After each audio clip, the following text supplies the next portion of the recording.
Hello, lovelies. Welcome back to another Saturday night stream. Back at Cair Paravel as well. My loading screen for today is Thorspring, which is just up the road. We had some visitors to the last stream, including a player who was freshly off guidance. And I got talking about Thorspring afterwards and recommending it as a really nice place to go and just sort of like see quite a sizable deed with some really nice design principles. And it is just up the road from Cair Paravel, where I'm working today. So, if you fancy going and getting some inspiration, it is a short run or an even shorter ride if you're somebody who has like a cart or a horse here. So let me just close that. I am just hurriedly knocking up another mailbox because I don't want to have to run all the way up this really not very long bridge. I want one down here by the token, so I'm doing that in a hurry so that I can then collect the booze that I've just mailed to myself once Eshri starts enchanting it. Hello to everybody who's in chat. Massa, yes, you were first, Massa, of course.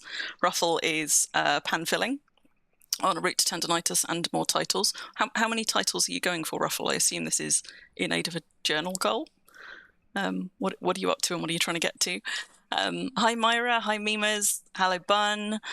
Who else have we got in chat? Hello Madoon. Hi Zetrin, you made it for the beginning of a stream. I know. Wow. Yeah, that's that must be a record for you. Normally Zetrin joins us like literally 5 minutes before I'm about to finish a stream.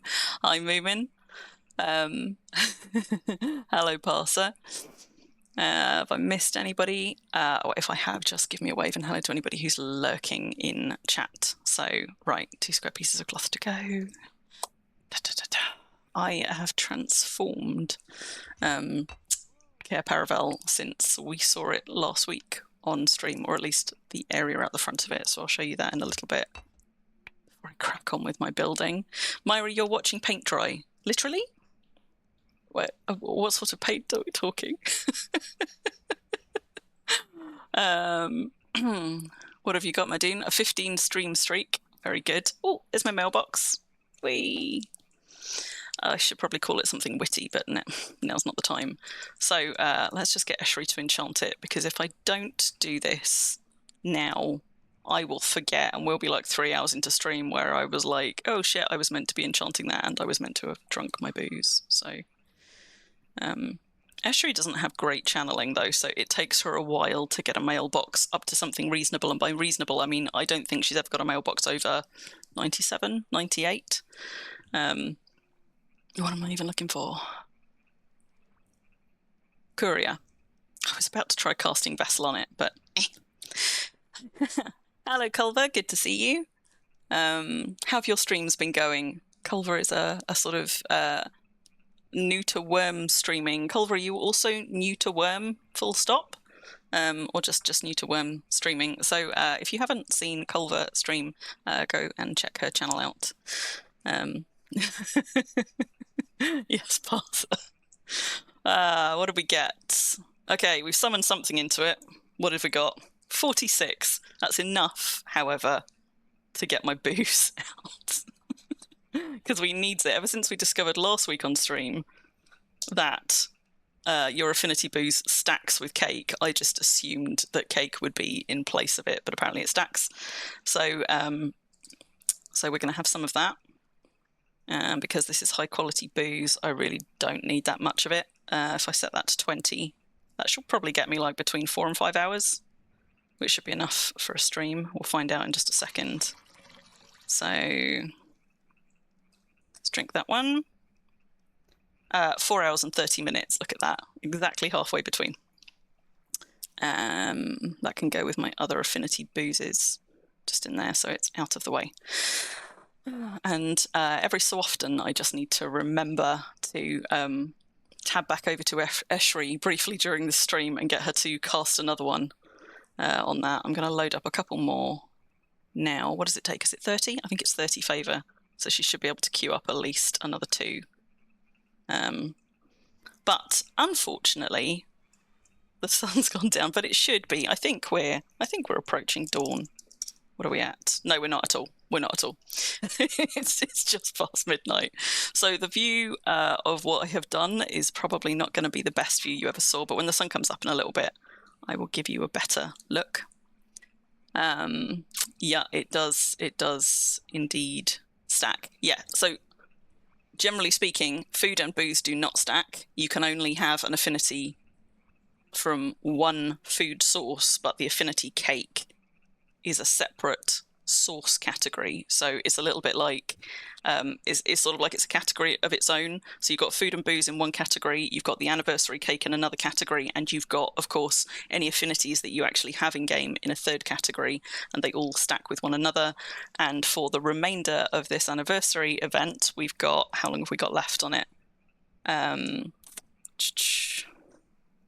my god, where's the right window? Bonus skill gain.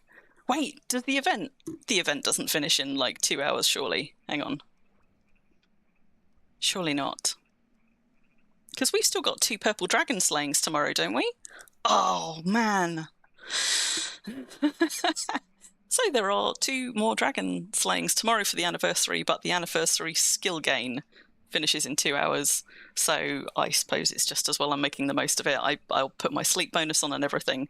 Not that I'm going to get much masonry gain from this. I did, however, I built 3 bridges in the last couple of hours, only little ones, and those got me, I think, 0.4 masonry, which is not bad, given that my masonry is like 91 something. So if you didn't know, if you're high masonry and just struggling to get it any higher because it really tails off, bridge building is the way to go for still getting gains when you're high masonry. So I figure I might as well have booze. I've eaten some anniversary cake, and for the next 2 hours, I will also be getting the event bonuses on top of that, plus my sleep bonus on top of that. I'm going to run down here so that I can show you what's changed. And I did get a before picture, although I didn't think to actually screenshot it. I went hunting through my screenshots, and apparently I have not screenshotted this, and I really should have. Like, for building projects, I should be so much better about screenshotting the stages, but because we did this build on stream a couple of times, I went and found an appropriate place in a stream to show you. So let's have a look at... Right, so that is what it looked like up until Sunday morning last week. So we got Cair Paravel in the background. I'll switch you back in a minute so you can see I'm at more or less the same view here. This screenie actually was taken at the end of the second Cair Paravel stream that we did last October, but I hadn't touched the terraforming between now and then, so the only thing that was different is we got a few more trees, and I had paved that little slipway that you can't quite see here, but you'll see when I tab back up the side. So there's sort of like a second lower path running alongside that diagonal one, but that was it. That was literally all I had changed. So that's what we were at. And if I bring you back, unfortunately nighttime, but we can look at it in the daytime as well. This is what we are now at. So all of this here, this is all dirt dropped and leveled up. So we've got massive terraforming here. We've got another section of terraforming out the front. That's the path I was talking about, the lower path running up along the side. And if I give you a closer look, you'll see sort of quite how much it took. I can even tell you, because I did think to track this, how much dirt it took to do it. But so this was all either water or like 3 dirts above the water line. And we had just this sort of like this very narrow channel in here to the boat cave, which I have not yet done anything with. Like, it's literally just a cave with a reinforced entrance at the moment, so that's not kitted out for an underground dock yet, but it was one of the first things I did with this site to make sure that the underground dock was secured before I started terraforming other stuff around it. So this bit that I'm standing on, this was all ground level up until a few days ago. I've dug down a little bit of the extraneous bits and pieces that were around, but I haven't dredged them yet, so they're still walkable, because I only went down as far as I could do with a shovel. This was all water, so this has all been dirt dropped, and this was also water level, because particularly for anybody who was, oh, that was my range pole. I should pick that back up, shouldn't I? For anybody who was with me on stream last week when we were doing some mats creation up in Cair Paravel, you might remember when you came past. Essentially, like if the token is here, the land stopped here.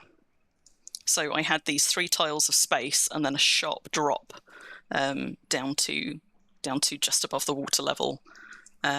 So this has all been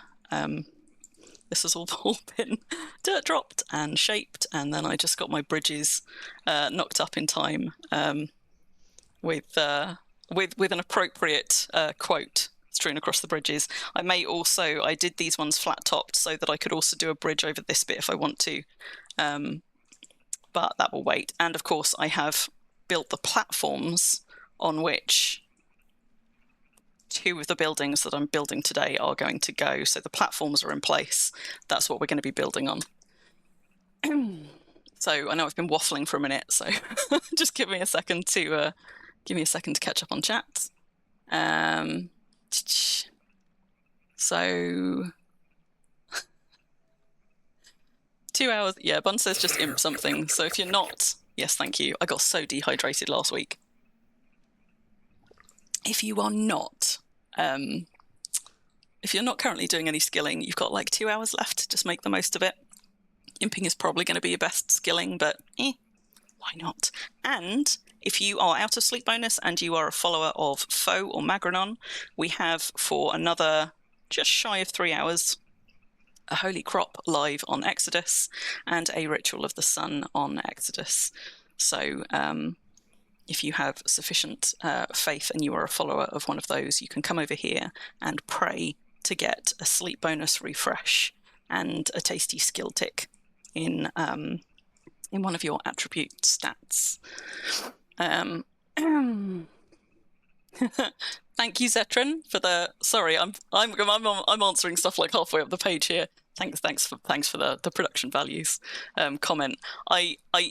Do you know what, I like making assets and things, and so when I decided I wanted to start streaming, of course one of the first things I did was started like from the ground up, thinking like, what's it going to look like? What's my overlay going to look like? What are the pieces that are going to slot into that? So I made all of these assets myself, and all of the little tiles and things that fit in with it. And but I have to say, since I've come back to streaming, I'm being a little bit lazy. Normally I would have like a news page, and I haven't done one of those since I've come back. I could have done one today for things like the purple dragon slayings, but sometimes, as much as you like making stuff, it can become a little bit of a barrier. Like you make a bit of a rod for your own back where you have so many things that you need to do before you can stream. It becomes like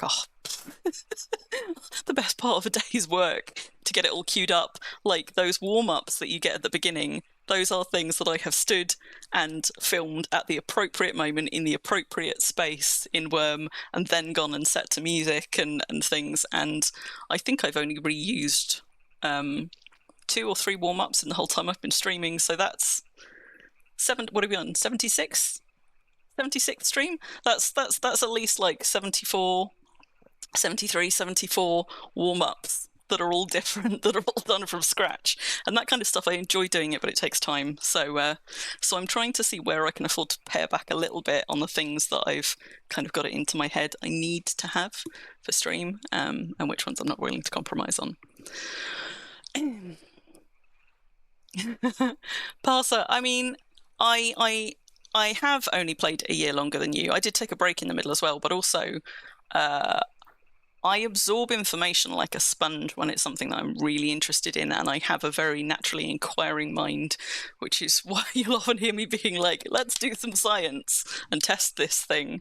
So I enjoy with something that I like Worm, trying to understand why and how it works. And obviously Worm is one of those things where the code in it has been so obscured for so long that even though we've now got better insight into the code, whereas before Worm Unlimited we had no fucking clue. Like it was at best guesswork and sort of, trial and error in game to produce theories.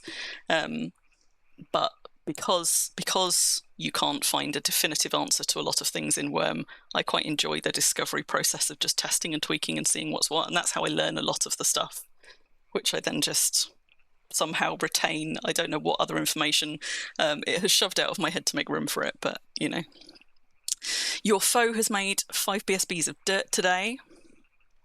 I have been busy. I do still have the Nirav trap.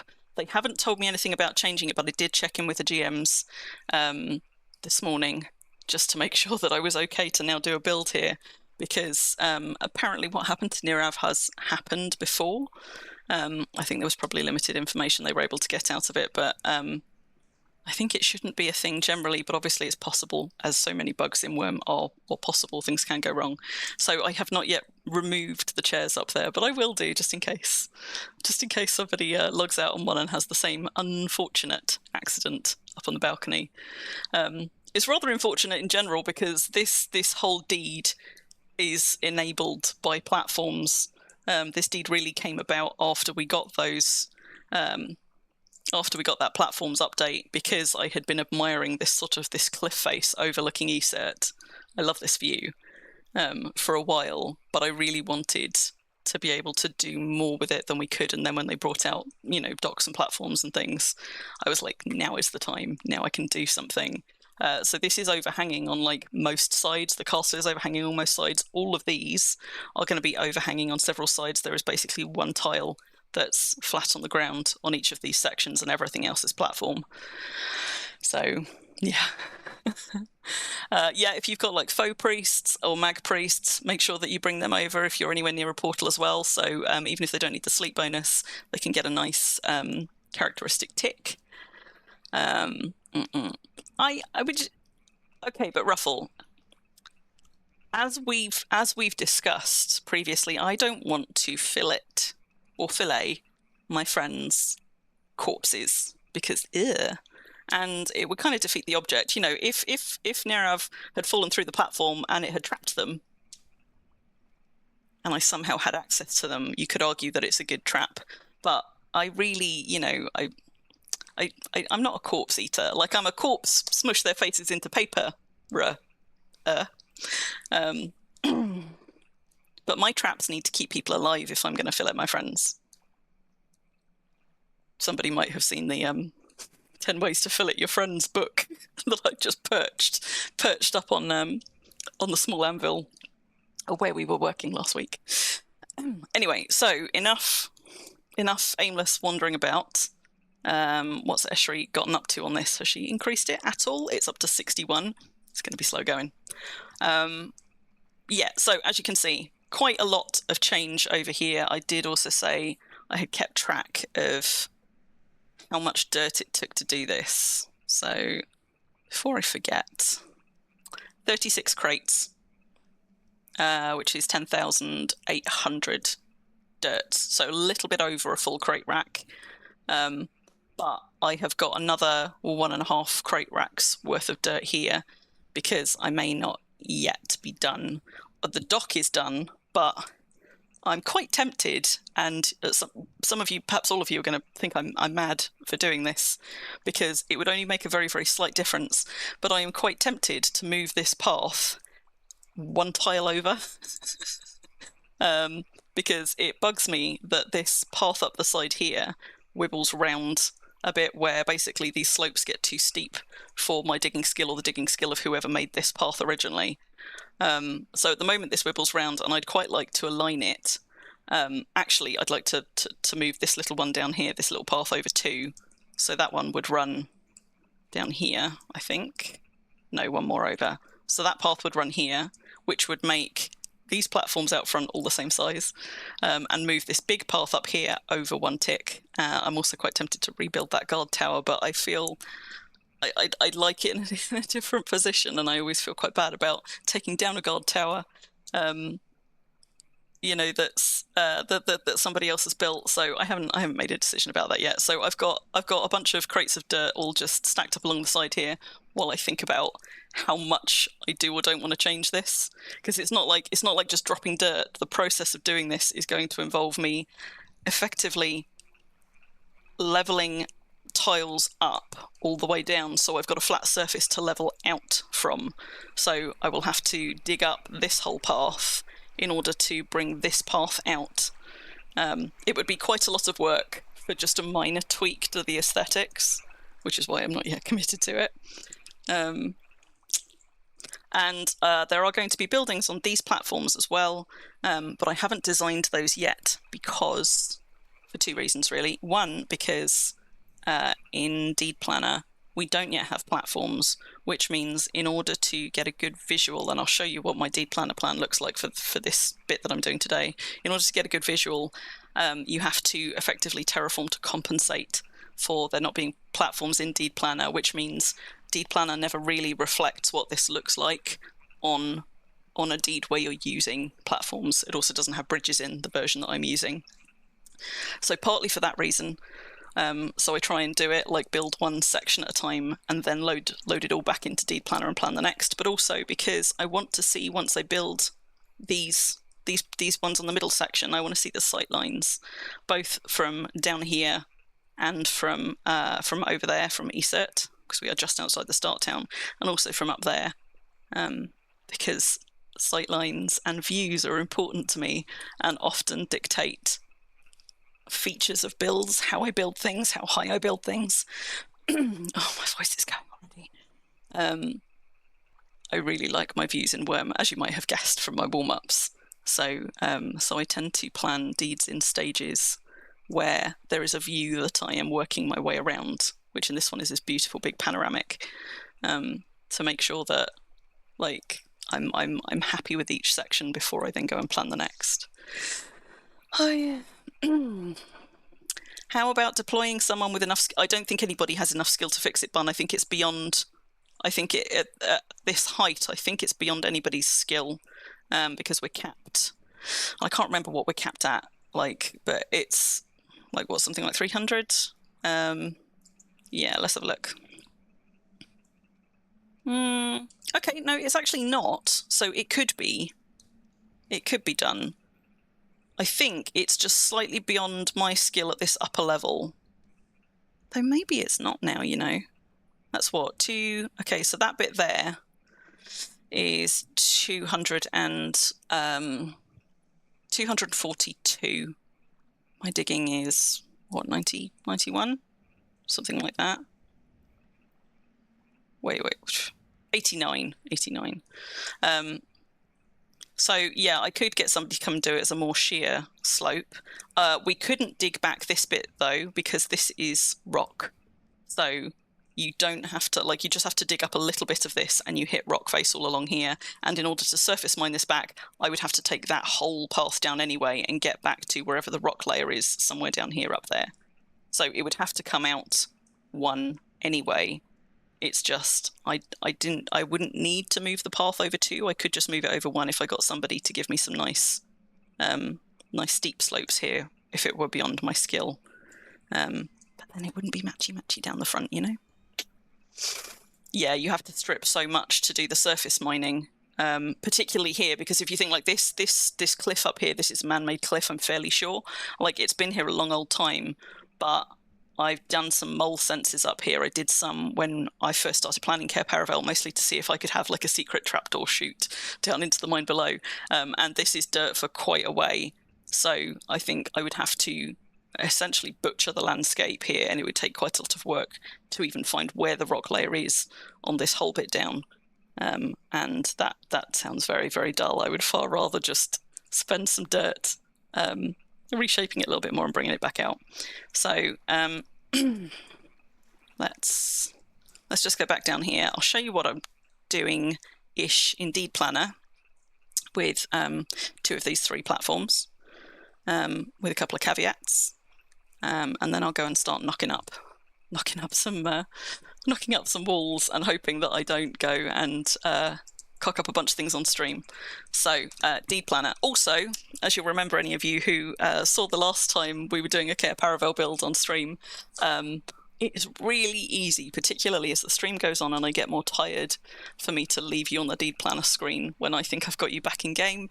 So if you think I'm talking like you can see the game and you're still stuck on deed planner that hasn't moved for a while, just use one of the cheap like channel point ones, like the like whatever the knock knock knock one is, to flag it up, because sometimes I don't look back at chat for a few minutes, but if you give me an audible alert, it's easier for me to see. Yeah, wake up Crim. Wake up Crim's always a good one. Hello. Because yeah, that one, exactly, because I assume that when people are using that one, they're using it to alert me to something that I've missed in chat or something like that. Good. Yes, that one, that's the good one. So for now, I'm going to do my very best not to leave you stranded on deed planner all of the time. We're getting all the channel points now. And naughty corner. Let's hope this... I don't have Bun on camera to put in the naughty corner. But, okay, deed planner. So, so you'll see, because I said there aren't platforms, go on then.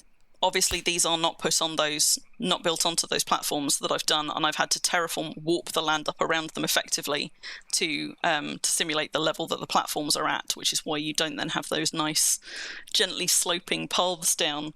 But it might be easier to show you in deed planner than it was on stream. I could do with it not juddering so much. Look at those lovely curves that I built in though. Like, how good is that? Thank you, Ruffle. There you go. If you want to do Bad Bun channel point redeems, Ruffle is close enough to redeem them for you. Close enough to Bun. So look at these lovely curves. And I've got nice curves up here as well. In fact, Cair Paravel is all pretty curves for the most part. We've got like lovely gentle like slopes here and here. But as you can see, it does not seem to like me floating around too much in deed planner, so I'm sorry for the juddering. Right, but so this is what we're looking at building today, and this is part stable, part coaching house, and it's a bit of a donut house around the token. So this is a separate building here, but this is going to be our coaching house, hopefully coaching in with nice views over. Issa is just over there. Oh god, that juddering is driving me nuts. I wonder if that's a memory issue. But I've got a nice kind of dual level space in here for a sort of like a tavern area. Who's kissing me?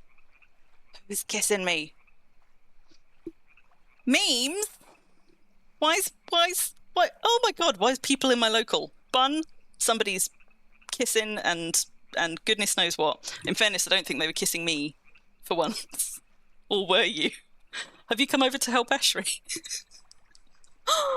You sent a priest over to eat my pizza. How rude. Right, sorry, I'm getting distracted. Back to deed planner. I just heard the kiss sound in Worm and I was like, wait, who's in my local? So this is like the coaching in part of it. And then on the back end, we've got, it's actually not quite a donut house because it's not closed in, and it will keep the token nice and accessible, so it's not behind doors or anything. But we've got a stable portion of this. What you also can't see here are the struts of the bridge that runs down here. So this is lined up with those struts so that I can make the most of that grassy space around the token, and just behind it we've got a sealed pen space over here for animals which are likely to wander if needed, like if somebody's on a borrowed horse or something. I've got a wagon parking space just here for my for the wagon that I've been carting around this deed.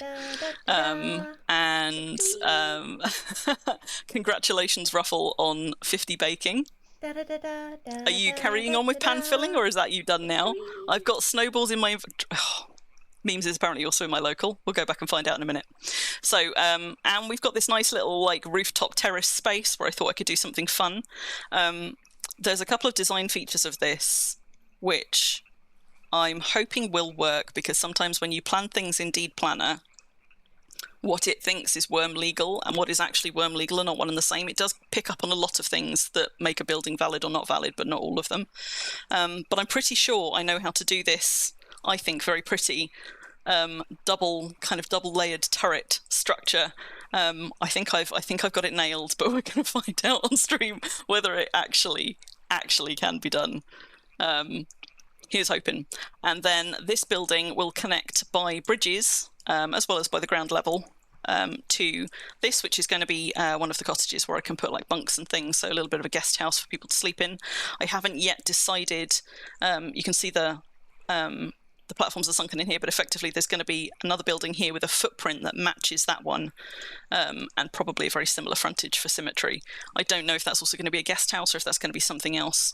I haven't designed that one yet because that one wasn't quite so critical. But so this is what we're building. One of my small frustrations of dplanner lately is, I think it was since one of the recent updates, or maybe it's only that I've noticed it recently, but it turns your portcullises around when you reload something in it. So whenever I boot this up, I then end up going back and just re-rotating my portcullises back around. But this build is achieved by doing a mix of, as you can probably tell if you're a builder, a mix of fences and walls interchangeably. So there you go. That's what it should look like when done, where I've got a parapet layered over a fence type portcullis. And in order to do that, I have to have a structure on the inside that I can actually attach a floor to, which is why we've got these bracing kind of bits of wall on the inside. So this is the plan. We'll see if it works. And I've got 3 building wall types in use here. So we're starting with plain stone walls on the ground level. We've then got normal stone walls with the trim. And I'm sad in a way, I think one thing I would really, really like them to do is to give us all of the other wall types with a trim option, or at least all the other stone wall types with a trim option, because I really like this, having like a plain section, then a trim section kind of stack for 2 high buildings, and then changing to a different material, but you can only do it with stone. And there's a lot of rounded stone around this deed, and I would have liked to have done it with that, but obviously you don't have the trim version option in rounded stone. So anyway, this is what we're aiming for. While you've got Tulacop here, Bun, I'm gonna turn that off. While you've got Tulacop here, Bun, I don't suppose he's Path of Love, is he? Who have we got? Memes. Oh, Bun. Bun's come over and done me. You don't want to do the one up top as well, do you? Bun came over and did me a nice cast. So I guess Eshri is now redundant. Okay, so let's just at least put the 104 on that. I wonder if I often carry around like a handful of runes. I'm just going to see if I've got a mailbox rune on me, because like those are one of the ones that I do sometimes. Time for science. Tend to keep. Are we talking about how pan filling works? Yep. Ruffles got it there. It requires a big site, but there are quite a lot of pan filling sites about. He is Path of Love. Has he got a grass enchant for today, or have you used it? Because I've got a bit of grass out the back that those horses are chomping their way through, so I'm hurriedly trying to enchant as much of it as possible. But at the moment, I meant to ask everybody who was over here on stream last week if any of you were Path of Love with your enchant spare, because I'm sure that some of you probably were and had it free for the day, and I just plain forgot. So what am I looking for? I was looking for runes, wasn't I? Yes, there we go. Now, my soul depth isn't super, so might cock this one up, but it won't hurt to try. I might as well try. 26% chance on this one. If not, I'll make some more later and go and do those. And I'll show you in just a second, Bun, where I want enchanted. Okay, that one failed, as expected, because runes are brutal. We are going to get, I don't know if you're hearing them on stream, we are going to periodically get the sounds of meteor showers, because there is a ritual of the sun active, which means about once an hour there's going to be meteors peppered across Exodus. 55% on this one, still not great, but we might as well try it. Alcohol deteriorates so fast, though. I was doing botanizing and foraging with alcohol because that's the only way I get any skill in them now. And I'm like downing alcohol the whole fucking way. Like I have to keep topping that up. I get it up to like 60, 65 before I know it's down to like 40 or 30. So I'm just constantly drinking. In fact, I drank so much alcohol doing botany and foraging last week that I apparently have an addiction. So every so often, one of my skilling attempts fails spectacularly. I did not know that was a thing in Worm, but apparently it is. So I'm in withdrawal for all of my skilling boozing. Do I have more than 41 soul depth? Well, it's too late now, but no, probably not. 41.67, so we're pretty close. Ruffle, I didn't see your answer. Are you carrying on with baking for another title, or are you stopping at 50? What's my baking at? My baking's up to 76, and I would like to say that was through hard grind, but I'm not going to lie, that was also through pan filling. You need a rest.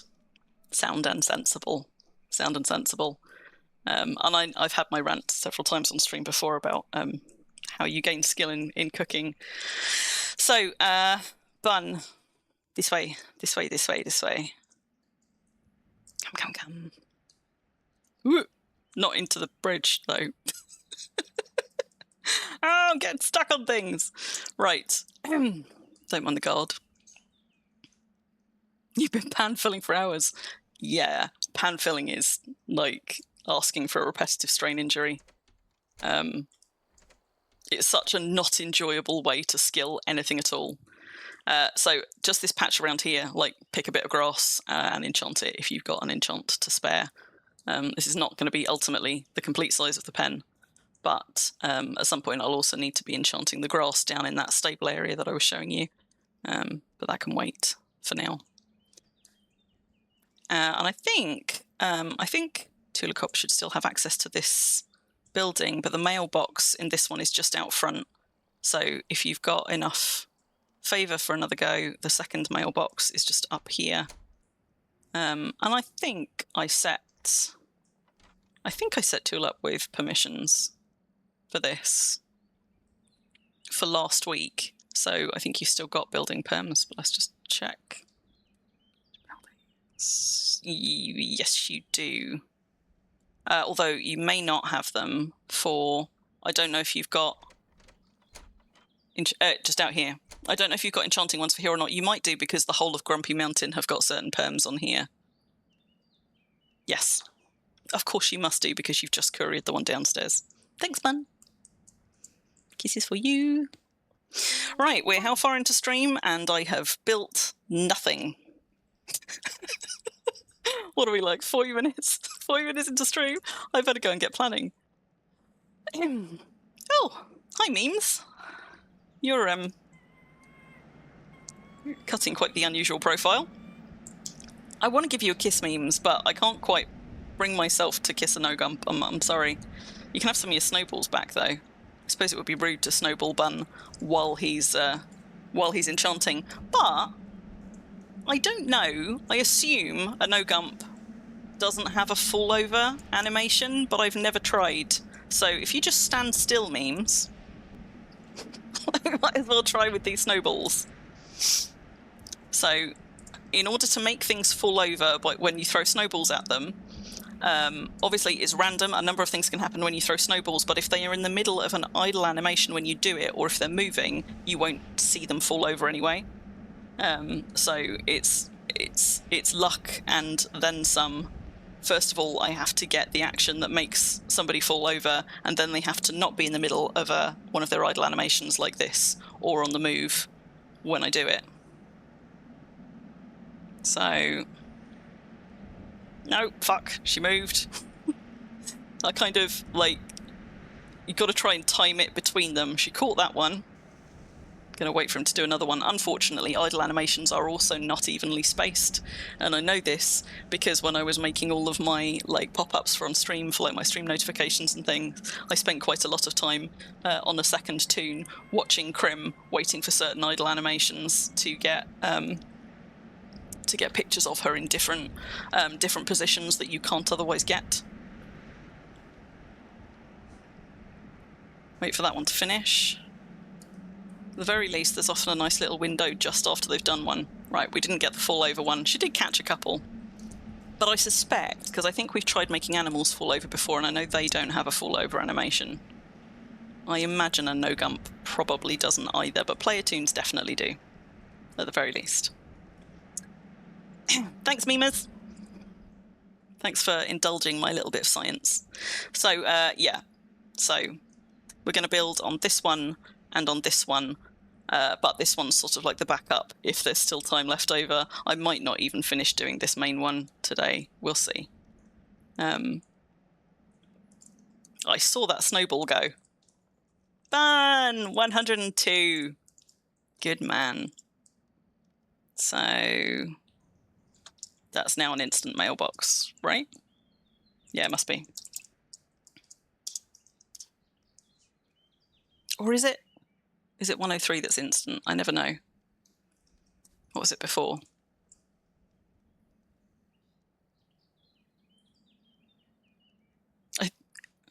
It's just like minus a minute, isn't it? So that should be an instant one.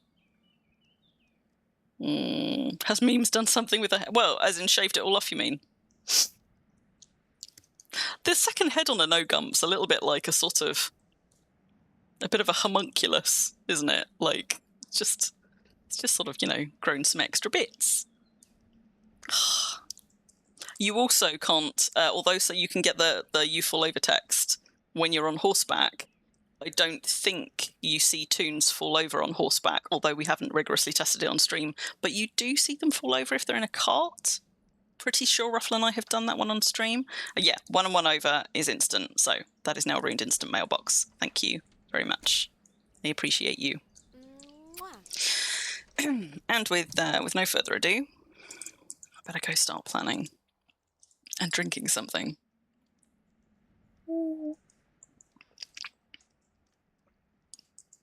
So, let's drop the horse off. Eshri's going to hang around for a little bit just to get her favour back. So let's just leave her standing there for a bit. Sometimes before I start doing a stream, I will go and a building stream. I'll go and I'll get the footprint down and I will add 1 to every wall so that the wall type is determined. But because I was building bridges in the run-up, I think that part-built bridges interfere with you having part-built houses. Like, it's the same kind of, if you've got a structure in the planning, I think it might interfere. I can't remember, but I didn't want to risk it. So, I've got, I think, all the materials I need here. So I've brought a whole bunch of mortar over. I've got some rounded stones. Fill Me Up Buttercup is here, which is a significant proportion of those mats that we were all making on stream last week. So, like my fence bars, my nails, and my planks and things, a lot of those are in here. And then I've got a whole load of stone bricks and a whole load of marble bricks. And I've got pliers, because I think if I do the wrong kind of stone wall, I think it's pliers that you use to change it, I think. We'll see. We'll see.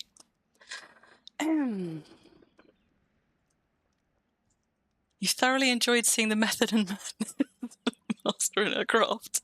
Master in her craft of what, Culver? If you're talking about me, I don't think I'm a master of my craft of anything.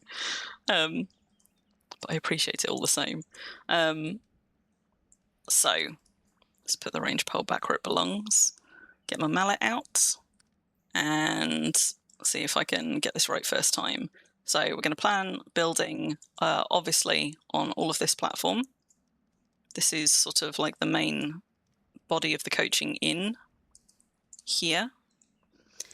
It goes over this pathway with arches on either side so that you can run through. So we're going to add to plan there and there. It stops there on that side. Add to plan, stops there on that side.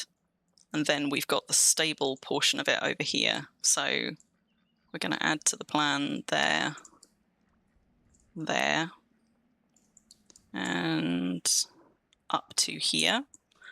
I'm relying on being able to build a fence there, but I might not be able to, you know.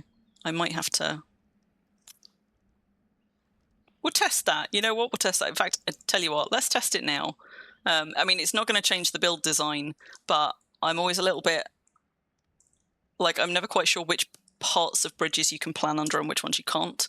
So let's just test it. I do know that when it comes to using fence walls in the build, I have to do things in a very particular order to be able to do what I'm doing with layering fences and walls, and that's even without the retaining walls and floors required to do the parapets on the fancy tower tops. It would help if I sorted that, wouldn't it? So we want large chain links. Guess we might as well finish it. And we want... What have I done most of the fences around here in? I suppose I should do it in sandstone to match that bit, shouldn't I? So I think I've got some sandstone over here, because this build actually isn't sandstone. I've deliberately not used sandstone for this, partly because I wanted to do that two-layered thing with the stone, but also because I think sandstone in particular can get very kind of too matchy-matchy, particularly once you move back from a distance. The texture gets a little bit funny, which is why we mixed sandstone and render here, and we've got the rounded stone parapets. So we've got the rounded stone parapets on this one, which will give it a little bit of a tie-in with the other buildings here. But I quite like deeds, actually, that are a bit more of a mix of building types. I first experimented with that at Little Venice, and I really liked having a real mix of building types, whereas my home deed back on release, Brambleheim, is entirely sandstone in terms of brick types, and it's got some timber elements on like upper levels. Let's not take quite that many, because that's the difference between me walking at a snail's pace and there we go, that's better. Slightly better. I should have brought my horse. Are the fences still wobbly, wonky? Yes. The fences, alas, I think will always be wobbly wonky, and it kind of kills me that I don't think I've got any way to check whether they were always that way or not. But I'm not building that type of fences down here. I tend to exclusively use that type of fence to butt onto the end of bridges, because they're a pretty decent height match for the walls on bridges. I would love them to just give us a fence type that actually was a match for the walls on the sides of, you know, like for the fence, the sides, I think they're strictly speaking called walls on the sides of bridges. But in the absence of that, add it to the many things that are on my worm wish list. So is it going to let me plan something here? Yes, excellent. My animals will not escape. So I might as well just finish that one off while I'm here, since I've got the materials. The other thing, which I'm not yet sure about, because I've had like alliance mates who've built pens that intersect with bridges, but these should be solid. But I'm a little bit worried about animals glitching through, and so I'm wondering if I should see whether I can also build fences round them just to avoid the risk. But that's a decision that doesn't need to be made right now. So we'll just get that one done. Sorry, memes, I missed you saying goodbye in local, but catch you later. Right, at least we know we can have one there. Let's go and drop these somewhere visible enough that I won't forget them. Meep. Meep. Oh, there we go. Let's close that. Yeah, so like theoretically animals shouldn't be able to bump into these, but we know that animals can glitch through some things sometimes. We've also, like, the same thing with these, like, because this is platform from all the way up there, they shouldn't be able to glitch through into the platform. This is definitely a border, she says. I am 99% sure this is definitely a border that I can't build extra fences on because there's a platform there. But you know what, I haven't actually tried, so let's just see. Plan wall. Is that the border? Yes. Is it going to let me build a fence? Wait, hang on. Build sandstone chain fence. Oh, fuck, it will.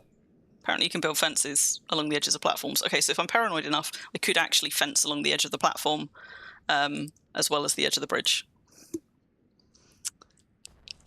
Yeah, I know that they can't walk through it, Myra, in as much as, like, we also can't walk through it. But that doesn't mean that they can't glitch into it in the same way that toons sometimes glitch into things like that. And animals in particular, as we know, as anybody who's been playing Worm for the past sort of at least 12 to 18 months will know, there have been a lot of buggy bits of stuff in the game with animals glitching through things they shouldn't, or across the corners of things they shouldn't, finding themselves on the other sides of things.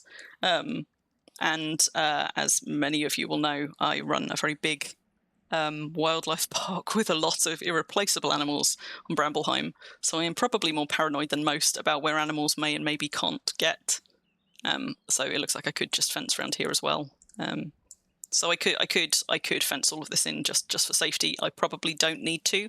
Although interestingly, look, is that because I was not directly underneath?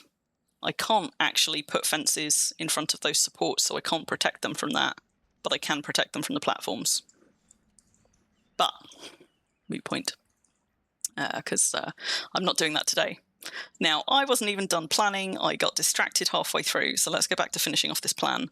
So we've got 2 there. We've got a bit of a sandwich around the token. So then we've got the next leg of our building just here.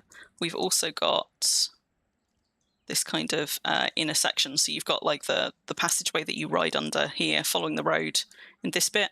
Then you've got this is sort of like a horseshoe shaped building here, which is what carries it on past this point. Because obviously you can ride up at all of these places as well. So they've got entrances aligned with the various routes up onto the deed. We've got a little covered over section of the building here, butting right up against that pillar, and I'm glad that it will let me, like it should let me put a wall right up against that. I think it's weird though, right, that it won't let me put a fence butted up against a bridge support, but it will let me put a wall, like a house wall. Anyway, and then it carries on another couple here. So we're going to add to the plan there, add to the plan there, and this is the section where we've got the bit that's going to be actually like sealed, a fenced-in area for animals that are prone to wander. So we'll add that one there. That doesn't need to go right under the bridge and wouldn't be able to go under the bridge anyway. But with solid walls on the outside, that should then have us, combined with fences, a secured bit. Obviously, I will need to put a fence here because this is one of the death drops. But those of you who were complaining about my death slides last week, I have now put safety barriers up, this one and the other one, on the couple of places where there are no platform, where there is not platform on the Cair Paravel build. I'm missing beautiful apricot skies from something, the sun coming up, presumably. But I think that is my whole footprint. And I haven't done an up-to-date calculation to see how much this took, but I think that this took somewhere around, I don't know, somewhere between like 85, 90 carpentry. It might be a bit less because originally I also incorporated this building into it, but then I changed my mind. It might only be like somewhere between 70 or 80. But my carpentry is 94, so I can make fairly big buildings at this skill. Thank you, Zetron. Wait, we got a bot? Bot?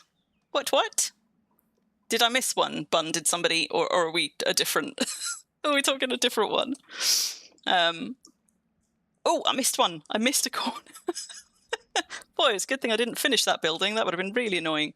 Right, now I think I've got the full footprint, and I'm just going to double check it against Deed Planner because paranoia.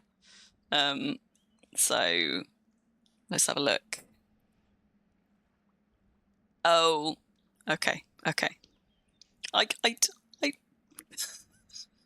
don't speak Norwegian. I like big bots. Right, so In fact, let's look at this in 2D because that's probably slightly more helpful. So that's our main coaching in bit. That's the section directly behind it, the passage that you cut through. Then it goes out 1 this way and out 3 that way. I'm pretty sure that's what I've done. So hopefully that should be a match. A 3-tile passageway. Yes. Yes. Okay. And that's where the bridge supports are that we can't see because there aren't bridges in this version of Deep Planner. Okay. Okay. Whew. Finalize build plan. I'm so not getting this finished on stream. I'm so distractible. Like an hour into stream or whatever we're at, and I have just finalized the build plan.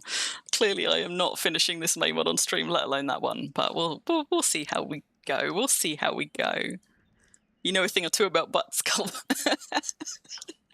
Well, everybody's got one.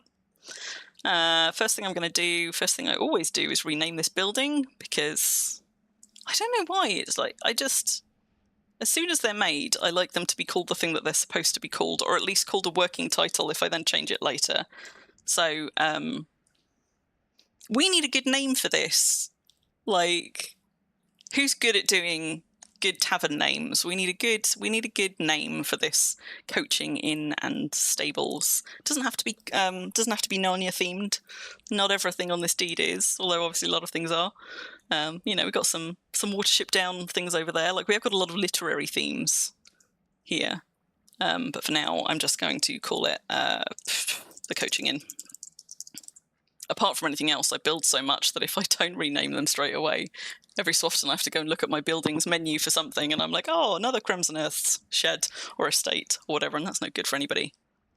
I'm also going to, while I'm here, just get my priests with permissions on this, because one of them is the deed owner, and the other one has permissions. Estrie has permissions on everything anyway, because she's the closest I have to a sort of a second Brews and Screws. No, I'm not a big fan of sheds. I was wondering if I could come up with something fawn related, but like Mr. Tumnus's house is like a pretty little rundown cottage in the woods, and this is, a hefting great castle, so that's probably not the right way to go. But I do like sort of like fantasy tavern names. I'm sure we can come up with some interesting suggestions between us. And this technically is going to have a portcullis on the front, and I tend to, when I do portcullises in builds for aesthetics, I tend to lock them. But sometimes I'm tempted to not, so you can just take a fast route down. It's not far enough down to kill you or anything. It's also not deep enough water for you to do a proper splash. So plain walls on the lower level. Then when we get to the upper level, we're switching to stone walls, not plain stone walls. But I'm going to do the thing that I always do when I do builds, and I'm going to go and add 1 material to every wall. Yes. So that the period in which I have to really concentrate to not make mistakes is shorter. It means that I do the bit that I have to concentrate on first, determine all of the wall types, and then I'm less likely to get distracted. Whereas if you're like me, if you try and do a build where you build 1 wall at a time completely, then it means that every time you move to a new wall, you've got to do a little bit of a mode switch to make sure that you're doing the right wall for your plan. And I don't like that. I'm so distractible, particularly as I start to get tired. That's just going to lead to me making mistakes all over the place. What I am going to do, though, is I'm just going to distribute some of these crates to make it a little bit easier, so that I don't have to go hefting crates about all over the place or picking them up and moving them with a wagon. So this is the other thing that I like to do with builds, because it's just a little bit faster once I'm up and running. I try and stick materials sort of more or less in most of the places I'm going to use them. The marble can stay there for now, because marble's not till we're 2 floors up, and I don't even know if we're going to get 2 floors up. What do you mean I'm too far away? Where I'm using my central BSB, unfortunately, obviously that is going to have to shuffle around with me, but it doesn't hurt to just move the crates out now. so that I've always got some within reach. Oh, let me place further. The Wardrobe Tavern. I mean, I do have a wardrobe, a wardrobe to a seat. Do you know what I haven't built into this yet? I could still build it into the interiors, but I haven't really built any secret passageways in this, and I love building like secret chutes and passageways and things into them. There's a couple of there's a couple of those sort of in Cair Paravel, which may not have been immediately obvious from the build plan when we built it, but once decorated, there will be some secret passages and entrances and things. But I haven't actually planned any into this. But at my home deed on Brambleheim, any of you who've seen it there and had a tour of my archaeology den, there is a wardrobe that you walk through to get to a secret passage. I suppose we should do something like that somewhere here at least. Distraction commencing. Cougar. Oh, no, we're not calling it my cougar area, Massa. Absolutely not. Fauna lamppost, Turkish delight. I'm not calling it the big bot. The glam spittle. Okay. Yours was it is fauna related and everything. It is. Well, I want to say we've got a fancy lamppost up in the Cair Paravel castle. I think we do. Do we? I think we do. But yes, I will build some features. And we certainly got a throne room that I haven't yet put thrones in. How am I doing? So stone bricks. Let's also stick some more over here because this one's going to use quite a lot of them. Or no, I need some over there, don't I? And let's also hope I've calculated the right number of materials. That's one thing that Deed Planner does do quite well. If you build something in Deed Planner, there is a means to then go and click on any building you've built in there and it will give you a summary of the materials you've used. Obviously, what that does not include is things like scaffolding, walls and floors, which you have to build and then destroy in order to make the building work. So it's not perfect, but it is quite helpful as an indicator. And I think this build takes, I don't know, about 1,500 stone bricks, 2,000 to 3,000 marble bricks, and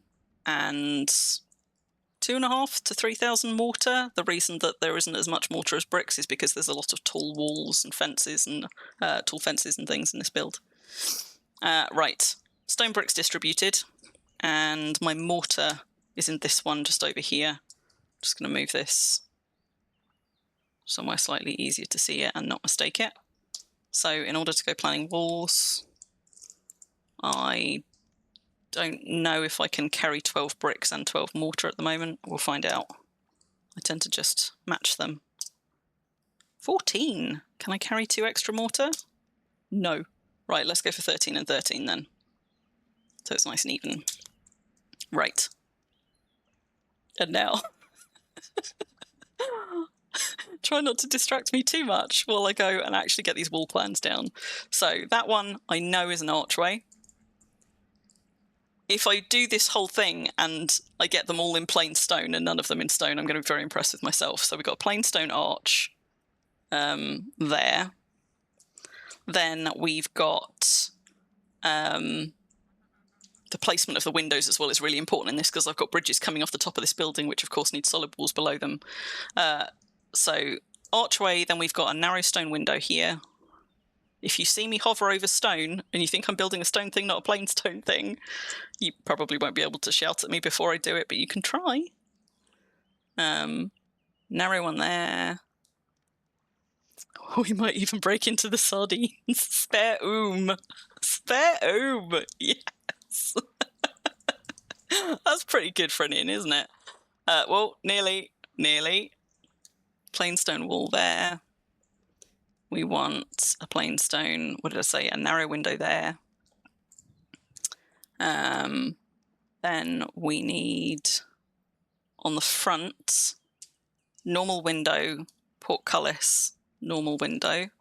So plain stone window,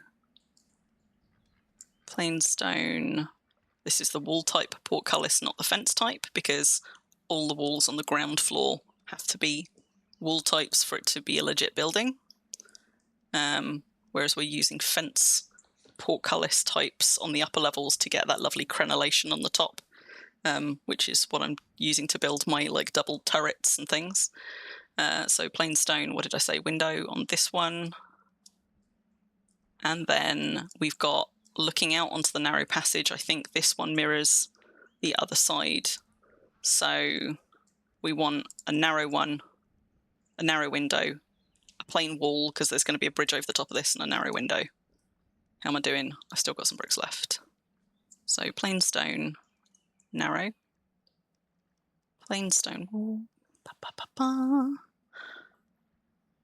Spare as a play on spare But then it would have to be like spare and that might be too many steps removed for people to get the reference. I don't know. But I could definitely have like some kegs of something behind the bar in the tavern bit of it, just called spare Okay, narrow one, plain stone. This one is obviously going to be another archway.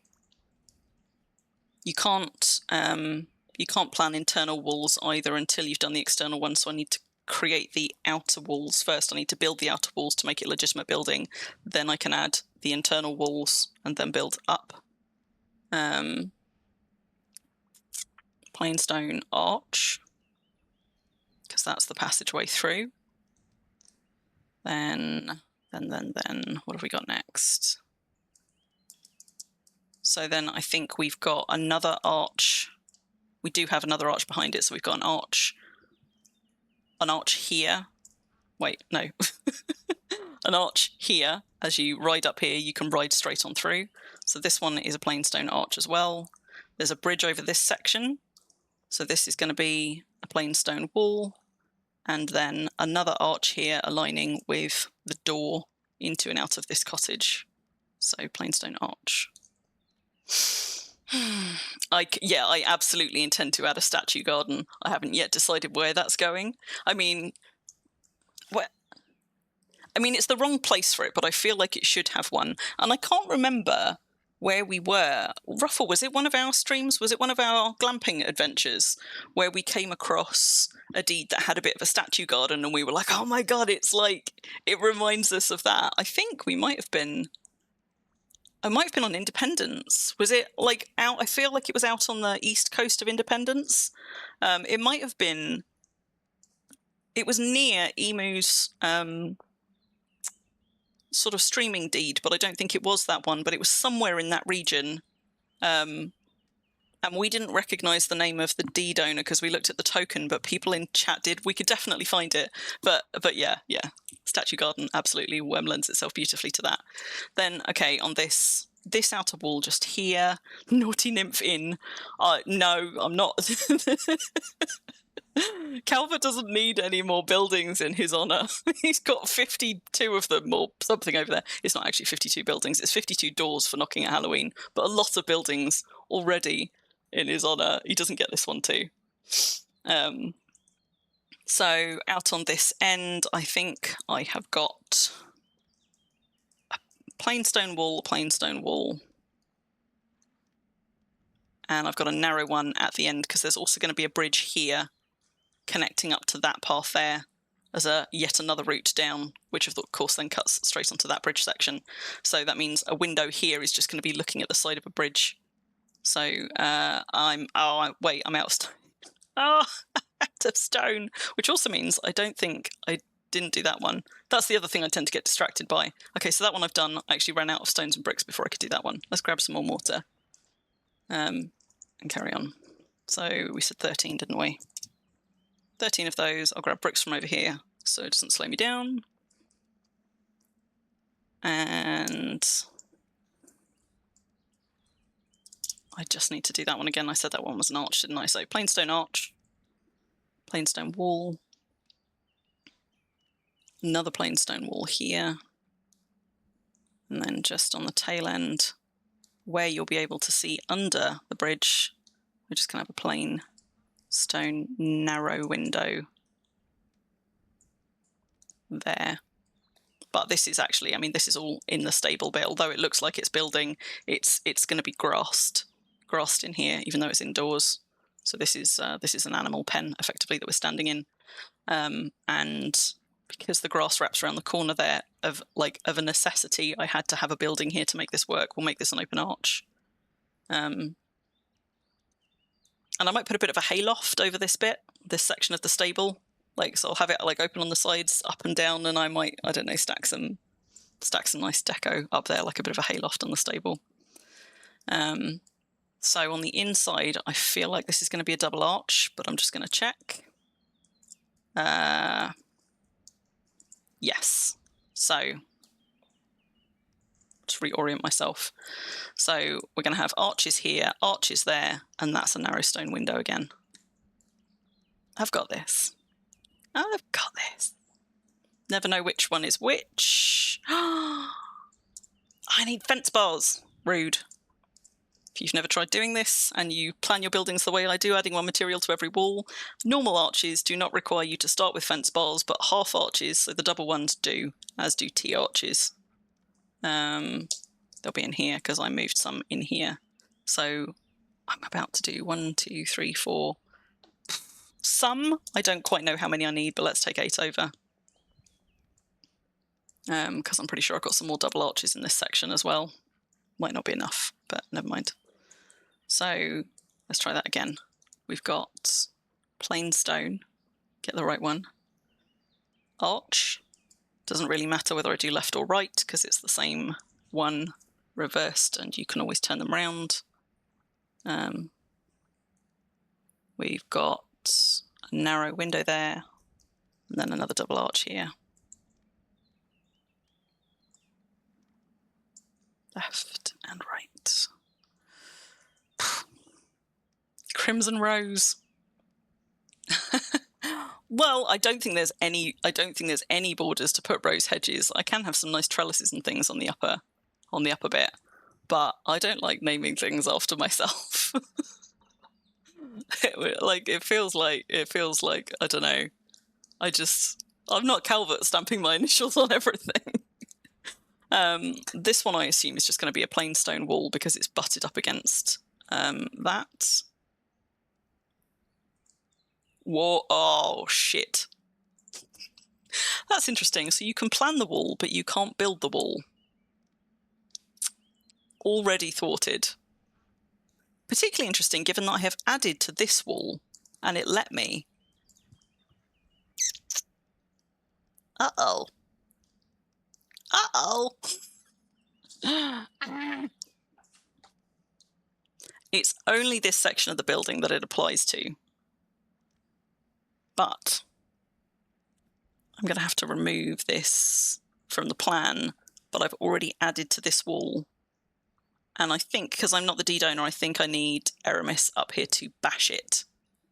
So I don't know that it is a bug wall. Well, I mean, obviously there is a bug in play here. Either the bug is you're meant to be able to build up against bridge supports and you can't, and it won't let you. And I think if I had built the building before the bridge, it would let me do it.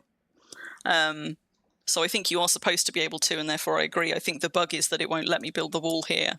But if you're not supposed to be able to do that, then I guess the bug would be that it let me plan the building but not build the wall. So that probably needs a bug report. But for now, I'm gonna have to make this building footprint smaller. And if it is a bug and it's a bug that they fix, I could always modify the building and re-add to it later. So it just means that. Tell you what, is there anything mission critical over this? I don't think there is. I think this is a section where it's literally just a roof on top. But let's just have a quick look, just to make sure. Yeah, look at that. So it's the part of the building that I can most afford to lose a section off of. It's just going to change the design of this bit a fraction, but that's all right, because I can run a fence along here instead to still separate off those two areas. So that's fine. That's fine.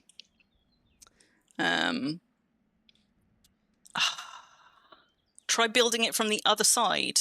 Okay, I will try that first. That's because you can get a little bit around the side. See if it'll let me do it from the outside. Plain stone wall. No, it's still telling me it's in the way. Any more tricks to try before I go and smash it back down?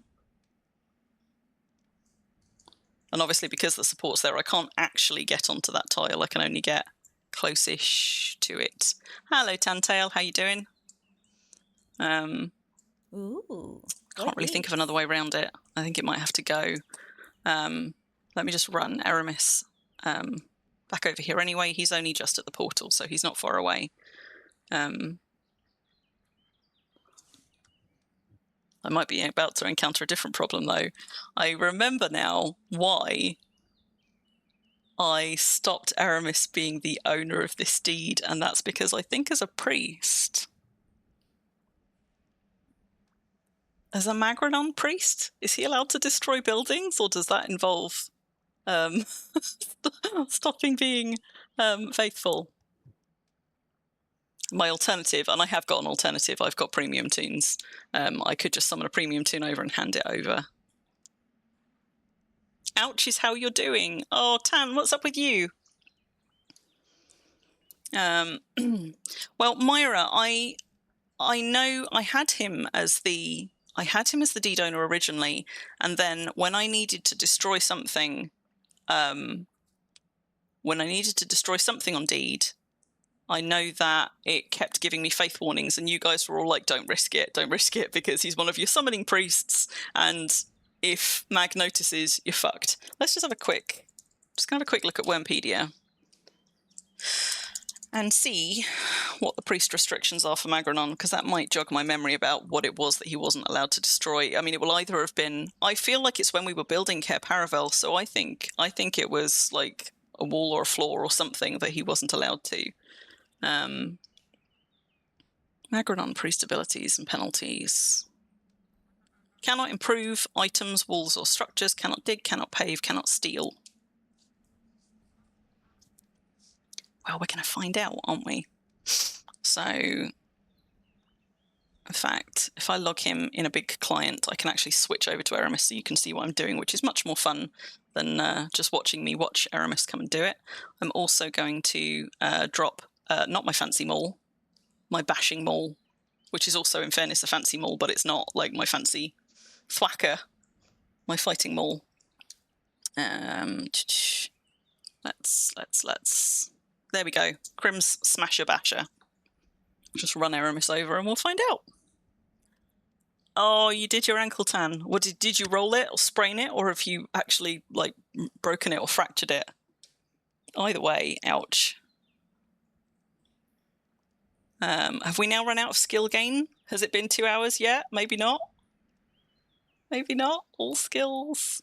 No, there are 36 minutes left of Fancy Anniversary skill gain. And there are still 2 hours, 1 hour 45 left on the Holy Crop, 2 hours and 10 minutes left on the Ritual of the Sun, if you're sufficiently distracted that you meant to come over and haven't yet. Just logging Aramis on, getting distracted by myself along the way. Right, Aramis.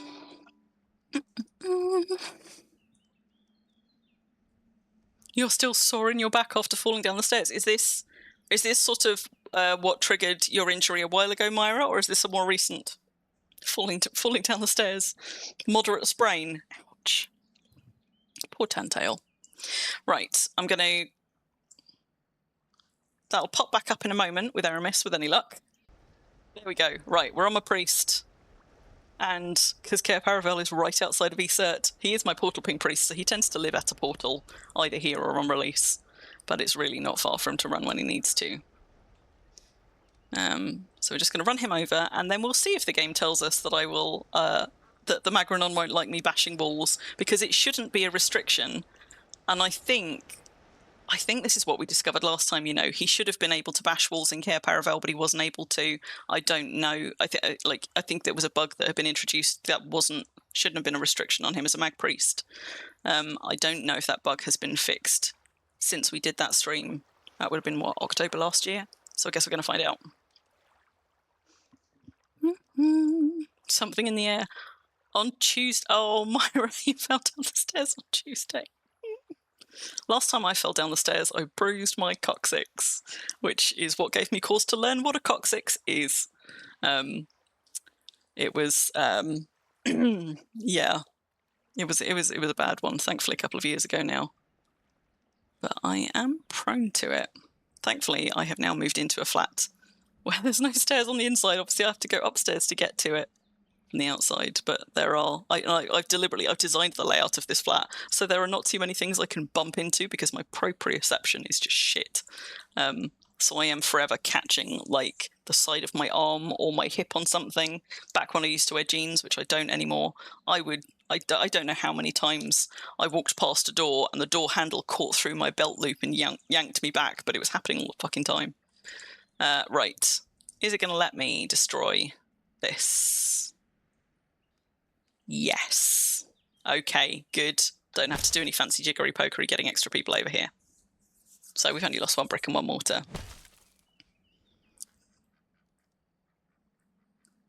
Your legs agree with me. Did you read that knitting halves the risk of dementia? I did not. I wonder why that is. It's a good thing that so many of us are knitters, huh? I mean, maybe it could have been something to do with supports and platforms, Massa. I feel like it was actually in the castle build, though. But maybe not, because I did have to destroy and rebuild a platform. I don't remember if I did that on stream. Right, there we go. So that's no longer got anything planned on it.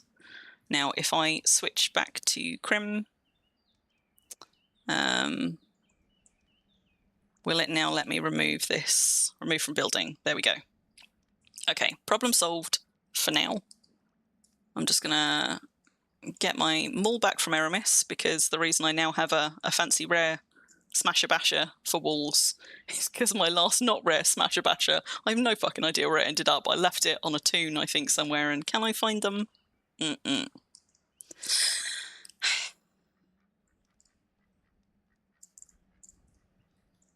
Okay, so we're going to have to do a slight modification of what was here, and I'm just going to do it in Deed Planner for my sanity, because I cannot plan buildings in my head on the fly. I need to see what they look like, which is why Deed Planner is just fucking golden for me. I think it's just a case of... Oh, crap, we're going to have to destroy that one as well. I'm going to have to log him back on, because now I've got a half arch planned here that's not going to have anything that it can connect to. But let's just actually let you see Deed Planner for a start. Right. Yeah, what I was saying is I've got a half wall planned, a half arch planned here, which I also actually need him to destroy and I can rebuild. So what we're going to do is I'm on floors, which is not helping. House walls, plain stone. So it's going to be a normal archway there. We've already got the fence gate there. That's fine. I guess we're also going to have an archway there because we might as well have some sight lines. And then this goes, that goes, that goes. I'm not going to be able to have my pretty little hitching post in that space just there. So let's just get rid of that. And I've got a roof there that also needs to go. So it's now going to look like that. And I will need to run a fence either here or there, but that doesn't actually matter for the building design. So actually, I think what we're now looking at is arch, arch, arch. And also I need to switch that side to an arch as well. No, on the first floor. There we go. Yes. Where the fence gates go can wait till after the build, because those can be done. Those can be added in later. So I'm going to save that before I forget. The first time I planned this, I announced it in the Coterie channel. I was like, I've got a plan! In the style of the artilleryman from War of the Worlds, for anybody who likes War of the Worlds. But I didn't save my plan. And I didn't find out till the next day when I booted up Deed Planner, and I was like, you fucker. I had to go rebuild it all in Deed Planner from scratch.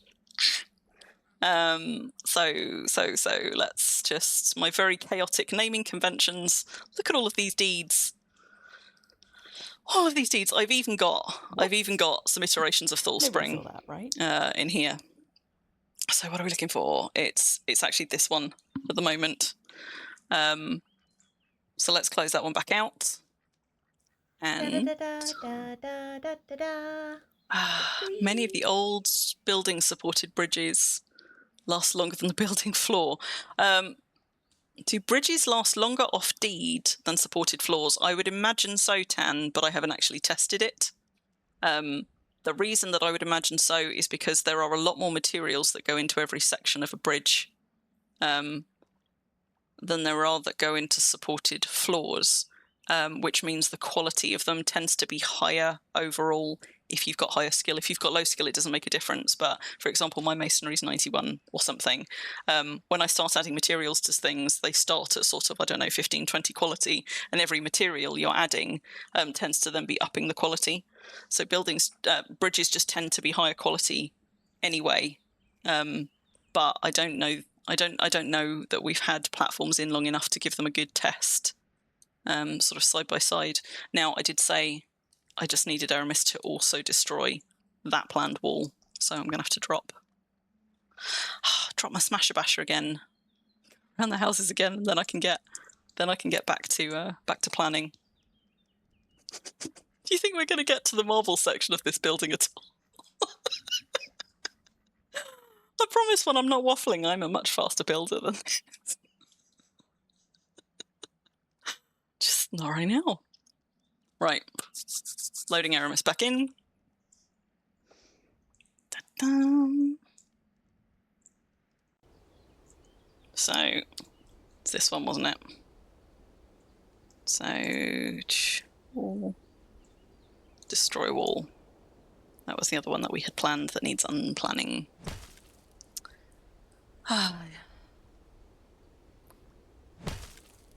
Your mum likes the old War of the Worlds. I mean, I also like the old War of the Worlds. I like the Richard Burton one. It's the definitive one.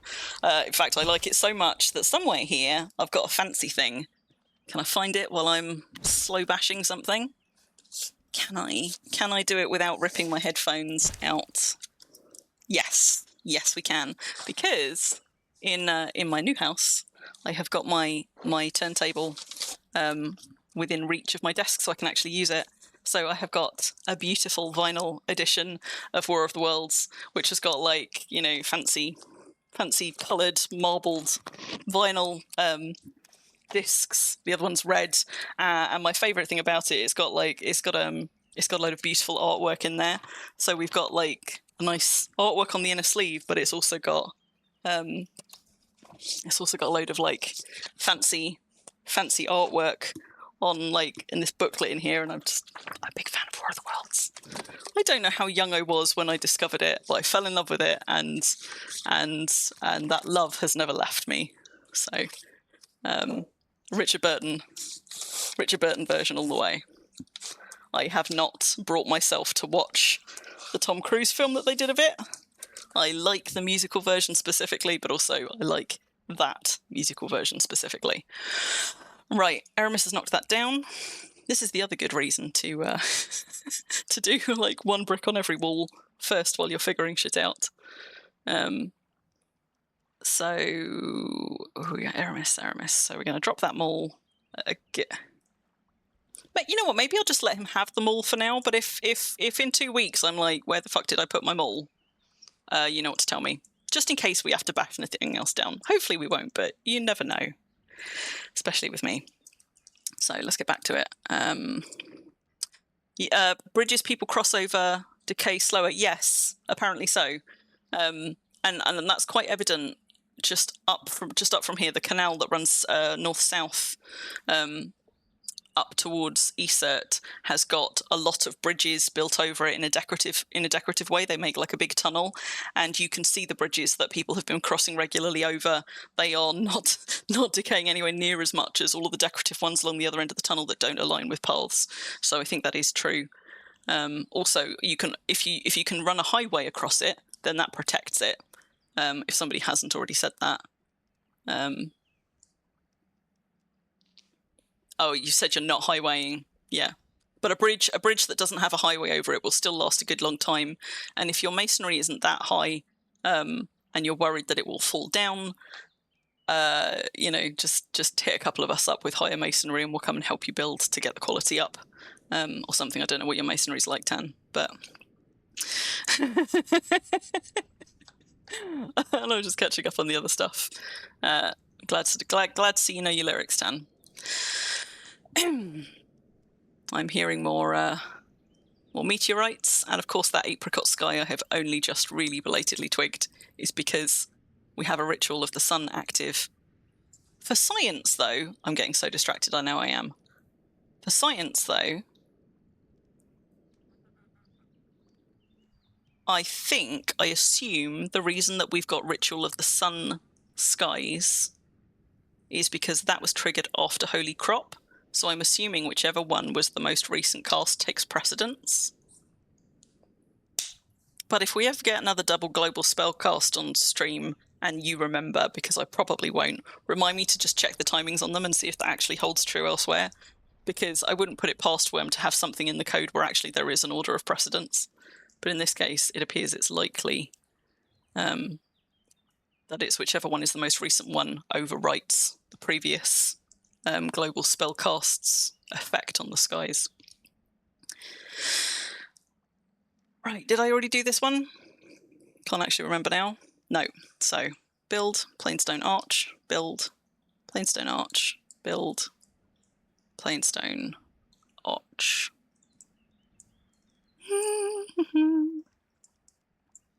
Yes, Ritual of the Sun, which is the mag one, as opposed to Rite of Spring, which is for Nora. When you write them out in full, it's easier to see the difference, but their acronym versions are often confused. Maybe it should mix the colours. It would be kind of weird, though. Holy Crop skies are pretty underwhelming, whereas Ritual of the Sun skies are lovely. Ritual of the Sun and Rite of Spring are the really pretty skies. The Rite of Death and the Holy Crop ones are just kind of But I have filmed warm-ups during all of them because it adds a little bit of variety. So, right, arches, and let me just have a look at what comes next. I think then we've got narrow window, arch, narrow window. Because we're now in the section that's passage. So this is literally just looking onto another bit of building on the other side of the passage. But I don't like not having... I like having a window or a view out of every side. I'm a bit funny about... Like, I probably put windows places that they're not really needed, but I likes them, so... Don't remember if I built all of those in plainstone. Let's hope I did. Plainstone, narrow window there. Plainstone arch. There. Still got a couple of bricks left. Narrow window there. Who's got up to 80 baking? Moomin, nice. Moomin, are you also pan filling? Yes, we all demand cake. Yes. And then this is like the token bit in the middle. Let me just see if Eshery's now full of favour, because I can log her off if she is. Oh, not quite. 97.9 favour. And you know what? I'm just going to move the wagon off so it's not in my way. Let's just park this down here. If anybody's never seen one of these wagons before, this is an Empire of Molrahan wagon. So this is one of the older PMK.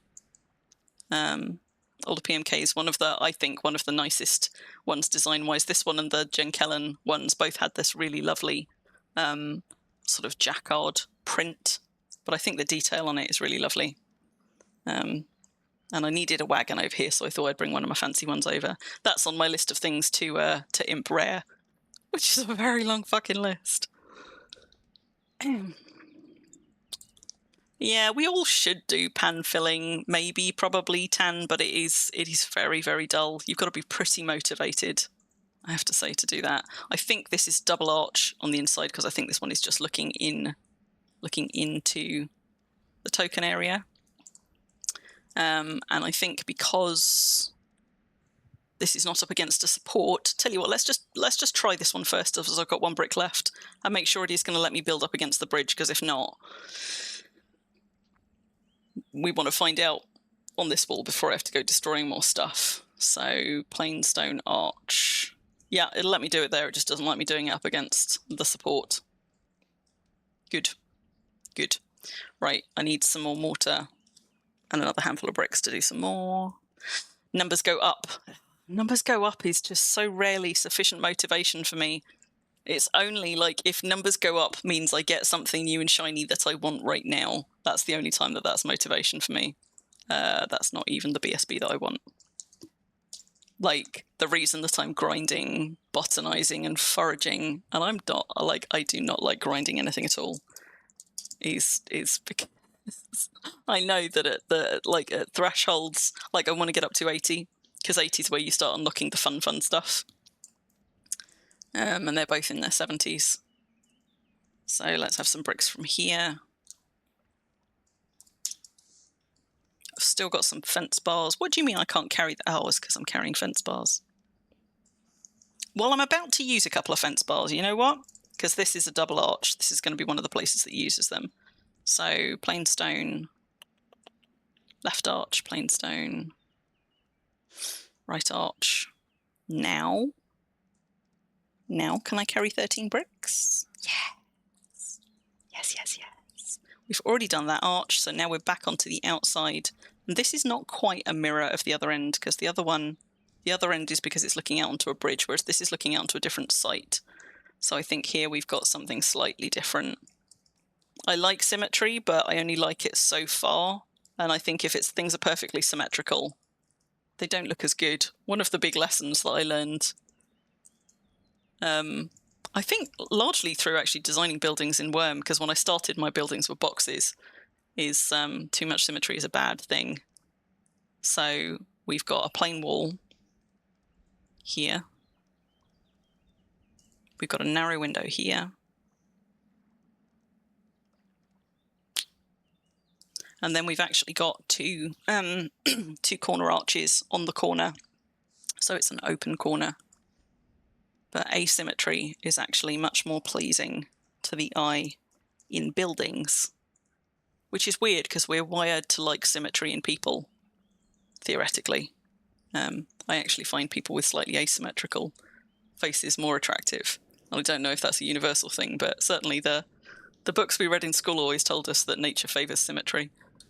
So have I got enough fence bars? Yeah, I've got 2 left. So we want a plain stone arch there and a plain stone. That's a right arch. Let's put a left arch there so that we've got our open corner. And did I already start with this one? I think I did. Right, that should be all of the walls with something added to them, which means I now don't have to concentrate as much. I can now just go mindlessly adding to stuff and catching up on chat and things like that. Yeah, I'm the same. Like, it bugs me when my lower skill is preventing me from doing something. I need to work on cloth tailoring and leatherworking, but I don't find them fun, and I am very much if it's not fun, like why are you doing it? Worm is my escape. I don't want to do things that feel like hard work. In Worm, I want to extract as much fun out of it as possible, and for me, not doing my most efficient skilling, but just kind of following whatever pleases me is definitely the more fun way to go. So what I tend to do. Right, let's start from this arch and work round. So we're just gonna tink away quietly at that, and every so often, hopefully, I will notice when I've run out of bricks and mortar. Yeah, good Zetron. Thoroughly approve, obviously. And in fairness, the people who do a lot of grinding in Worm, I hope that mostly they're people who actually enjoy the grind, even if they don't enjoy the doing the grind. They enjoy the results of the grind sufficiently that it makes it worthwhile. But sometimes I think that people get tripped up in a game like Worm with that kind of FOMO, feeling like they've got to race to catch up, or they've got to like grind through to be any use to anybody, and I think that it just saps all of the enjoyment out of the game, right? If you're doing something not because you enjoy the results or you enjoy the process of it, but just because you feel like you've got to keep up, or you have to get to a certain point before you can do anything, that's not fun. That's just, yeah, and I don't want to spend my gaming time feeling bad about shit, basically. So I don't. have another 13 of those. And what do you mean I'm too far away from my mortar? Outrageous. There we go. Yeah, I am a big advocate of, you know, do what brings you joy. Especially in things that are meant to be your leisure activities. You like numbers go up, my Dune? But maybe you don't like them so much that you're willing, like, a grind is worth the kind of the joy you get from the numbers go up, like a hard grind. It's not really, I suppose there's not really such a thing as casual grinding. Like, I quite enjoy casual skilling. Like, I'll quite happily tinker away at stuff where I kind of like, I could do with a bit more skill in it, and also there's some useful things I could make. I am not good at grinding either useless things that will then get sacked, or stuff just for the sake of doing it to get the skill. That's the bit that I find no fun whatsoever. I have even been known on rare occasions to settle down with timers and things to do proper sort of like grinding for to try and get rares. I did it for those dragon statuettes that we showed on stream last week, for example. Those, I sat in front of my forge for several hours, like watching my timers, trying to make rare statuettes so that I could skin the dragon skin statuettes onto things.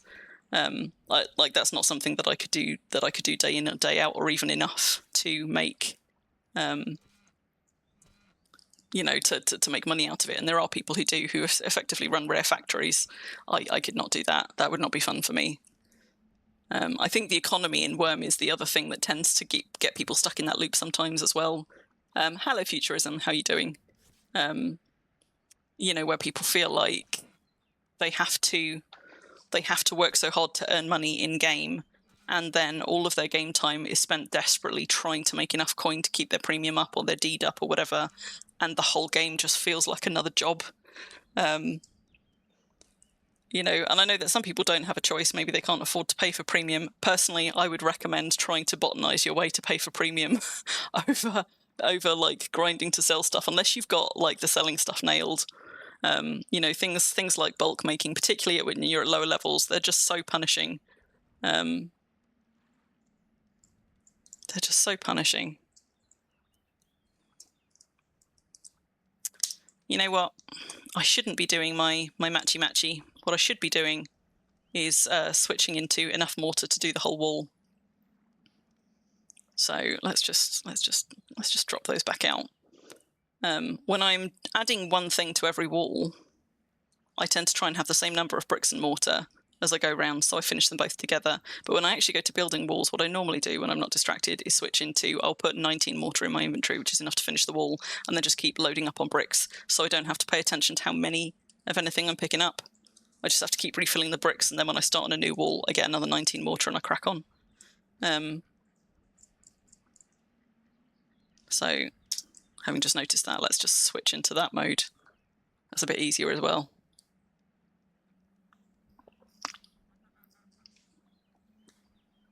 Shard analyze, what? You like selling stuff? Yeah. And I think that like the selling stuff actually can be really quite fun. It's just the making stuff to sell and the finding the right thing to make to sell can be quite demotivating, I think, for a lot of people. And I think when you find something that you can tap into, like, it's good fun. If you're happy just trialing stuff and seeing what works, it can be fun. But I think it can be very easy to get kind of caught in a trap of, like, my skills aren't high enough to compete, or, you know, like, I'm home from work and I need to do X amount in order to be able to have stuff to sell because I can't make rent by the end of the week. That's real life stresses just imported into Worm. I wouldn't wish that on anybody. Kill the dragon, skin the dragon. Okay, right, bear with me now that I need to just start on another wall because this one's almost done.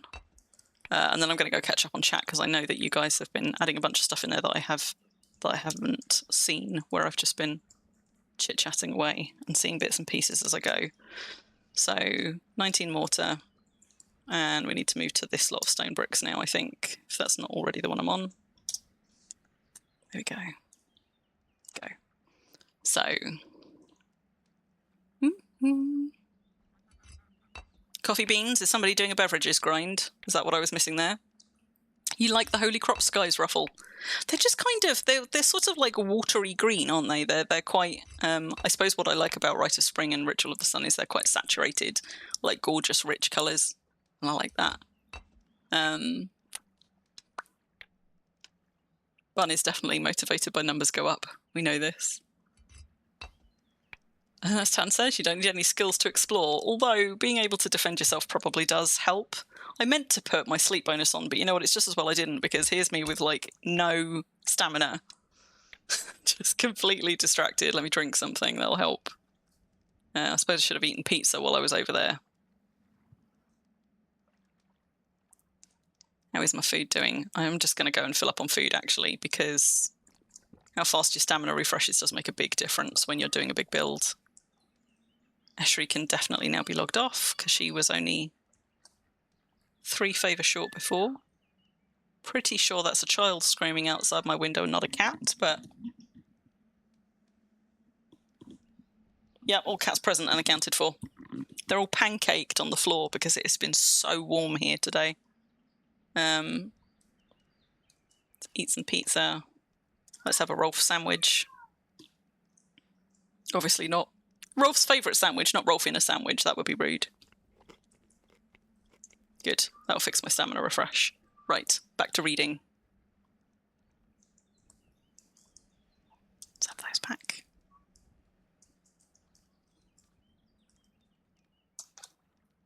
Zetran, you'll grind a skill if it lets you build something pretty, like a brazier or something. Yeah, that's pretty much the same one for me. Like I did grinding things like fine carpentry in order to get access to certain furnishings, and you know, yeah, I focus on the thing that I can get for having that, and being able to imp stuff higher is not sufficient for me. But if it will unlock a shiny thing for me that I can't otherwise create, that's enough of a hook to make me grind things. Madoon, that's why you're playing Bitcraft more than Worm, because it's not so hampered by RNG, blocking number goes up. Yeah. And like, we know a lot more now than we used to know about how to grind things more efficiently in Worm, but the efficient grinding of things is I'm going to go out on a limb and say not fun. It involves a lot of micromanagement of things like the quality of your tools or the timing of your actions and stuff, which most people probably do not find fun and just sort of see as a bit of a necessary evil. So there are more efficient ways to do things, but they make the doing things less fun, and I don't like that. And that, of course, is my rant about any kind of cooking skill. The things that are most fun and interesting to do in that system are the opposite of the things that get you skill, and the things that get you skill in it are the dullest way you could interact with that very complex system. And I'm sad that that's the case. I would love for cooking skills to be something which, you know, discovering new recipes, for example, gave you good skill gains, or something that actually encouraged you to experiment with the skill and enjoy doing the skill, whereas the way to skill them up is, of course, pan filling, which is about the dullest way I can imagine to skill anything up, and certainly doesn't make you love the cooking system. So we want another 19 of those. Crack on with this one. Having too many tunes up. Having too many tunes up and watching streams or shows is your jam, Massa. I've never been good at the having multiple tunes skilling as well. Like, although I have extra tunes, like setting up a relay of tunes all doing things to make bulk mats or to try for rares or anything, I would be terrible at that. I can barely keep one tune doing things semi-efficiently. Myra, you're doing prospecting. Oh, you hate skilling prospecting, but you like having the skill. Yeah, I also like the benefits of the analyze skill. I don't hate prospecting. I think I'd hate prospecting more if I did what you can do and just stand on the same sodding tile and do it. But I tend to skill prospecting by finding a big and interesting mine and just prospecting my way around the whole thing, because I quite like exploring mines. I like sort of seeing what people have created before and reopening up collapsed bits of old mines. I quite enjoy that. It gives me sort of, I don't know, it taps into that same thing that like the early Tomb Raider games did for me, like that discovery of forgotten things. So I actually quite like skilling prospecting, but it is more efficient to stand on a tile and skill it, and that is dull as anything. So you wouldn't catch me doing that. Futurism, what were you grinding for during this buff period? I accidentally got a digging affinity for doing all of this terraforming, which was nice.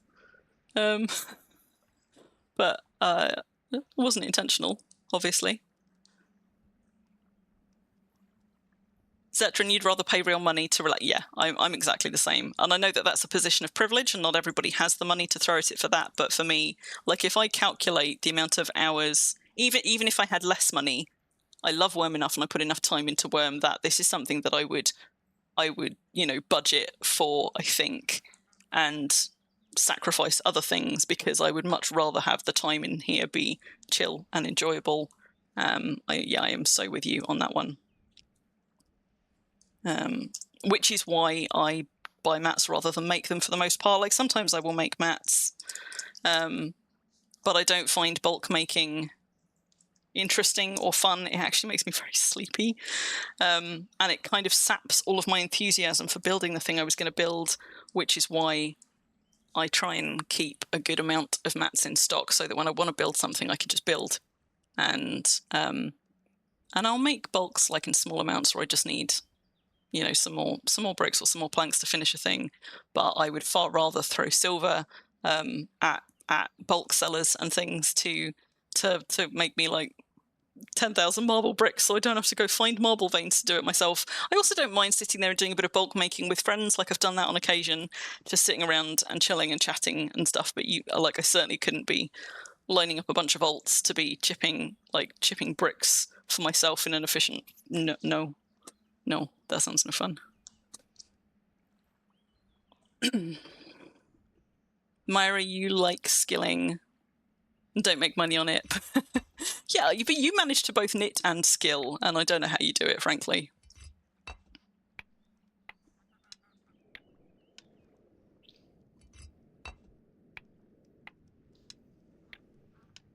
Tan, you're trying to forage up silver to keep the deed going so you don't have to buy silver for it. I mean, I do sell stuff in game because I have Little Venice, but I have to say Little Venice hasn't had much attention from me in a while, and I know it deserves it. It's one of those things that's kind of like low-key making me feel a bit guilty. But when I realise that it's doing that, I try and let myself off the hook because I don't want things in game making me feel guilty. But when I built Little Venice, before I built Little Venice, I did a bit of a deep dive. I suppose I had like one of those really kind of autistic, kind of like hyper-focused deep dives into researching how the market worked, what stuff sold reliably, what things sold for what. Like I made spreadsheets to try and get a sense of like what the pricing ranges were for everything that was being sold, to kind of make myself a bit of a strategy. And I tested it out first with a smaller market at Brambleheim, and then when I had got it nailed, when I was consistently making money and I knew what would sell and what wouldn't and what was worth investing in order to make money back, then I built Little Venice. And I have been very lucky that Little Venice has continued to bring in pretty good income, even with me only engaging minimally with it now that my brain has moved on to other shinier projects. And that kind of period of hyper-focus interest in market mechanics in Worm has faded. Little Venice happily keeps bringing in enough money to just keep my deeds ticking over for the most part, and I'm very grateful. Very grateful for that. Oh no, too far from my stone bricks. Where have I got more? I've got more over there. I think we probably still want to take from this box for now. Let's just build from here.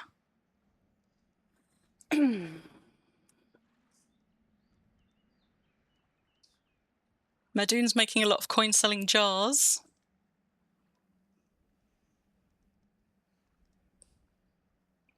Unless it's only Ruffle buying your moonshine. With a moonshine rating system, Tantail, of course. Zetrin, you had no idea the events coloured the skies. Is that just because you don't spend much time looking at the skies? I'm somebody who looks at them all the time. I don't know how noticeable they are in lower res clients as well, so if you're somebody who plays in lower res clients, I don't know if they're as visible, but they're all different. So as you see, you get these lovely apricot skies, and they all tend to shift to a different colour around sunrise and sunset. So once you've noticed them, it's worth trying to catch a sunrise or a sunset to see that shift.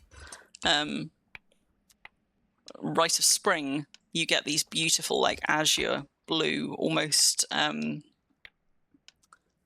like cobalt blue skies, really, really rich and beautiful. And right of spring skies turn from that like vivid blue to pinks at sunset, and it's a gorgeous transition. That's my favourite one.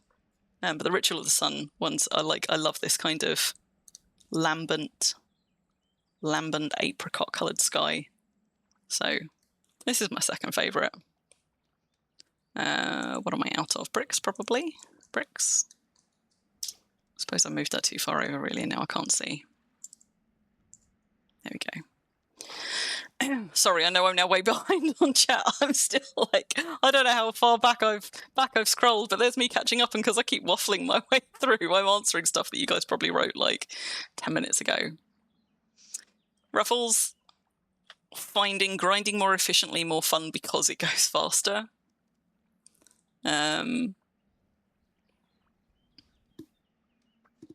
Oh, hang on. The trouble, of course, with being 91 masonry and having a really fancy trowel, does it need repairing? It probably needs repairing. My quality 95 trowel is that I also build walls quite fast when I'm paying attention. And of course, I'm not really paying much attention right now, so I'm building the walls like much faster than I'm noticing when I bother to click things, because I'm reading and chatting and waffling, as is my wont. But as always, I overestimate how much I can build whilst I'm also streaming. We'll see how far we get. Mary, you find it relaxing to sit and beat a wall over and over while watching a nice stream? I quite like mining, you know. I think probably because there's sufficient discovery. The ones that I find least interesting are the ones where you don't move from the spot for ages doing stuff. So for years I avoided blacksmithing and any of the smithing skills because you're just stood at a forge doing it. That said, I quite like doing archaeology, restoration, like chipping frags. But I think part of the reason that I like it is A, obviously there's the fun discovery, you're making lots of different kinds of items, whereas with smithing skills you tend to be making one type of item and like imping it lots or just making it in vast quantities. But also because I built my archaeology den specifically to facilitate cozy vibes while doing archaeology, so I built my archaeology den around a nice cozy fireplace where I could just sit and watch a nice crackly fire while I chipped away at my frags, and that helps as well for what is otherwise quite a static activity. But I tend to find the things that I enjoy doing most in Worm are the ones where I get to keep moving and looking at new things. So I like botanizing and foraging, and I like forestry because it's very kind of gemmy, like, oh, another tree full of fruit, oh, another tree full of fruit. I like exploration, obviously. I like building. You're on the move all the time and you're seeing something create and progress as you go. But the ones where you're very, very static, those are the ones I like least, I think. Because there's just no visual interest, and my brain requires, you know, regular dopamine injections to keep it switched on. Discovering old mines is fun. I love it. Glad to see some of you do too. Futurism, you were trying for rare saddles and shoes. Okay. Myra's done all sorts during this event. Hi. Bun does indeed sometimes catch the silver I throw into the void. What am I after? Mortar. Tan, I was the same as you. For years, I didn't want to spend silver in game. Well, actually, that's not true. That's not quite for years. The first couple of years that I played Worm, I did not want to spend silver in game. And I was not yet invested enough, I think, to see the logic in it, like spending real world money for stuff in game. That was just like a no for me. I didn't want to do that. But I think when I came back to Worm after my first short break, and moved and built a deed on the other side of the server, I think that was the first time I I dipped my toe into the market. Like, I bought a couple of enchanted tools, and it made such a difference to how I enjoyed playing the game that it was like a light bulb moment for me. I was like, actually, this is a game I'm going to invest this much time in. Having like enchanted tools, having an enchanted weapon was a game changer. It was the difference between like survivability and no survivability for me, and the same with armor. So I slowly invested back then only in like bits and pieces. I've now got a beautiful full suite of things, and I didn't make any of them. They were all bought. But when I realized how much it changed my enjoyment of the game, having access to like better tools, enchanted tools, being more able to survive things so that I could enjoy going exploring and not just be constantly feeling like I was in danger and having to run away from things. I think that's when I started, investing in Worm, and obviously, putting funds into a deed and things. Like, when you spend all of that time building stuff, I started pumping funds into deeds because I was like, I don't want all of this to go to waste. After I lost my first couple of deeds, when I came back to them after the longer break, I came back in 2019 after about a 4-year break and started building Brambleheim, my first and kind of like main home deed back on release. I put so much love and so much time and so much effort into it. Like, that was the first deed where I was like, you load this up for years to come. Like, I don't want to risk this falling, because this is where all my stuff is. This is where I have put hundreds, if not thousands of hours of my life. And that was probably a bit of a shift as well for me in terms of mindset with Worm, where I really started to see it like not as a game that was trying to get me to spend real world money after I'd already paid for premium, but actually as a thing I was investing in to increase my enjoyment of it. And that's still very much the way I view Worm now, which is why I'm happy to continue to throw money at it.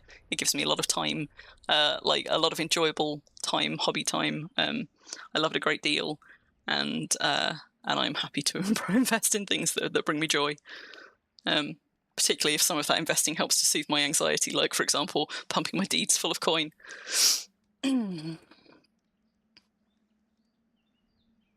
LAPJK, sorry I missed you coming in. I'm a little way back on chat.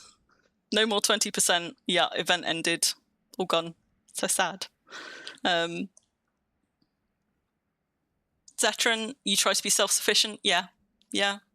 And I think actually for a lot of people that starts off as a goal, and I think it's actually quite a good goal to just be able to keep going. I know that for some people that can end up actually being a thing that kind of saps their fun.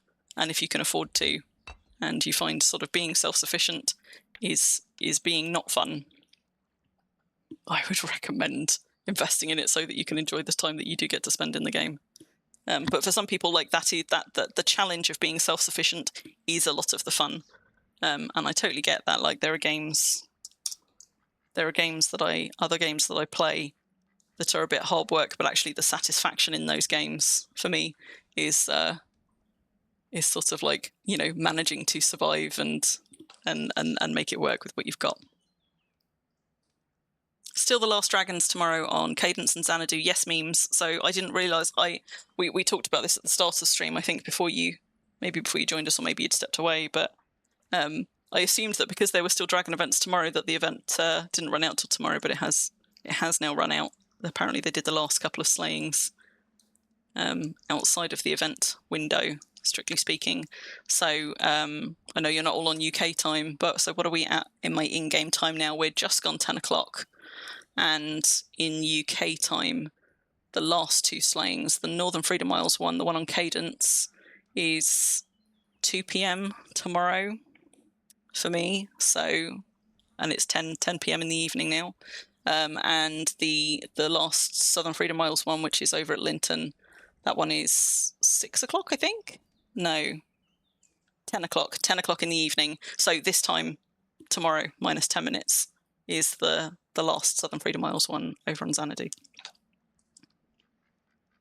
So if you haven't gotten all of your premium tunes to another one of those events, and you are able to, go and get them some more hide and scale. And they've set it at at a defined amount for these ones. Instead of it being split among all people in local, you get, I think, was it 0.03 of hide and 0.05 of scale?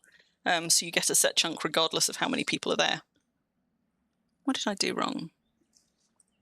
How many mortar did I try to pick up that it wouldn't let me? Doesn't matter. It's letting me now anyway. God, those meteorites, I swear they're happening more than once an hour. I haven't been here that long. I haven't been there that long. Oh.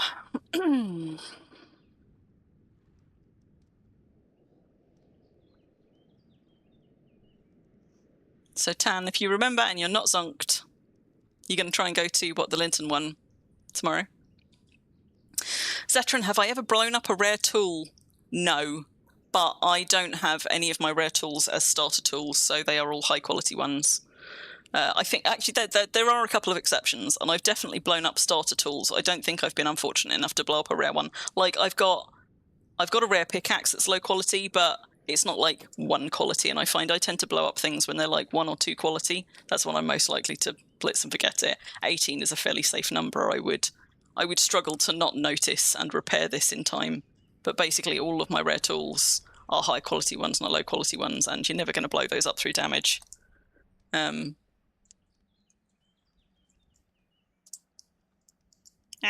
Let's close that. So no, thank goodness. But I know people who have. And I suspect the grindier you are, the more at risk you are for things like that.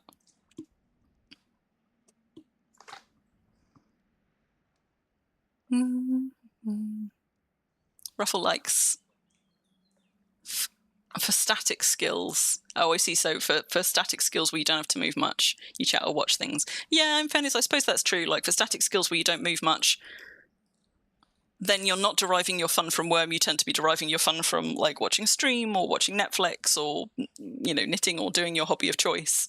And I agree that makes it a more enjoyable way to do a thing that isn't enjoyable, but that's still because the thing isn't enjoyable. Like in that instance, Worm is not being enjoyable. I am enduring it and making it tolerable by adding in something external, which is fun. Which is fine. It gets stuff done, but it's I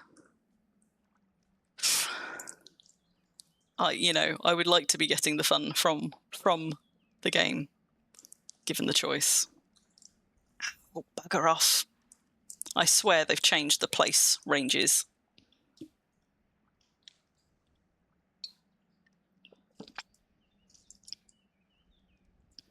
However, I'm chatting and reading so slowly and responding to things that I'm still behind on chat. So bear with me, I'm still catching up. I'll get there. So let's have another 19 of those.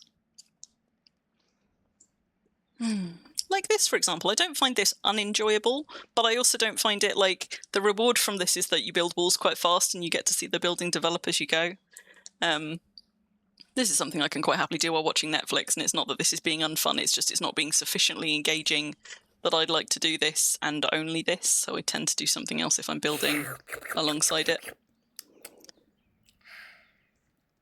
I am not drinking anywhere near enough. I know I'm not. Where's my nearest stone bricks? There. You can hear it in my voice as well. It's getting all scratchy.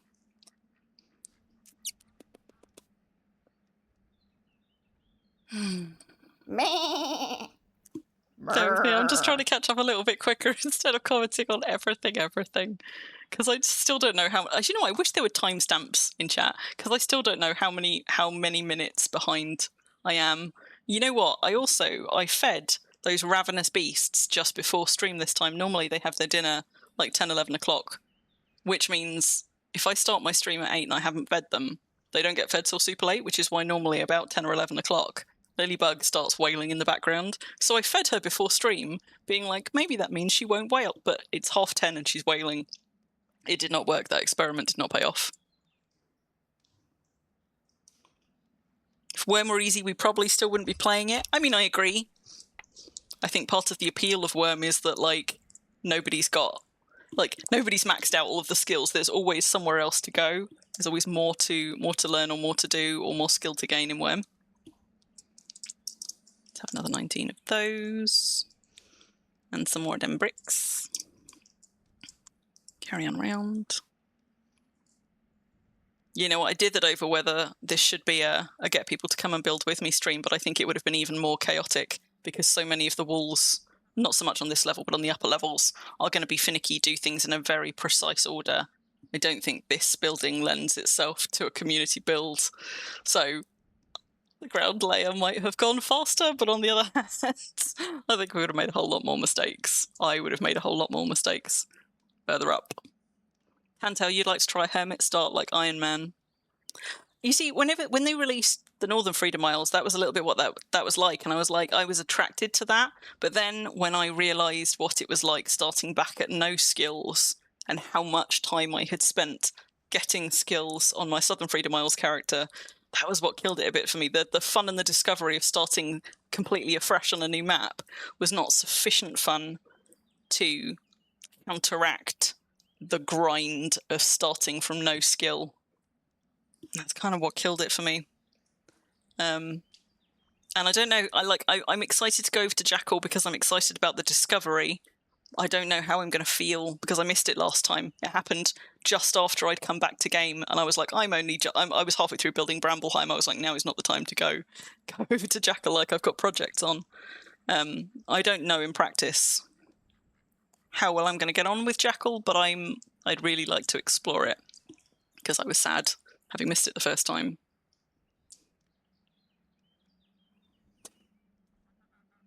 What am I out of? Bricks, obviously.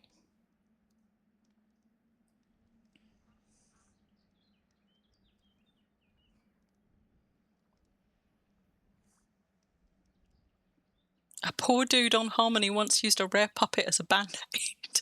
Oh, I didn't even know you could use puppets to... I know that somebody once accidentally blew up a rare meditation rug. I'm pretty sure it was a rare meditation rug, which are very expensive. Tending a wound. Don't do that, kids. Oh my god. Do you know what? Maybe I should just move my mortar over here with me. I try not to move my central BSB around more than I have to, but I don't want to have to keep running back to it. So let's move it into this wing, as we're going to be spending a bit of time here. Stick it there. That's about as central as I'm going to get. Let's pick those up again.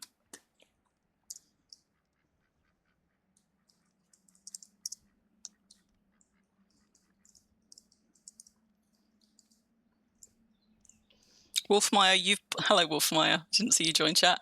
You've blown up anvils with the crafting window not updating. Were they low quality anvils, right? Am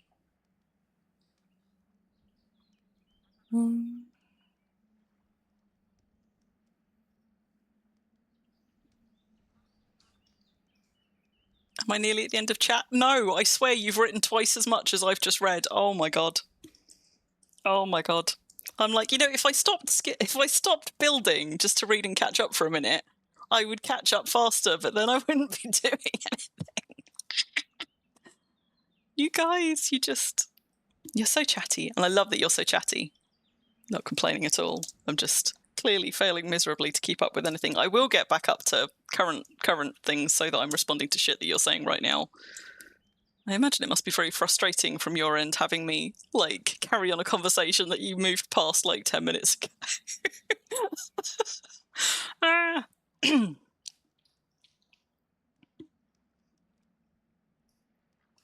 Congratulations, Ruffle, on your 50 longbow. You know what, I've asked you... Okay, 120 titles there, good. You answered it straight after. 120 titles is pretty good. I don't know if... Oh, which one is that in? Is it this one? Which one of these has the titles? One, or is it destinations? 120 titles in destinations. I don't... Can I find that out from doing, like... Doing this? 118. I'm not far off. I'm not far off. I think I must have gained some extra ones when I wasn't looking, because I didn't think I was anywhere near that close. Congratulations on your 120 titles, Ruffle. Well done. Did I? Yes, good. I thought I just switched to the wrong side. Right, let's crack on with that.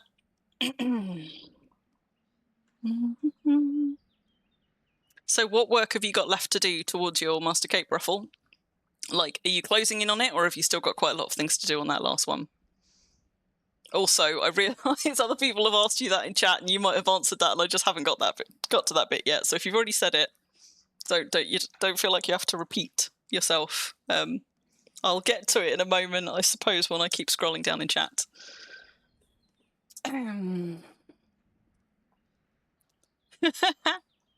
Still need to complete all but one of... Thanks, memes. Sorry, thanks, Ruffle, even. She's pinned the bit for me so that I've got the answer now, which is a very clever way around that.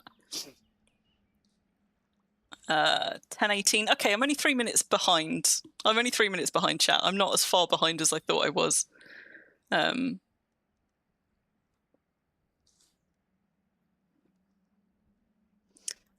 Jackal, yeah, so the first Jackal was 2019, because I came back September 2019, I think, and I think Jackal launched within weeks of me coming back, so I think it was the tail end of 2019 that it happened. And at the time, of course, they were saying, like, this is something we plan to repeat again, so this is going to be for a limited window, and then we'll do more. And of course, then they didn't. So I was like, I happily abandoned that, you know, being like, oh, there'll be other opportunities, which is why I'm glad that there now finally are. I'd have been mad if I had missed it entirely. Oh my god! What's happening? What's? Wait, are you guys just... Because now I'm hurriedly scrolling down to be like, wait, have I missed something? Have I built the wrong thing? And I think you guys are just misleading me and trying to distract me. Oh my god. My bitch. Because now I've lost my place. I scrolled down to see what I was missing. That, right? Now I've got to go back and find my place, and you slowed me down, goddammit. And if that was the intent, well done. Yeah, I haven't actually quite finished that wall, have I? Hang on. It's not nice to distract the neurospicy person on purpose. It's mean. Right, we finished that one. We load up this one. Get a bit closer, load up this one. Right, cracking on. Right, now where was I in chat? Okay. So you need to complete all but one of four difficult treasure chests. That should be quite easy to do. Build a 10-story building, also quite easy to do. Get a skill to 99. That is hard work. So, of those, the getting a skill to 99 probably going to be the one I would avoid. Don't know about you though. Treasures you've already got a date for. Nice.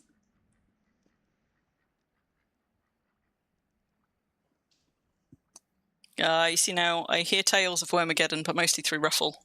So I don't know how palpable it was at the time, except I suppose... Stop it! Yeah. Like, you lost progress on toons, but you didn't lose the toons themselves, is that right? So you lost progress in the world, lost the world. It's a long time ago.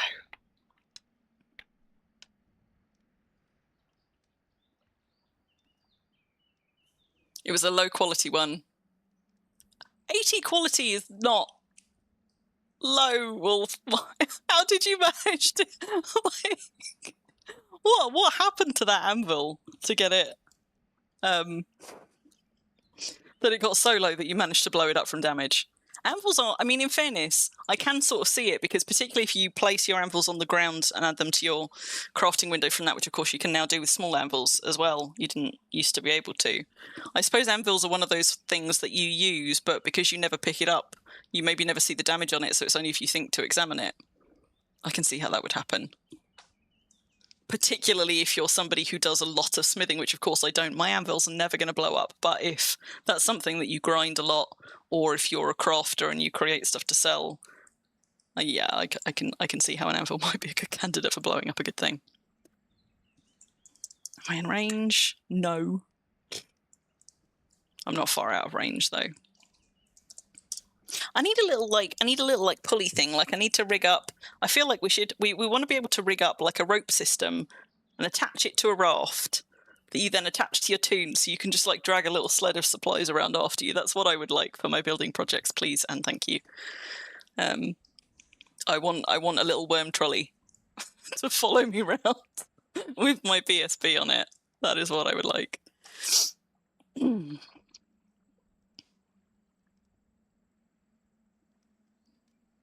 Just 3 minutes behind. Quick, everybody chat. You fuckers. You were trying to throw me off, you sods. Now I just get to read all of your glee. Hello, Galandria. How are you doing? I am just catching up on chat. Trolling was indeed successful. Screw you all.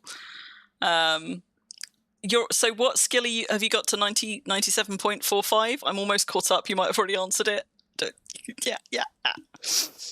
Like, wow, my highest skill, I think your highest skill's now higher than my highest skill. I don't think I've got anything close to that. Hang on, we can do it this way, can't we? Oh, no, I have. Okay, so my archaeology is 97.69, I tell a lie. But that's because archaeology is sneaky like White Russians are sneaky, which are one of my favourite cocktails. White Russians are sneaky because they slip down like milkshake. You don't even know you're drinking alcohol. And archaeology is like that in Worm. Archaeology is the skill that, like, you don't even notice. You're just so happy doing your archaeology and getting your things, particularly around those, like, festive events, like, you know, the Halloween events and the Easter events and the Christmas events and things. Archaeology just slips on down. It sneaks up on you, which is where all of my archaeology skill has come from. That's never been a concerted effort to skill. The most concerted I have been with it is occasionally remembering to turn my sleep bonus on when I'm going to go and do a good couple of hours of it or something. I need to get closer to my mortar again. So I should have known. I should have known really that it was archaeology, because I always forget that mine's as high as it is. And also, archaeology doesn't get more difficult to skill the higher up it goes. I know we've said this before. I think it is the easiest skill to get to 99 if you're going to go for a skill to 99. But I'm sure we all have different metrics for what we consider easy. I consider it easy because I don't even have to think about it. I just enjoy doing it, and I keep getting skill.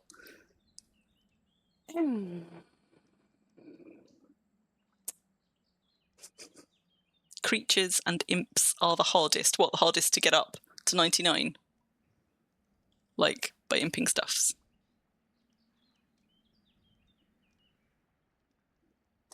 Maybe a dragon played golf. Wait, maybe a dragon played golf with what? Have I missed something? Oh, Anvil got drop kicked off a cliff. Gotcha.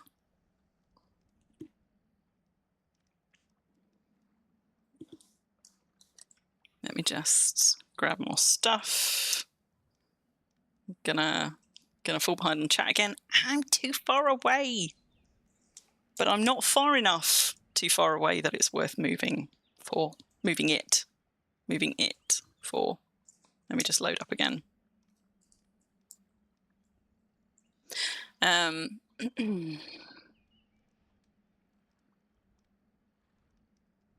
Oh, we're onto bugbears. People calling 80 low quality. Yeah, it's one of those difficult ones, like, where, like, people are at such different levels for Worm, and people get such different fun things out of Worm, that it can be quite hard if you're not one of those people with really high skills or who enjoys getting up to really high skills.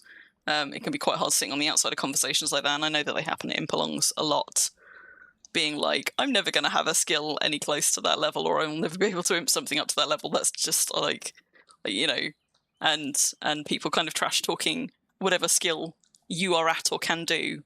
And I think it's just a bit of an unfortunate side effect, because I think people having those discussions about what works and what doesn't at high skill and how they got there and things like that's legitimate discussion. It's just, it can be quite disincentivizing, I guess, to sit on the outside of, if you are not one of those people. And for some people, they will be incentivized by it. That will encourage them to grind harder. And for some people, it will just make them feel a bit shit about themselves, which is not great, obviously. So I do sympathize with that. Tan, I sympathize with yours as well, like people telling you how to play. Bun's gotten much better at it. Like, and I think like Bun, a lot of people are sort of, maybe, I have a tendency to sometimes give people too much credit.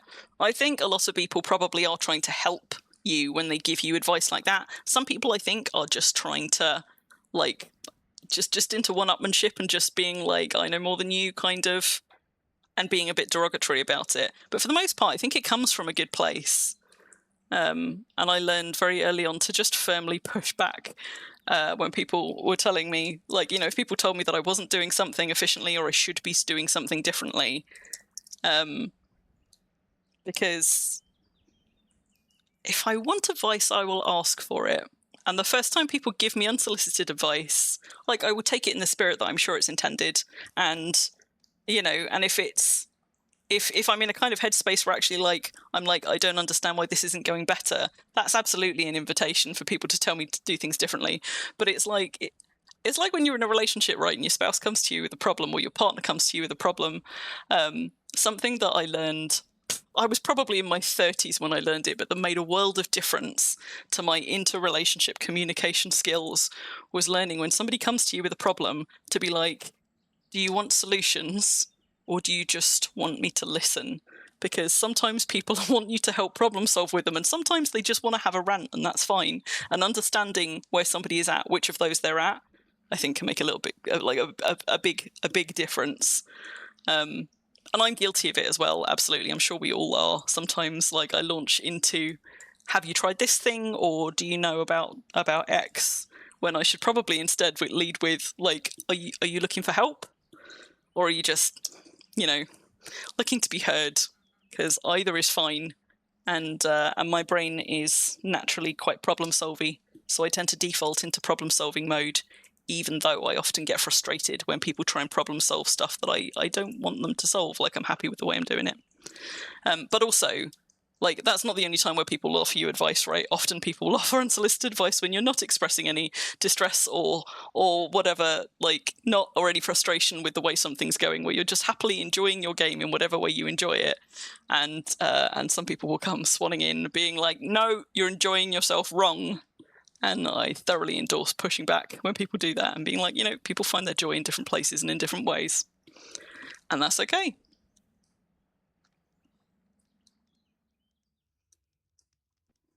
I can drag carts with me.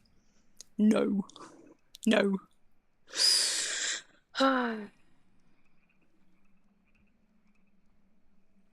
Large mall, what? Is it your large mall that's up to 97, Ruffle? Was that what that was an answer to? Do you know what? I had just gotten back to level with chat, and then I went on a whole ramble, and now I'm like halfway back up chat again, and I'm so far behind. I'm just going to go and get me some more mortar, and then I'm going to go catch up again, because it was such a good feeling to be all caught up on chat, and I wasn't there for long. Oh, I don't actually need to be that far down, though, so maybe I can stay within range of the mortar, which will help.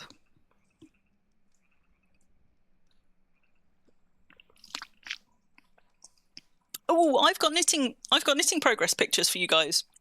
And it didn't even occur to me to post them in the Coterie channel, and it should have, because I have been knitting my very first pair of socks. And that's reminded me I need to post a picture. They're still in progress. But remind me. It's reminded me I need to go post a picture. Because I've been knitting a thing, like, just doing a little bit at a time, on and off for weeks. Certainly not at the rate that Myra knits anything. Just when I go down to the pub, I tend to either take... my Kindle with me, or I take my knitting, or I take my sketchbook. I like to take something with me. I'm doing this all wrong. Don't talk and build. And so I've been just like chipping away a little bit at this stuff, and I need to post a picture for you so that you can see. So I can be like, see, I do knit sometimes. Ruffles without bonking. I think that should be. I think that should have been the the 100 skill title for Large Mall. Something bonking related. The unsolicited advice is the neurodivergent urge to share information, though. Yeah, absolutely. Which, and I'm absolutely guilty of it as well. Like, because I'm problem solving and because I'm so information oriented, I catch myself doing the thing which I often also catch myself being frustrated that others will do at me. So I absolutely recognize that, that it's just a thing, and that's why I'm like, and most people, I think, like, the intention is to share knowledge, is to be helpful. I know that isn't always the case. Sometimes people are just like getting their kicks off feeling superior, but I think most of the time it's not that at all.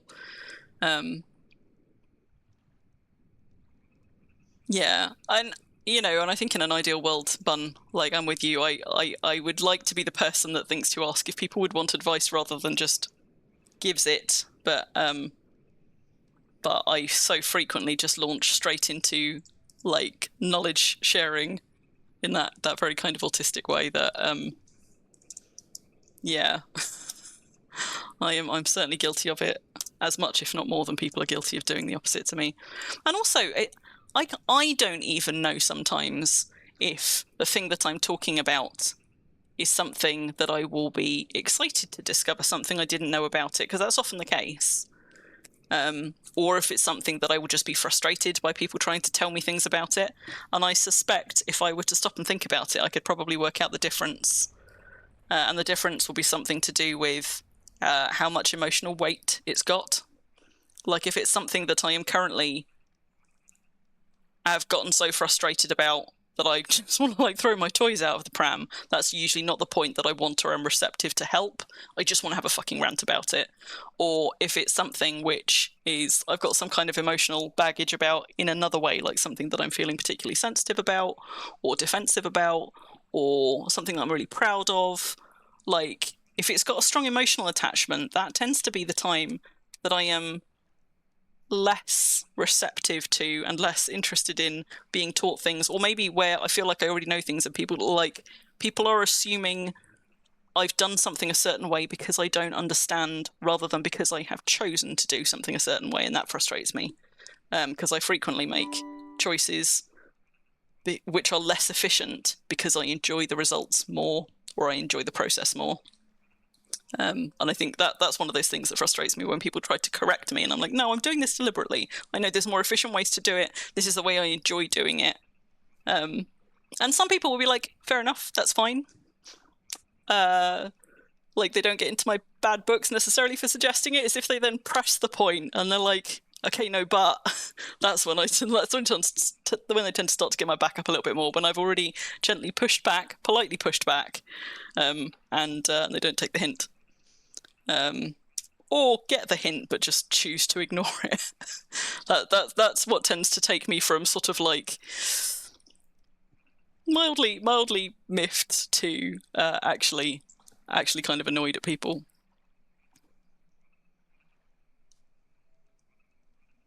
Large maul was your highest skill. Yep. Wolfmeyer, two-handed sword was your first to 99. Was that the first weapon that you used, or the weapon that you always used and still used, or was that like a deliberate work on your part? I didn't start with a large maul. I don't know what I started with, but I skilled up the thing that I enjoyed the most. I think I started with huge axe actually, and I skilled huge axe up to 70. Then I switched to a large maul, and I noticed when my large maul got to 90, and I was like, I should probably switch to something else, because for me, getting a skill up past 90 is probably not as much worth getting another skill from low up to 90. So I pivot every time I hit 90 in a weapon skill. I figure I'd like to be proficient in more things rather than really, really, really proficient in one.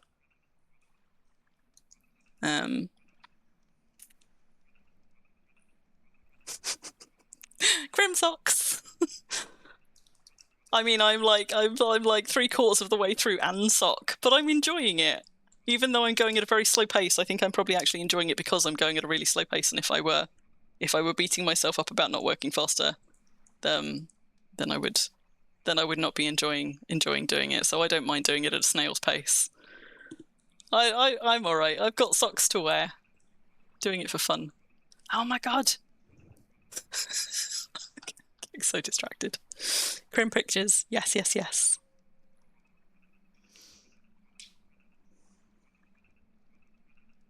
Yeah, what Ruffle's saying as well about that black and white thinking. Yeah, you're right. That absolutely feeds into it as well. Like sometimes you're kind of, or for me, like as well. Sometimes it's not. I don't feel like I have black and white thinking about a lot of things, although sometimes I do recognize it in myself. I think it's more that mode switching is hard for us, and sometimes we're so excited about information sharing that we don't stop to read the cues sufficiently to realize that we need to mode switch. So if I'm in Like if I hear a problem or a difficulty that someone's having, that puts me in problem solving mode, because what's happening in my brain, whether or not I'm telling them, is trying to solve the problem. And so I will try to solve the problem aloud with them to help them. That's kind of like my default mode. And if I stop to notice that that's maybe not what they want, then switching modes is fine. But if I haven't quite clocked it and somebody's trying to intercept and I haven't understood why they're trying to intercept what they're trying to get me to, it feels like somebody trying to drag me into a mode switch. And that, as any neurospicy person will know, is like painful and frustrating and annoying, somebody trying to yank you out of whatever mode you're in, like make you mode switch. Whereas when you realize that a mode switch is needed and you're the one triggering it, it's often much easier to do. Don't like being dragged there, and often can't be dissuaded from whatever it is that we're talking about in order to realize that it's necessary. That's going to be a solid wall, isn't it? I'm just going to move this, having said I wasn't gonna. Why can't? There we go. I'm just going to place this the other side, because in a minute that's going to be a narrow stone window, and then I'm not going to be able to reach my mortar anymore. Right. Resume.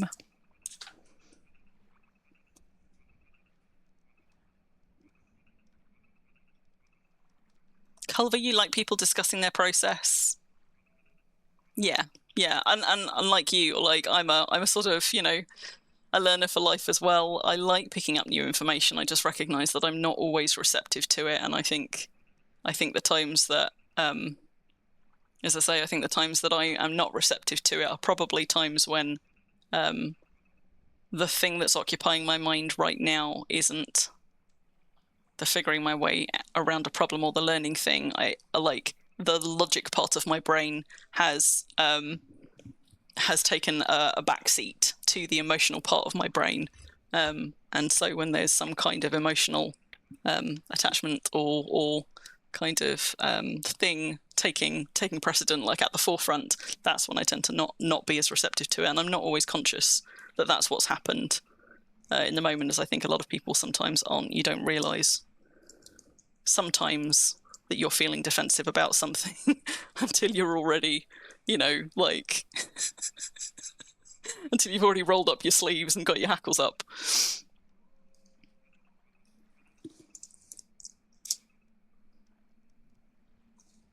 Still not quite caught up on chat, but I'm trying. Oh my god, chat's gone even I am even further behind. Oh no. Ruffle, you started with a longsword, switched to large maul after you saw mine. What, because it's pretty? The large, do you know what? I think the large maul is, unfortunately, mine's skinned now, but I think that of the basic tools, long before we had skins for anything, large maul was just far and away the prettiest of the weapons. It's got extra detailing on it that none of the others have, that they all looked a little bit plain. I just liked them because they were fancy looking, and then I liked them because they bonk trolls hard on the head. I like having a big hefty weapon, which is why I've been two-hander on Crim for basically all of my time playing Worm. I am only just now training up sword and board, slowly and painfully. Thrown my numbers off somewhere, but it doesn't matter.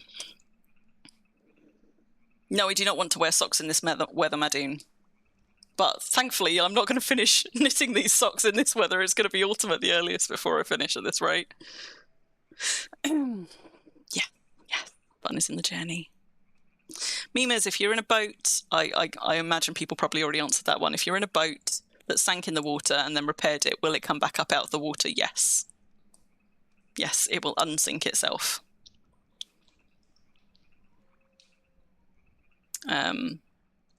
But yes, you might need a relog to do it.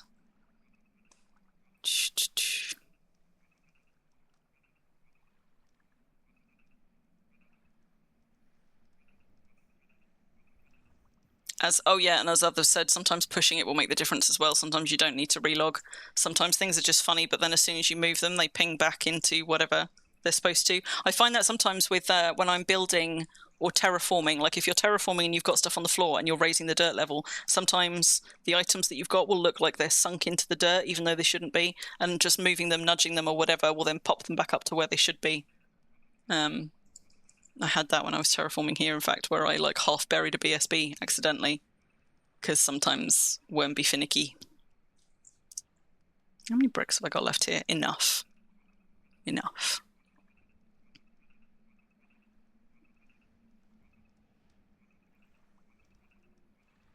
Who rules the world? Well, we do.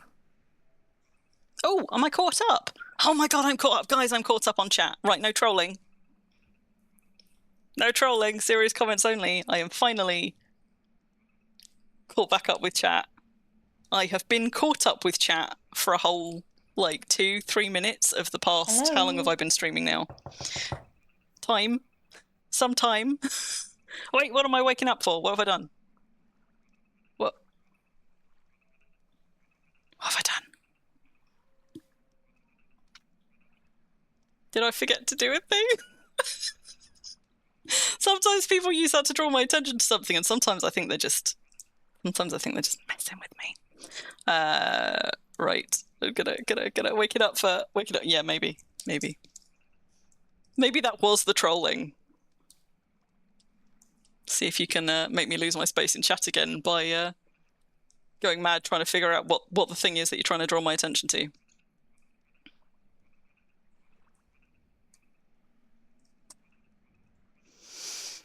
You would never troll. Of course not. Drink, yes. This would, you know what, this was nice and cold out of the fridge 3 hours ago. In fact, you know what? What makes me sad is I've got this lovely, I don't know if you're going to be able to see it, but I've got this lovely little, like, I've got these pretty windows, like, pretty little twinkly solar lights set up around my windows. And because we're in the summer, I start streaming when it's light, which means I can't set up my lights for what it's like when it's dark. So I need to remember to check whether my lighting situation needs to change when the sun goes down.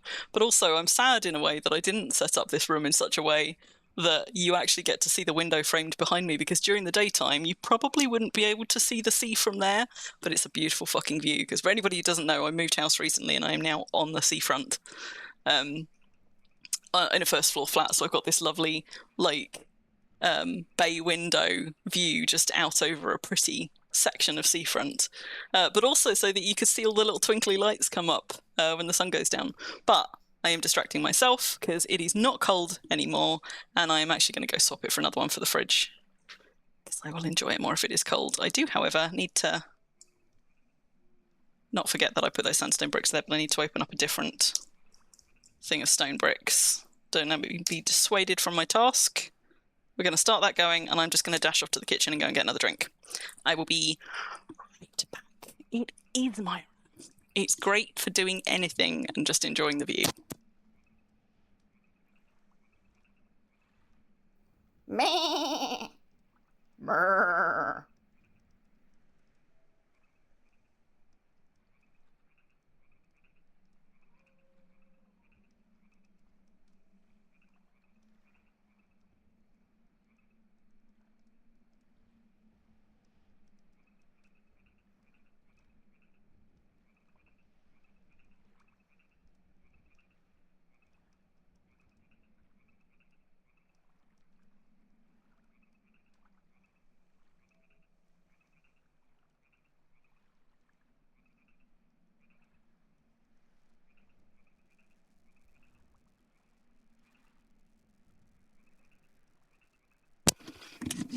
You all accidentally got another another ad for Secret Labs there. The problem is, right, because this is this building is, I think, mid to late Victorian.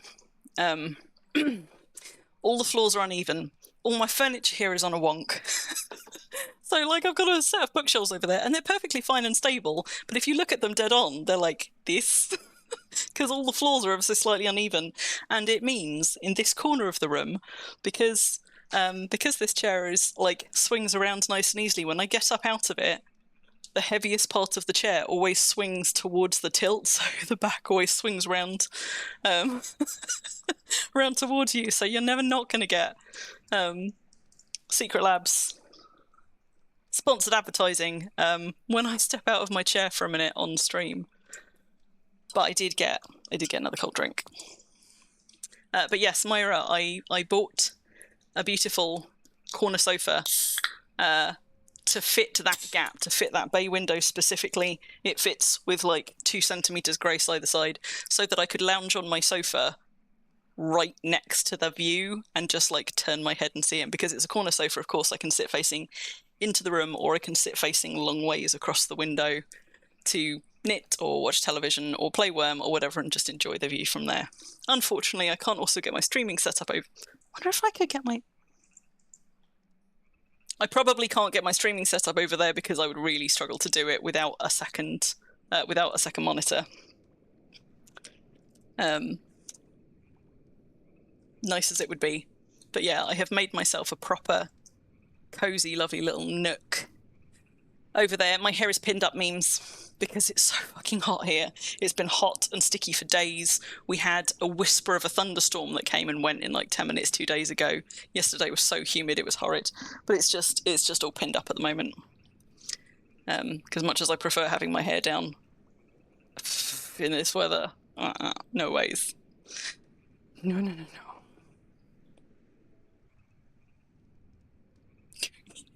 You're a cutie, Tan.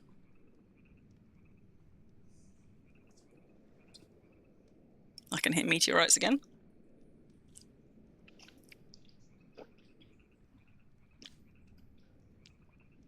How are we doing? Yeah, I'm so finishing this on stream. Look at this. I've got I haven't even finished the ground fucking floor yet.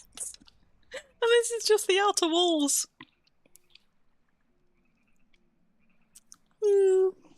We'll see. I mean, obviously, we're not going to see me finish this on stream. We'll see how far I get on stream, and then how much I feel like I have to do before I can show this off on stream again. It's a good thing I had a deep planner thing to show you, otherwise you would have literally nothing to see for this stream, except lots of me staring at walls. It is going so well. Oh, something's killing a bull. It's a sound that when I hear it, I always mistake it for a rift beast first, and then I remember that bulls make that sound when you hit them, because of course I don't attack passive creatures in Worms, so I don't hear it very often. But something, a bear by the sound of it, because I can now hear the bear as well, sounds like a bear's attacking a bull. So sorry if you're also being subjected to that. At least it's not a donkey. Right, that's done. That's done. Done. Oh, I'm going to need to move my mortar. And frustratingly, I'm going to need to move out of the building to place it.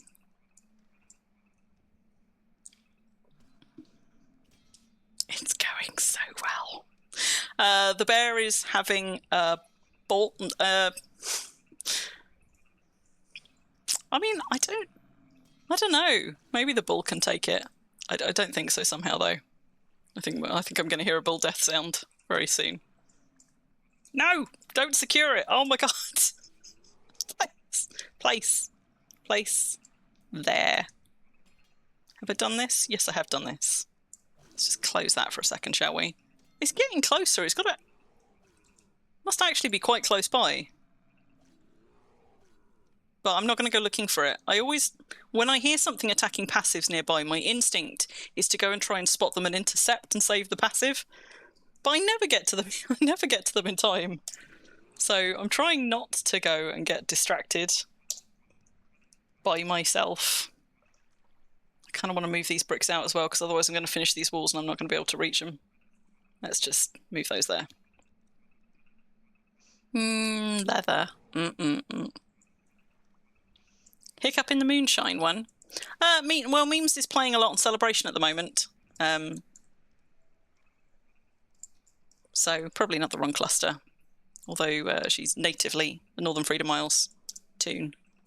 I think Memes is on Celebration a lot at the moment, so hopefully the right cluster.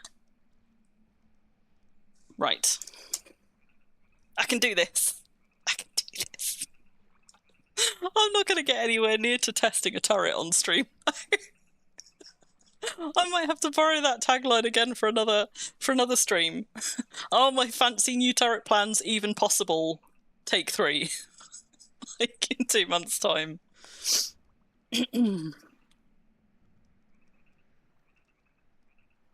You thought Selly was... No, Celebration is Southern Freedom Isles. All of the Northern Freedom Isles are music-related server names. And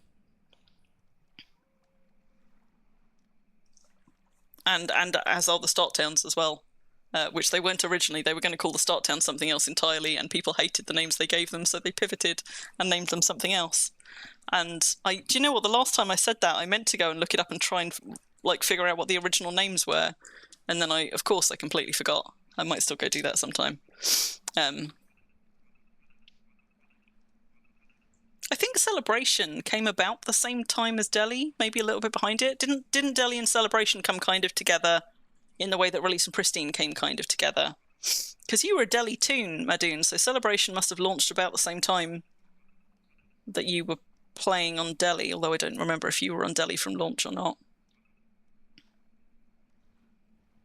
Off to bed, Moomin. Good night. Now we can chill until Halloween. No, we can't. There's a friend along. So good night. I think the NFI servers have got quite nice names, actually. Like, they make more sense in a way, the naming conventions there, than the Southern Freedom Isles, but then they were all made together, more or less. Whereas the Southern Freedom Isles were added bit by bit over time. Like, there is a naming convention there. It's just that Xanadu doesn't follow the pattern, and that annoys me. Like, what do I need? I need more water.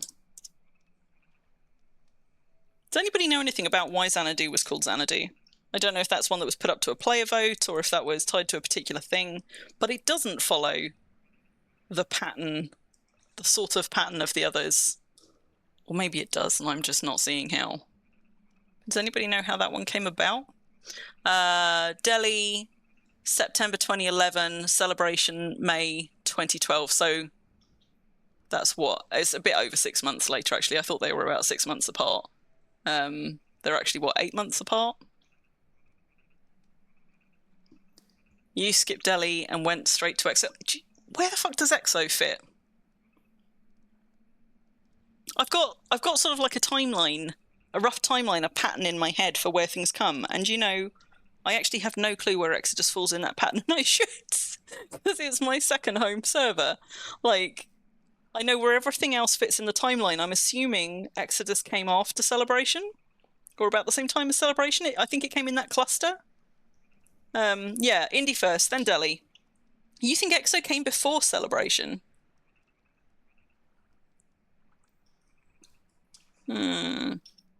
I thought it was Indy, Delhi, Celebration. I'd assume then EXO. Okay, so Exodus actually came at the same time as Delhi.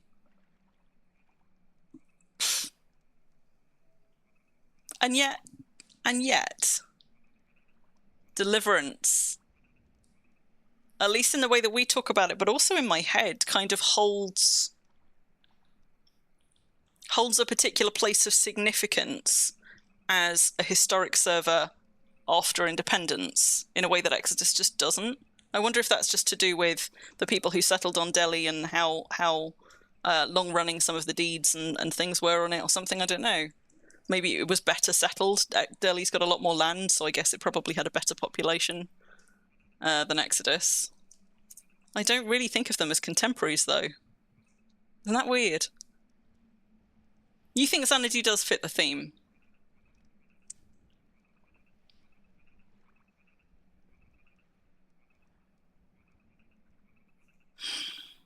I suppose it does in that way, and actually, kind of what I would consider the theme, Xanadu's wouldn't be the only outlier. I suppose I'm thinking in terms of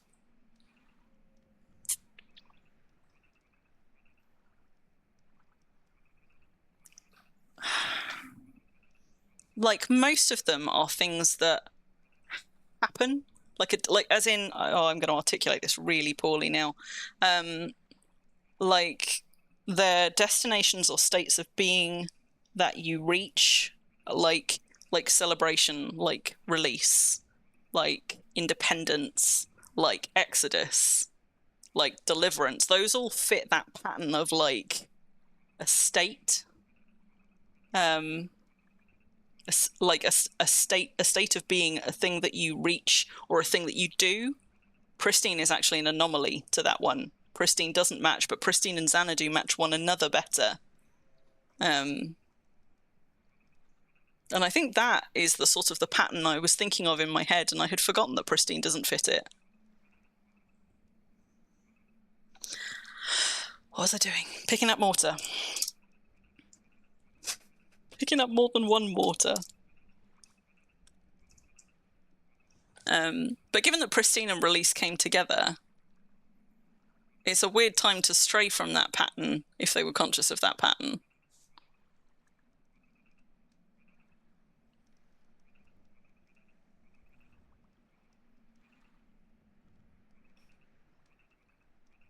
Yeah, Delhi is the second server. It's just that because Delhi was only just the second server, like it's not far ahead of Exodus, I would expect them to both hold that level of historical significance, and they just don't.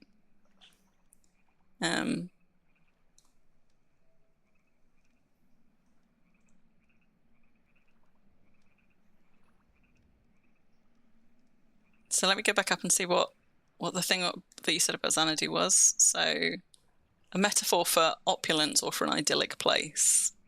Yeah, but you don't talk. I assume I've never used Xanadu in a sentence. I assume you wouldn't talk about reaching a state of Xanadu, or would you? Maybe it's just that I don't really know how Xanadu would be used, and it feels like a physical destination rather than a state of being.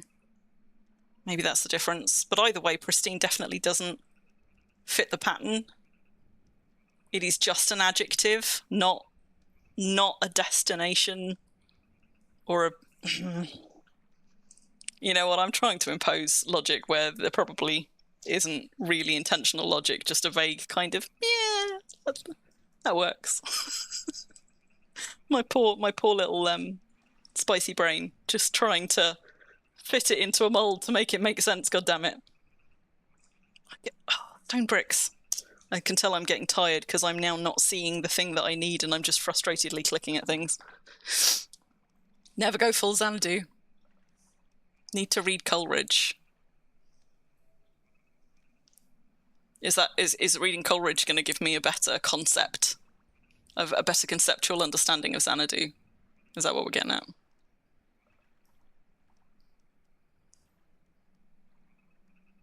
I don't think any of them follow the music pattern memes. The music pattern only really came in with the Northern Freedom Isles, and they were all music patterned. Like, that was separate from the Southern Freedom Isles ones. I don't think music was always a pattern.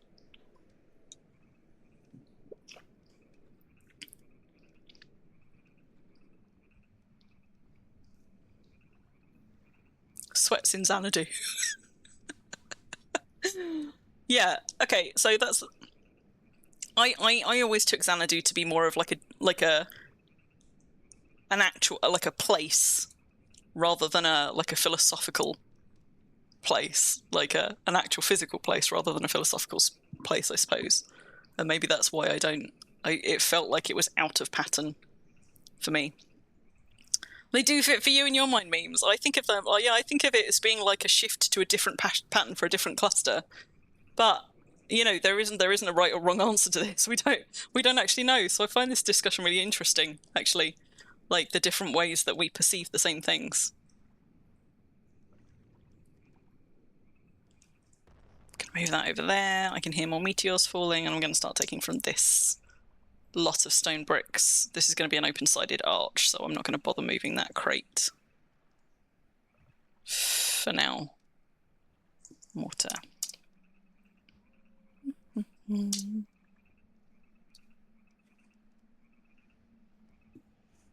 least I didn't turn my skill gain on. Oh, there are 4 minutes left for Holy Crop. If you were planning to go and you're not right next to a portal, you're probably out of time. 4 minutes, 37 seconds and counting on Holy Crop. 29 minutes and 15 seconds still on ritual of the sun, so if you're a mag follower, you have still got time. But if you're foe and you're not here, you're probably fucked. You might make it, but you're probably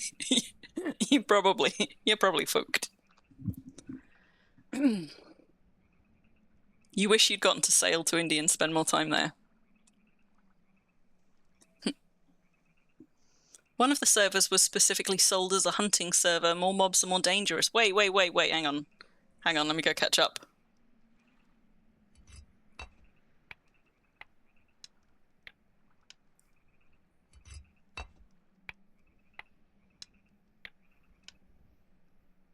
Sailing to a new land. Delivered by an Exodus of settlers. So which... I don't know that I'm going to get it by scrolling back up. Which server was meant to be the hunting server?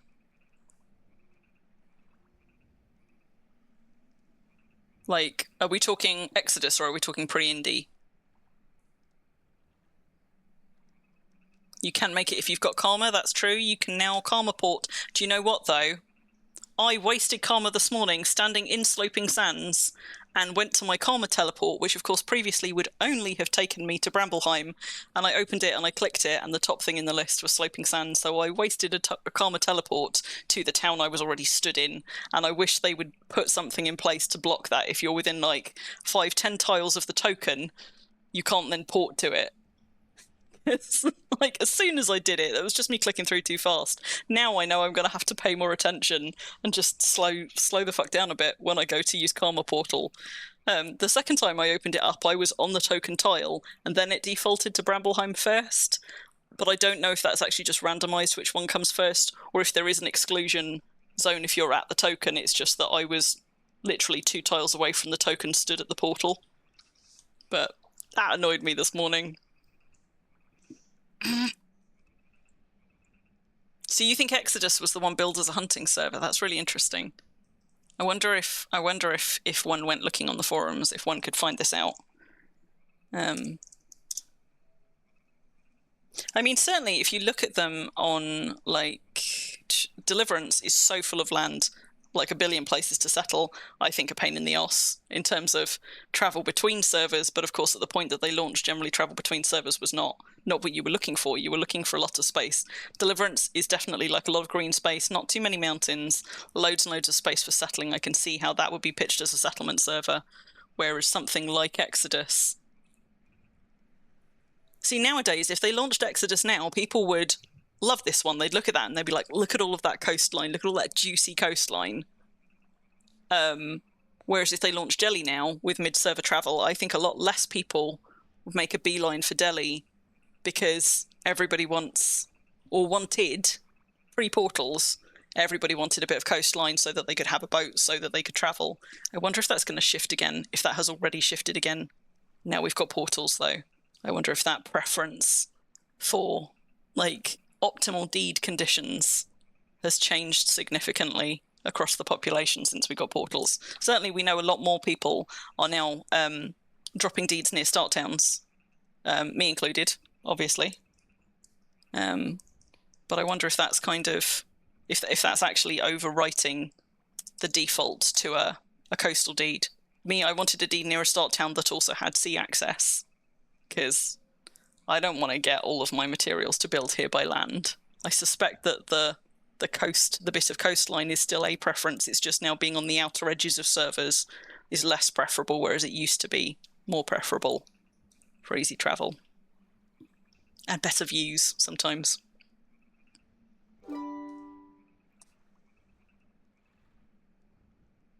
You don't think you could launch Worm quick enough to get over Tan?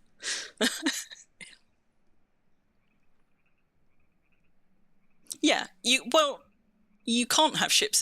You can, but it takes a while to get there, right? You have to build a whole infrastructure if the infrastructure doesn't exist to get ships to your deed. And it takes a lot of time to build that infrastructure if somebody hasn't already built it for you or near you.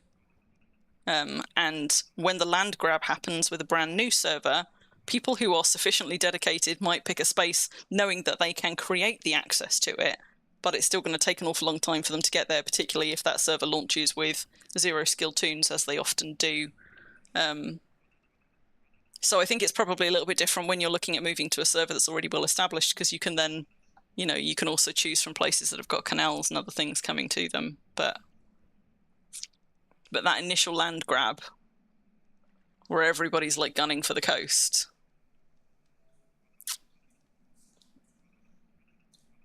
And then you've got people like Robbie who just deed on top of a mountaintop and getting materials up there to build. I guess you would make them in situ. And as somebody who doesn't make materials, that is therefore anathema to my to my building sensibilities. Like, I don't want to make all of those materials myself on the mountaintop. If I ever have a mountaintop deed, you can guarantee before I even consider putting that down, I've thought about how the fuck I'm going to get my stuff there.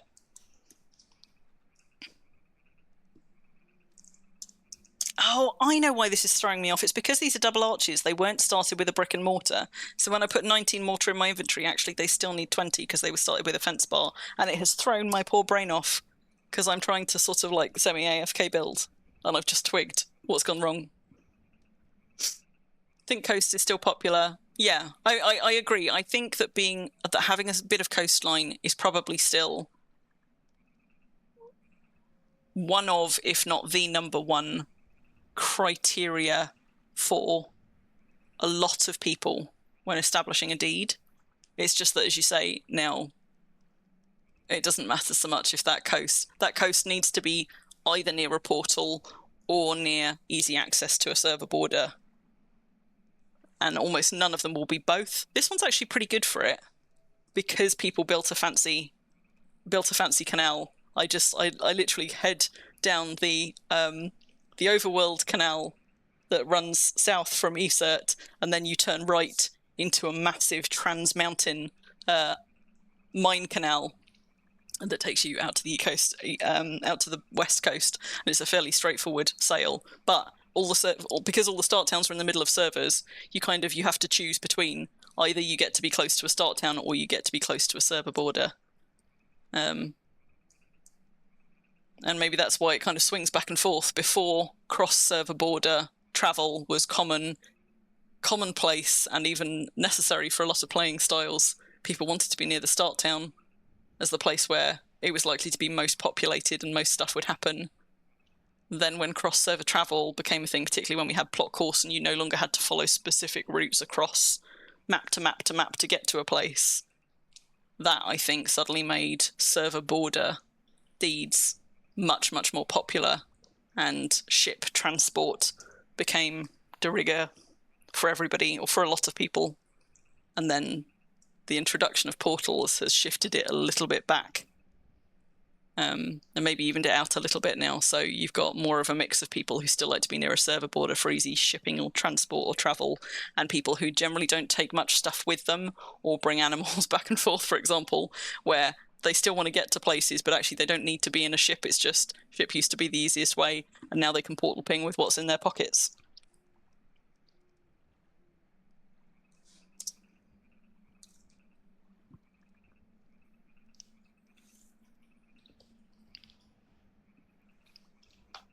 Yeah, I'm sure there's a load of other criteria at play as well. Yeah, a lot of people will look and will be advised if they're new and picking a deed for the first time and ask people what's a good spot. People will often advise like access to clay so that you can make mortar primarily, but also other things besides. People often prioritize access to tar, which is interesting for me because I never had easy access to tar and I don't consider it an essential at all, but I know that some people do. Likewise, peat. This is the first time I've ever had a deed anywhere near peat, and I still don't really remember to use it most of the time. Clay though makes sense, because if you're going to build anything at all that's not wood, you're going to need clay. Ready access to sand for the same reason, but sand is much easier to to perpetuate. You only need a bit of sand to start creating and converting things to sand, whereas clay, you've either got access to it or you don't, which is why, of course, anybody who's gone sailing around any of the older servers, maybe even some of the newer servers on Northern Freedom Isles, will have encountered frustrating raised bits of clay out to sea that are just about water level, so you often don't see them till you've beached yourself on them where that was the nearest clay, and so people raised it up and sometimes made a route out to it. Yeah, you need it for your forge, you need it for your oven, but you only need a certain amount for that, right? You need like a finite amount, so theoretically you could travel further to get that. If you've got a mailbox, you could get that mailed to you, but if you're going to do any stone building, you need a much bigger supply of clay to do that. But certainly when a server is like a brand spanking new server, newly born server, access to clay is one of those. Access to clay and access to good lumber are probably two quite high priorities in that kind of a situation, because those are the things that you can never be without. But the lumber one is, again, like sand, much more easily fixable once you've got some. Whereas the clay one is not. Not until you're at the level of making transmutation fluids and things.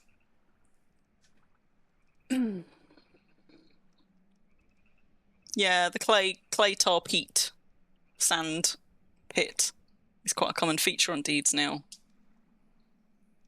I've only ever had them on deeds where I have deeded a site that already had one made. I've never like made one of those on my deed, on any of my deeds.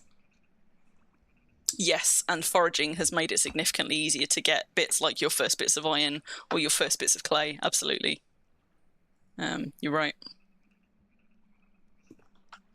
Which I suppose was one of the accessibility things about foraging nodes. Like, I really like the visuals that it added to the game. I like having a more detailed, more varied landscape. I really like having like the little visual nodes and that being the way that you go and find places to look for certain things. But also it really was an accessibility thing to make the new player experience a bit smoother. And it, as you say, has addressed a load of those issues where very early game you need a bit of something, not necessarily a lot of something, but until you can find it, like you've got maybe a bit of a hardball on how far you can progress with things. Oh, I need to go that way for the stone bricks. Is it because they're in a building? I think it's just because I'm not quite close enough. Yeah.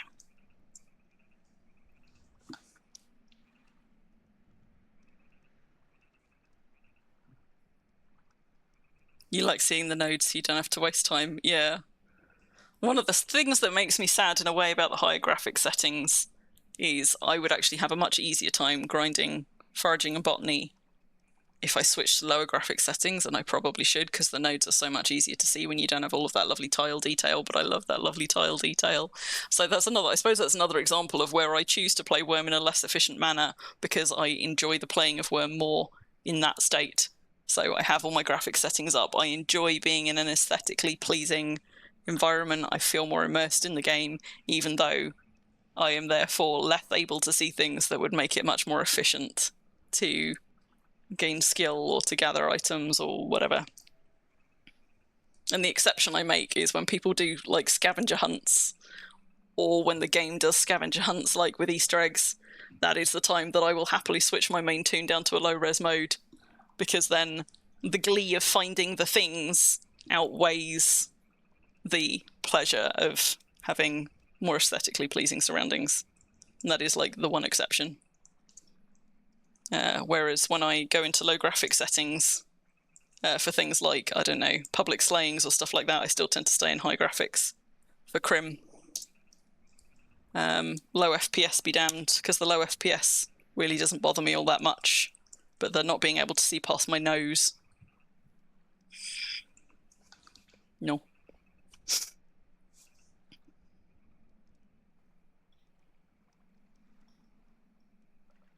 You see them easier on high, Ruffle. The problem I have on high is because, I mean, maybe if you change the tile density, it's better and you're still on higher graphics, but my problem is I can see them perfectly when they're like 10 to 12 tiles away, and then as soon as I get close, they are almost all of them obscured by grass. There's a few nodes that are high enough that you can easily spot them above grass, or that are colourful enough, but a lot of them are low profile enough and also green that when you get within a few tiles of them, they just vanish into the lovely wavy long grass. And then I have to like particularly things like critters' nests and stuff. So I think if you're on a slope, they're actually probably a lot easier to spot. My problem is specifically hunting on flat land for them. And you know, in fairness, I've done a lot of my foraging and botany on Exodus, which is very flat in a lot of places. maybe I would feel differently about it if I had been doing it, for example, behind my deed at Bramblehime, where it slopes all the way, so you've actually got better visibility as to what's on the tile, whereas when it's all flat, you're just seeing grass till the end of time.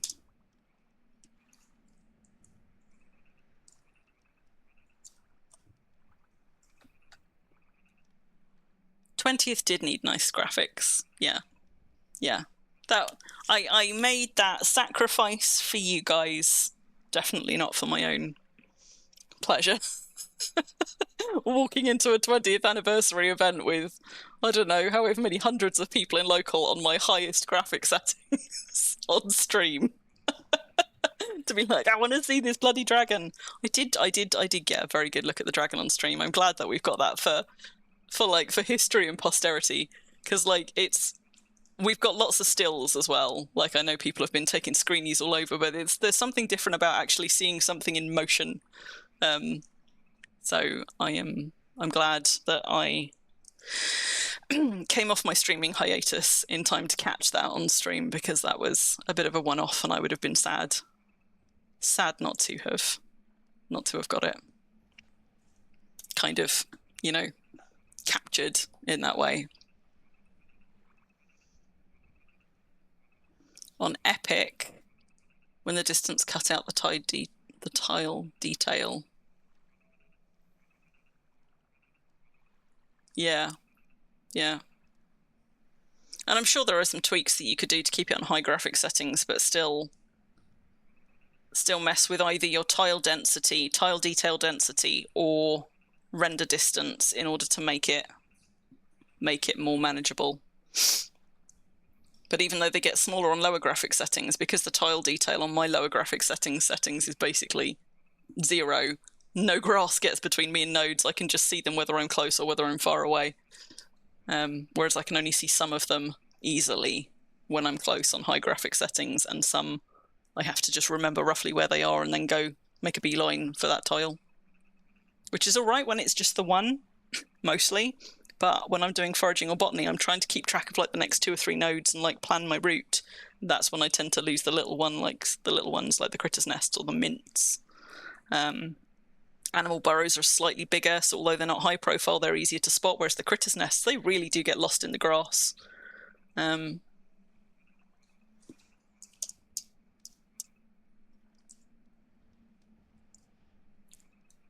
Oh, these are corner ones again. I'm being thrown off by them actually needing 20 mortar.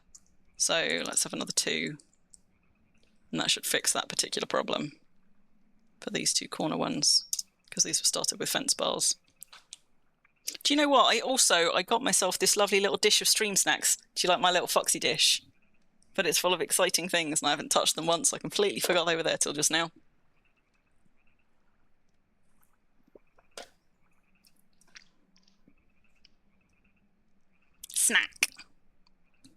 Snack indeed.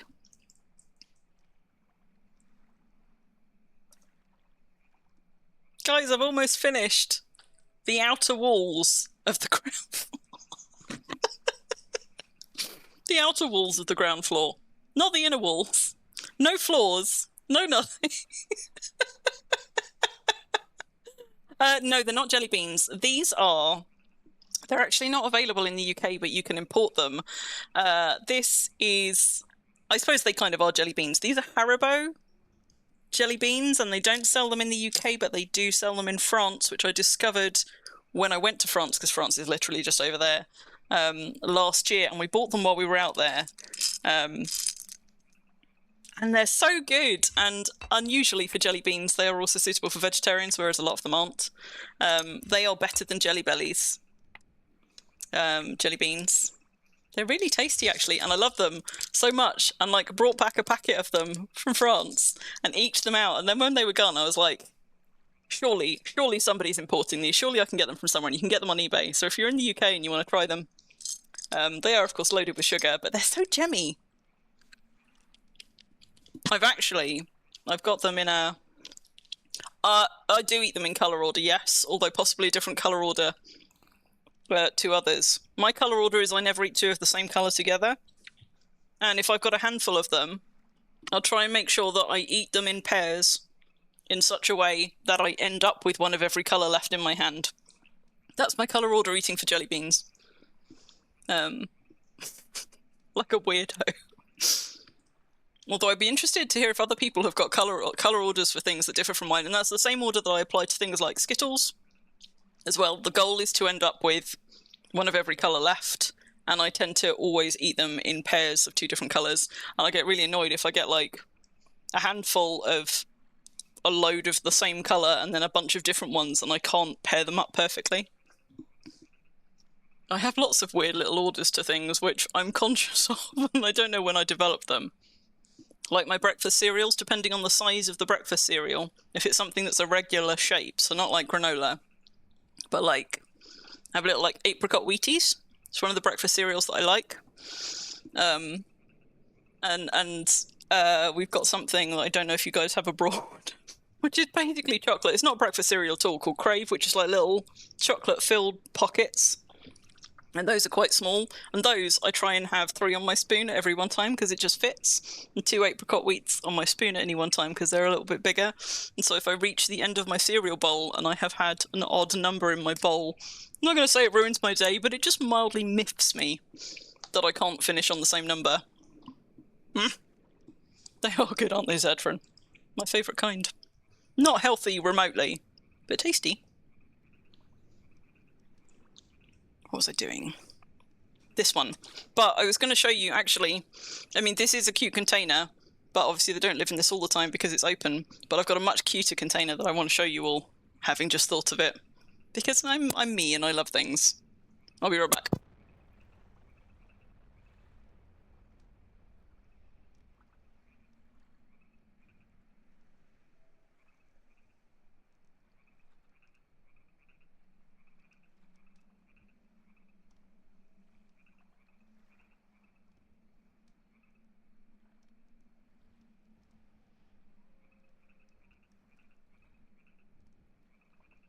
If you ever wonder why I'm such a sucker for aesthetics in Worm, it's because I'm a sucker for aesthetics in everything. But this octopus jar is my jelly bean jar, and this is where they live generally. So,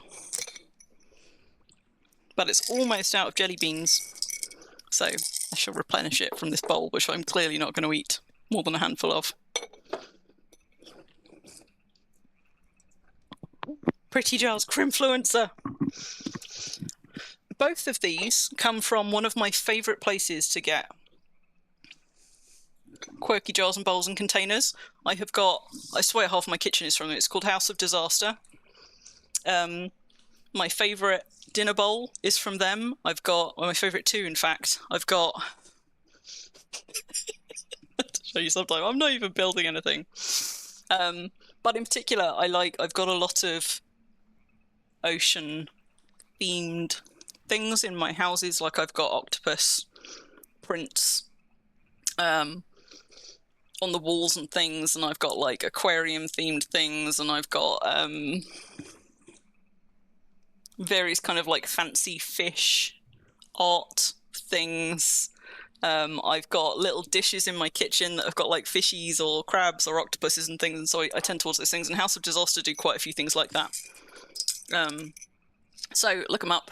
My octopus jar came from them. I've got a bowl that's got a whale painted in it and a little whale's tail flopping out the side, and love it.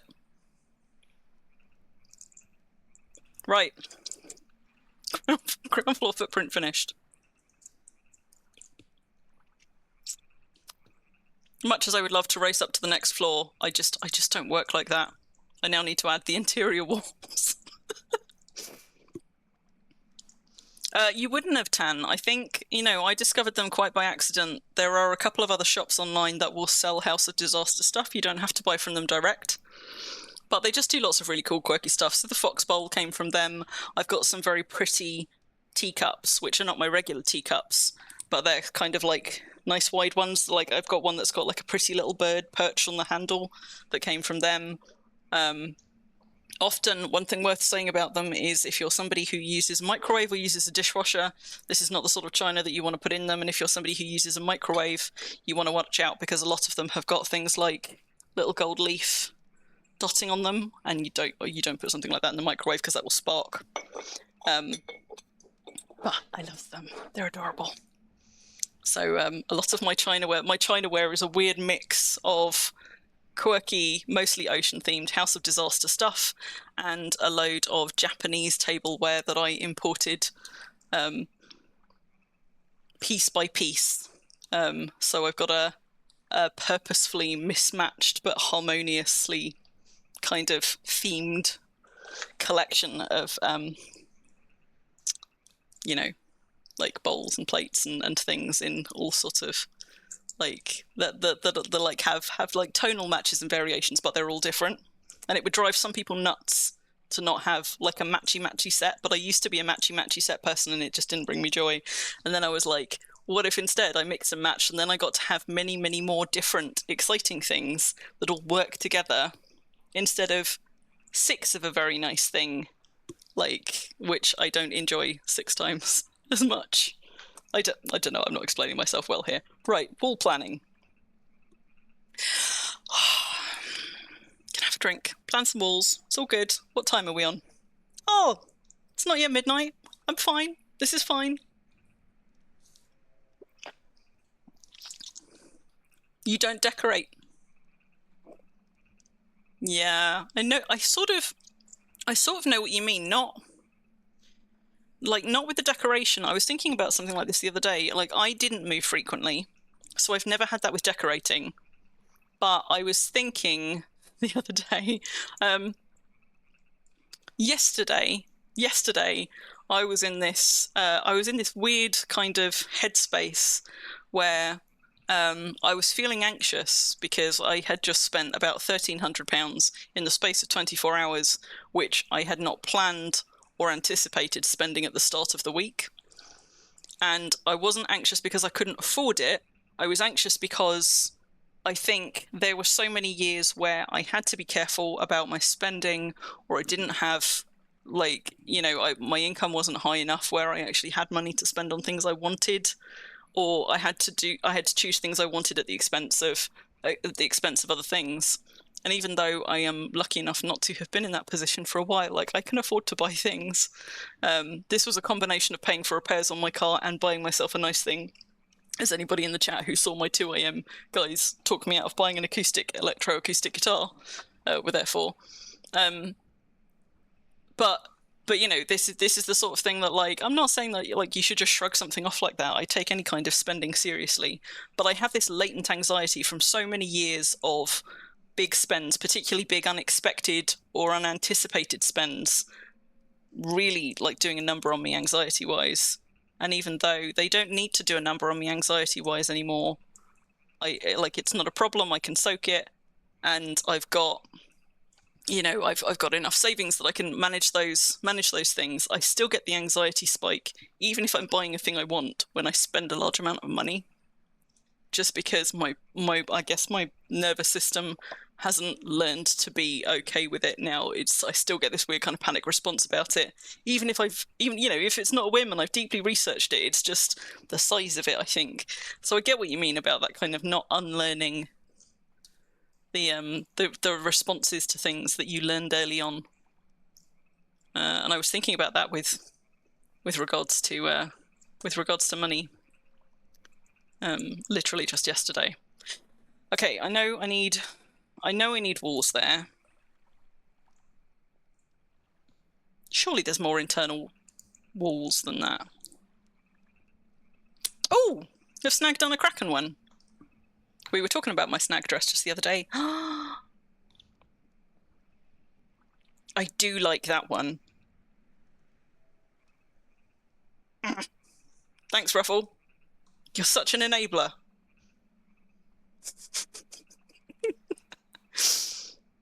You see, you picked up a couple of ceramics at a yarn show from a lady at a yarn show. Yeah. Have you got it? We can match. I'm very easily persuaded by anything that's got sea beasties on it, because I both fear and admire the ocean in equal measure. Right, I'm going to hop us back to Deed Planner. I need to actually see what the fuck I've done in terms of interior walls here. It must be more than just this corridor, surely. But maybe it's not, you know. Like, I know there's more I need to pay attention to on the upper levels. Okay, there's one there, so I need an arch, an interior arch on that end of the stable. And an interior arch there for tidiness. And because I've got a roof and I don't like it when... I just like the extra bit of wall there. It uses extra stuff, but it looks neater. The finish is neater. So we got 2 interior arches that I need to... Woo, wrong button. 2 interior arches. Oh, I'm not showing you Oh, sorry. Try again. As I was saying, we've got 2 interior arches on the stable here and here. But that might be it for the ground floor. No, and I've got another interior arch there. At least that's going to be easy to remember to do. That's the corridor that I've just done, I think. And the arches mostly follow the arches, but actually I've also got narrow windows following narrow windows, so that should be quite easy to do without referring back to it. And then in here, into the coach house bit, again, narrow interior windows facing those ones, so it's just a portcullis. Portcullis in the middle one, and no other interior walls on here. We're all good. All right. I know what to do. You've ordered it. I've just got a red dress from Snag, actually. I pre-ordered it, and it has just arrived, and it's got these big bell sleeves. And aesthetically, I love bell sleeves. But practically speaking, I always end up then wrapping them around my arm and tucking them in so I don't have, like, big sleeves getting caught and everything. But I have just had that pre-order arrive, so I've got a pretty red dress, but it doesn't have Krakens on it. So we should be Kraken buddies. You want to see cute matching wormions? Yes. Right. I've got 7 stone bricks on me. Let's grab some mortar and go and do those 3 arches. And then I'll go and add stuff to the corridors. How many did we say we could carry? I think it was 13. Don't think I actually have 13 walls to do, but you never know. If I take less, I'll need more. If I take more, I'll probably need less, but never mind. So we're going to have a wall planned here. And that's going to be a plain stone. Hang on, let me get my trowel back out. Plain stone arch. We also need crawling at a snail's pace. You feel cute flapping them around? Yeah. Well, maybe we should have a little, you know, a little worm moot. We were talking a little while ago about a little worm moot many, many years ago, because Ruffle's been in this game a long time. Ruffle was one of the organisers of, like, one of the original, they didn't call it a worm moot, that's my word, like, but a meetup. Maybe we should have a mini one. So this is also a plain stone arch. Amazingly, you know, I don't think I've done any of these in the wrong stone type. Well done, me. I'm going to turn a corner now. I'm going to find one with the edging across the top, but at least it's easily changed. A worm meat. But it should be a worm moot, like an ent moot. Which, in fairness, is a word for a meeting. It's just like an archaic term for a meeting. So whenever I talk about it, I'm like, we should have a worm moot. Plain stone arch. Then... Tantail, how weird would it be, like, to discover that somebody that you had met several times was a wormian all along? Because if you know somebody really well, that's probably something that's going to come up, right? But when it's somebody who's just like a casual acquaintance, well, you might never have had reason. How much of a sort of like cognitive dissonance would there be to discover that, like, you knew a wormian all along? The only reason that Ruffle and I know Wormians is because this all started with Ruffle and she got all of us into it, or somebody she got into it got one of us into it. So she's the originator. She's Grandma Worm for us, if you like. She started it all. Oh, what did I say these were? Okay, so I said these are narrow. Yeah, so narrow window, arch, narrow window, and then narrow window, and this one's a portcullis. Right, got it. Do it before I forget it. That one's narrow. That one's narrow. That one is a portcullis. It is all Ruffle's fault. Yes. Join the cult of Ruffle. Oh, I was going to build a secret cult. Can I turn this into a secret cult deed? I don't know, you know. The last place I was attempting to build a community deed, literally just over there on Exodus, I had all kinds of grand plans, and of course secret passages and things built in to make like a secret in-game cult headquarters with puzzles for how you find your way into the headquarters and join the cult and things. And I was having a lot of fun planning that, and I'm wondering if I should resurrect that idea. I might have to do some thinking about if and how it would work here, though. I've also lost track of which direction I'm facing. I've done those walls, so this one. This side. Also, one of my super sneaky ways into the secret HQ base, they have nerfed, so I wouldn't be able to use the one that I was planning, which makes me sad, because of course I never got to tell anybody about it, because it was going to be a super secret plan that people should discover for themselves. But I'd worked out a whole series of riddles to take you from clue to clue, and the last riddle would try and persuade you to go and speak to a wall, which would then portal you into the headquarters, and it would have worked until they broke our elevators. Now it won't work anymore, and that makes me so sad. Not as sad as it would have made me if I'd built a whole deed around this being like the final step and then they'd fucked it. But in fairness, I think I built in a contingency on the assumption that one day they would break elevators and had an alternative route down in my planning.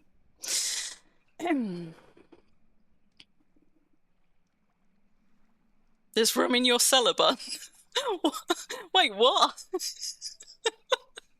There's room in your cellar for a worm moot? For a visit, okay. Because that sounds really sinister when you say, like, come and be in my basement. Is that all of them? I think it is.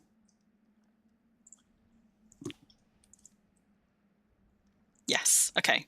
Now we just need to go build them.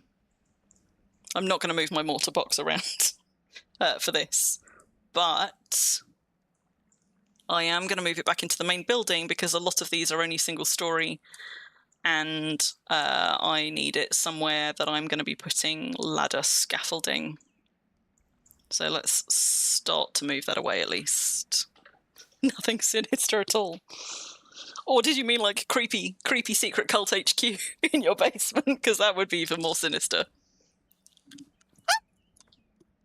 Nearly.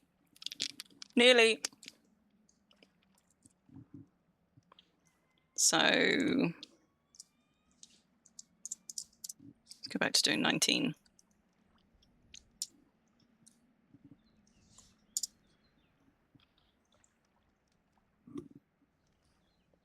I think I've been squeaking so much that Mina has fled her sharky bed. No idea when. Oh, but Lilybug's piped up behind me. In fairness, I don't think it's me squeaking. I think she's pancaked on the floor because she's warm. Bless her.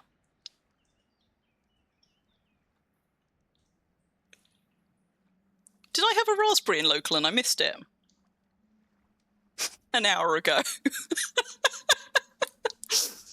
Sorry, Ruffle. I didn't notice that at all. Whoops. Okay, but how big is your cellar, bun?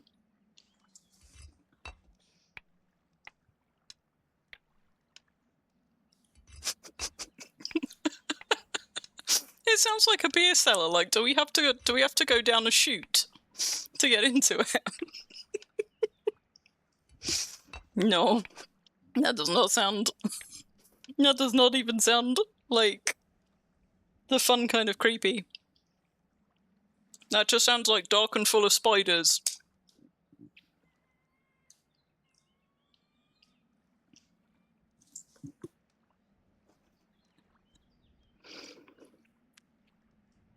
Big enough for a few bodies. What if you packed them in like sardines? I bet you could fit more than a few.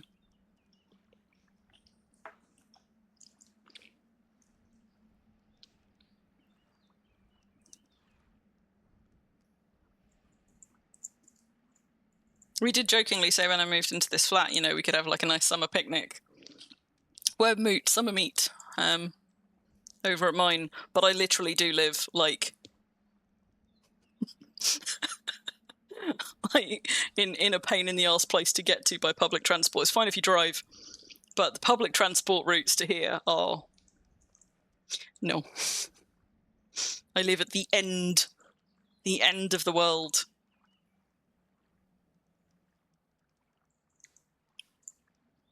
But I like it here. Now, you know, I'm going to leave that there and I'm going to carry it with me.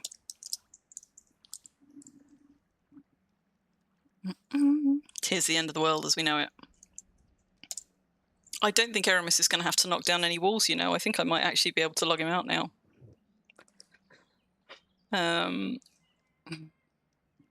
Let's get rid of him. Let's drop my large maul first. And then get rid of him, and let's actually remember to pick up my large maul. Maybe that's where I lost the last one, you know. Maybe I dropped it on one toon to pick up on Crim and I just spaced out and never picked it up. Maybe I'll find it under a floorboard somewhere someday. Where were those stone bricks? There they are. Try again. There we go.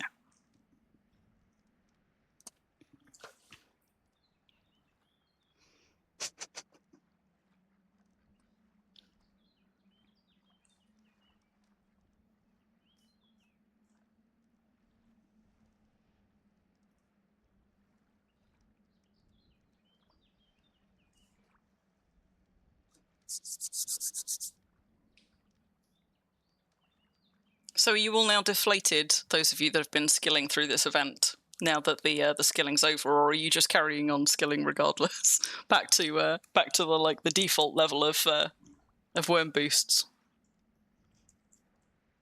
As somebody who doesn't grind, obviously I'm sort of extrapolating isn't the right word. When we have archaeology events, sometimes I do so much archaeology that I kind of wear myself out. I don't quite burn out, but it's such an intense period of doing it that like often I have been doing archaeology right up until the moment the event ends, like on those, desperately trying to get like more and more in for the time, and then afterwards I just end up in sort of like zombie mode, having lost like the thing that had been so occupying my brain and like the focus of all of my attention for a while. I feel the same sometimes a little bit around hang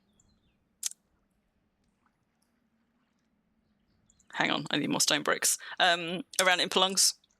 I really enjoy impalungs, but I get what we used to call in LARP circles, I don't know if they call it this elsewhere as well, but I get event drop at the end of them, like where you're being like it's a really intense period of socializing and you're doing things like constantly, you're like busy, and it's all really, really enjoyable. And then when it finishes, it's like you don't quite know what to do with yourself for a little while afterward, and so I just end up in this weird kind of like floaty zombie space for a little while afterwards while I readjust back to the normal that I'm used to. Maybe it's that mode switching thing again.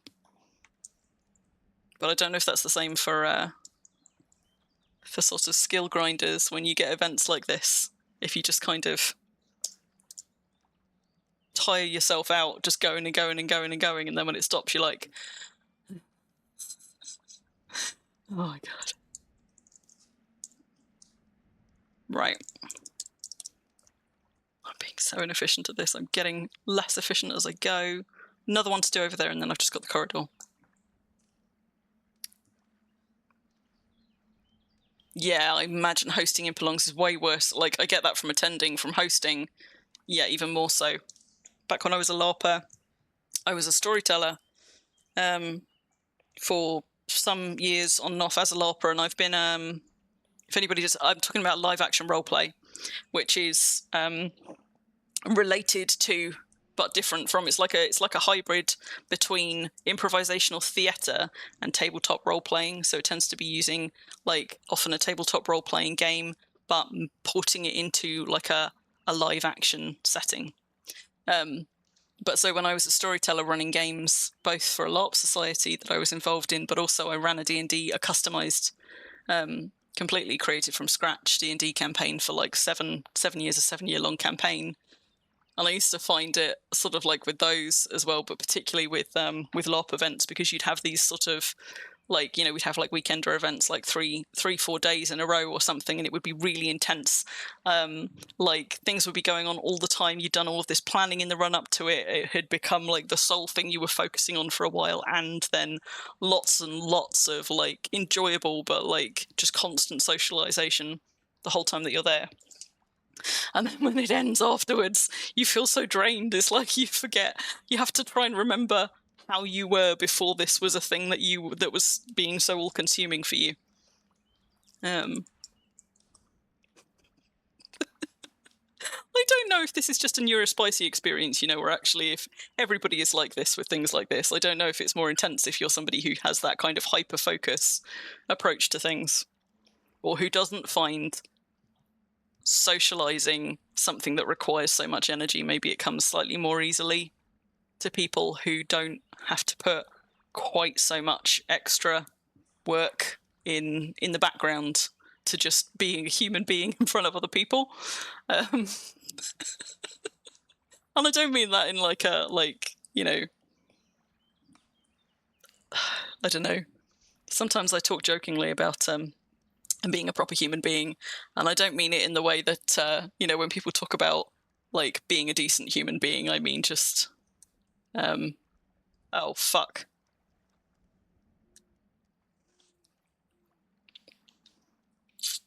Have I?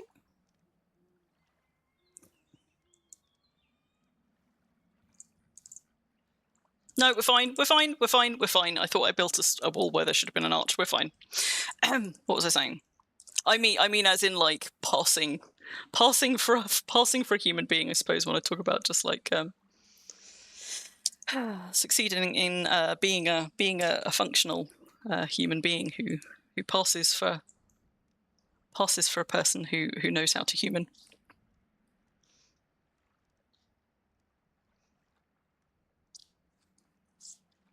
So intense. Yeah. I imagine that reenactment is much the same. Like reenactment is one of those things that like there's often a bit of overlap between people who LARP and people who reenact, and there's often a bit of overlap between people who LARP and people who do tabletop role-playing games, and often also a bit of an overlap with people who do theatre and things like. There's all sorts of overlaps. I've never been a reenactor, but I know quite a few reenactors through things like LARPing and that kind of stuff. But it is pretty intense. So you've done enough skilling for a while, have you, Bun? Even you apparently have an upper limit. I wouldn't have thought it possible. Right, those arches are done. Just got this corridor left to do. I feel like that, and in a sort of a microcosm of that experience, I feel that way after any stream, you know, because a stream, I tend to be talking anywhere from like 2.5 to 5.5 or 6 hours, and I'm talking pretty much constantly the whole time that I'm streaming. And I've done planning in the run up to stream, so in the bit before it, like my hyper focus is all on getting everything in line for stream, getting all the bits set up, you know, prepping the space and whatever I'm doing in that space and all that kind of stuff. And then I'm going and going and going the whole time I'm streaming. And when the stream ends, like it's not like event drop where it takes me maybe like a day to get back to myself, but I've certainly like the hour after streaming, I'm not sleeping. I'm just coming down and learning to get back to normal me, not streaming me. Because because it is also similarly quite an intense period of being a human, passing for a person.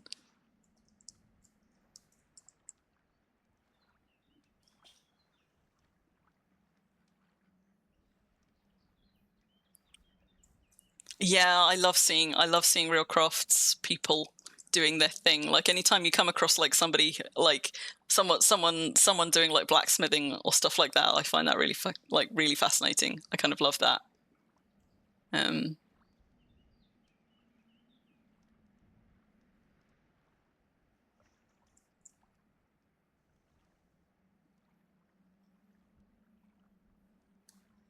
I hear you, Tan, as well about that kind of.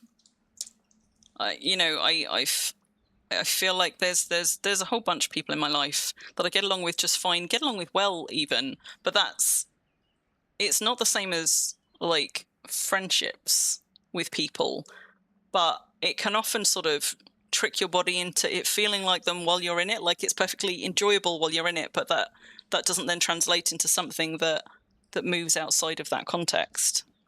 And I think that's I'm going to sound like an old lady here. I think that's one of the problems with social media these days and the internet age that we have all grown into.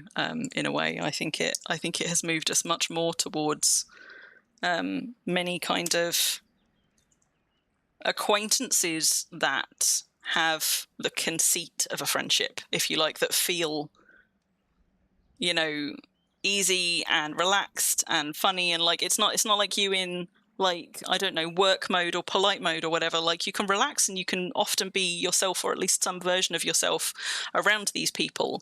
And previously that kind of relaxed sociability was almost exclusively reserved for people with whom you were also friends and hung out, because that was the only way, because those were the only people that you were seeing in that kind of context. But the internet has connected us all, and social media has connected us all in such a way that we get to be that person for much more incidental encounters or more ad hoc encounters, and still get to be that version of ourselves. But because it's contextual, because it's seeing a person in a particular place or at a particular thing only, but that person might be geographically very removed from you, then a lot of those things don't translate into friendships, whereas they would have possibly been friendships from the get-go, pre age of internet friendships. I could have a whole ramble about this effect on the dating scene as well, and the way that it's changed. Not that I was ever really into the dating scene. I don't really understand dating properly, but the shift in the way that people approach romantic relationships or sexual relationships or whatever has changed in ways that I find really interesting, but also that make me quite sad, because of the way that our communication has changed and the way that our access to people across a much wider area has changed. And also the fact that with the internet, you can have interactions with people who, if you don't go out of your way to see them or interact with them again, you may not speak to for months. Whereas if you had those kinds of interactions with people pre-internet, they would be people who are probably geographically close to you or familiarly close to you, and therefore you would keep seeing them, which meant you were both more invested in them, but also were less likely to behave in a kind of in a throwaway, it doesn't matter kind of a way. And the internet, I think, makes people intentionally or unintentionally move much more towards I don't have to commit to the relationship or the friendship that follows on from the way I'm being, or the things that I'm saying, or the things that I share in this moment. I don't know. I think I might be articulating myself really poorly here, but hopefully you kind of get what I mean. I don't know. I have a lot of rambles in my head about this, but until I actually try and articulate them out loud, they're not. They are not very articulate. Put it that way.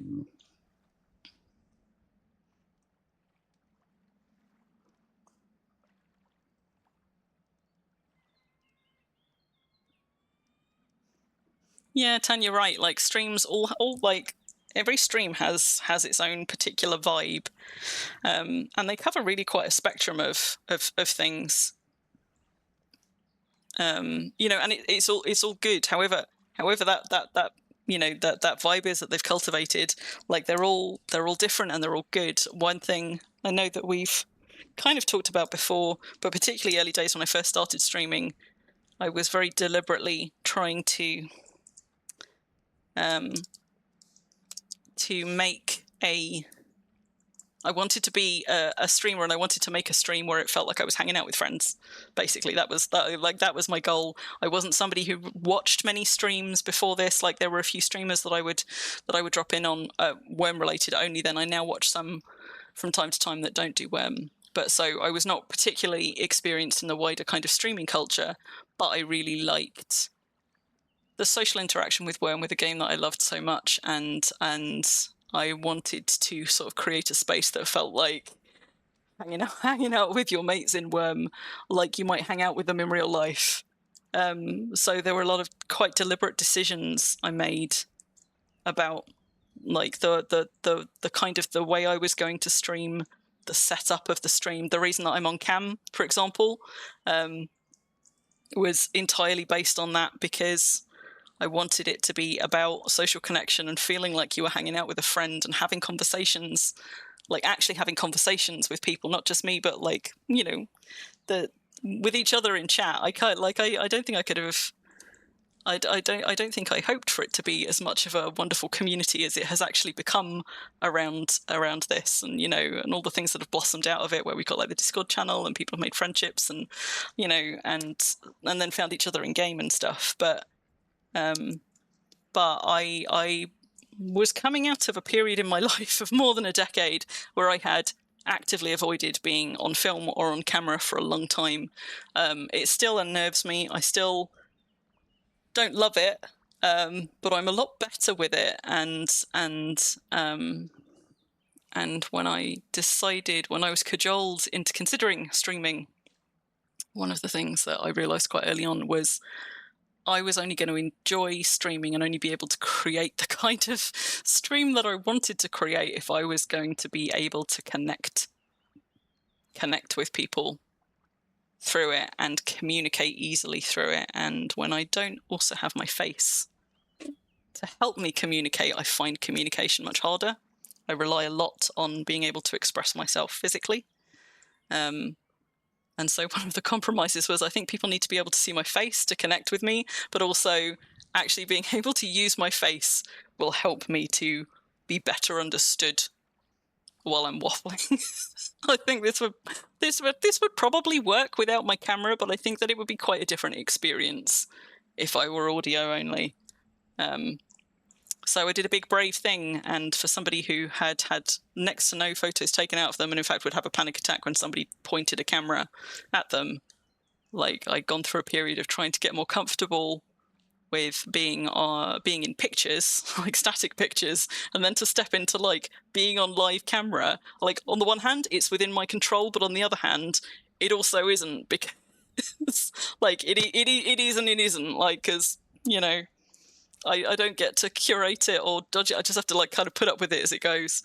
It's quite a big step for me, actually, and still is. Like, I'm still sometimes a little bit surprised that I'm here and that I'm on camera, because it is very out of character for me.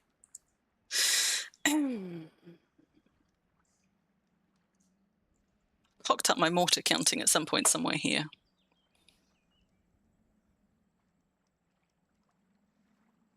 And she waffled away. Exactly. Exactly.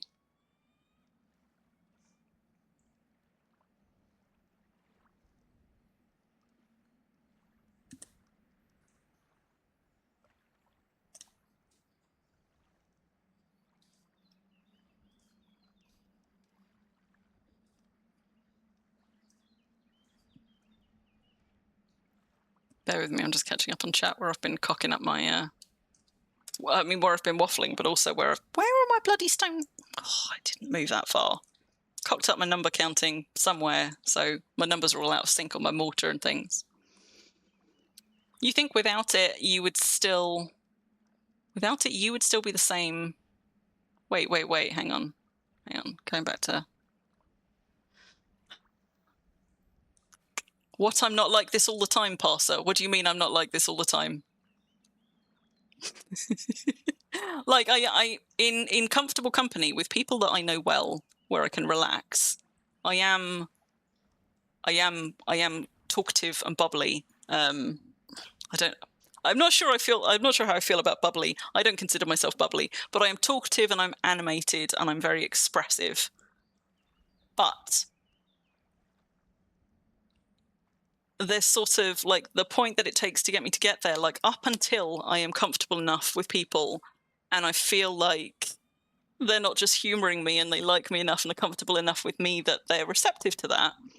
Up until that point, I tend to talk very little. I sort of like have quite wry, sparse humor, but I tend to keep kind of much more to myself and I'm much more guarded. So it tends to be quite the shift. Like there isn't really a middle ground with so many things for me. Like it's not on a scale from like Crim barely acknowledges you all the way up to Crim behaves like your best friend. It's more like it's more like Crim politely acknowledges you and might occasionally like give you a smile or make a stray comment to contribute to a conversation, but otherwise is fairly closed down. And then something switches and I switch into like will happily waffle about things and be very expressive and share things quite deeply. And I think that's probably partly the neurospiciness, the kind of like I think that's probably partly a facet of the autism, which I didn't know that I had when I was younger. So that caused me to reframe a lot of the understanding I have about the ways that I work and why I work that way. But I tend to go from extreme to extreme with many, many things in my life. I'm happily discovering now I'm in my late 30s. I have finally discovered the space between completely sober and, oh no, drunk and I don't like it. So for most of my life, I haven't really been a drinker. I never enjoyed going out to like nightclubs and things. I've never really been involved, like gotten into like pub culture and stuff because I never really got to that happy drunk stage, or never recognized when I was in that happy drunk stage enough to stop and stay in it. And I never understood why people enjoyed drinking to the point where they were drunk, because drunk for me was just awful. Like at the point that I was there, like I would feel sick. This is not enjoyable. I don't feel like I've got sufficient awareness of my surroundings and things. It was just horrible.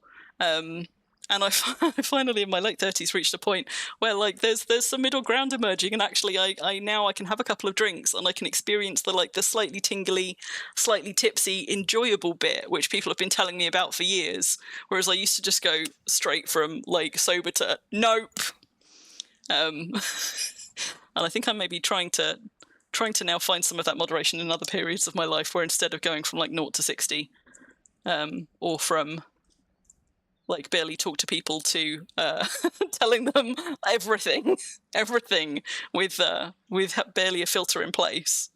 I'm trying to learn better to find the middle ground. And to be honest, you guys probably are helping me with that. You probably get some of that middle ground as well, that space between sharing all and being completely inaccessible as a person.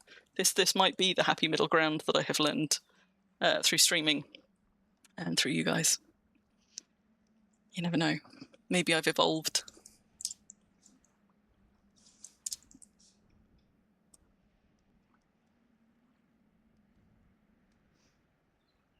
Just catching up on chat. Ruffle, I see you're knee deep in the House of Disaster website looking at stuff.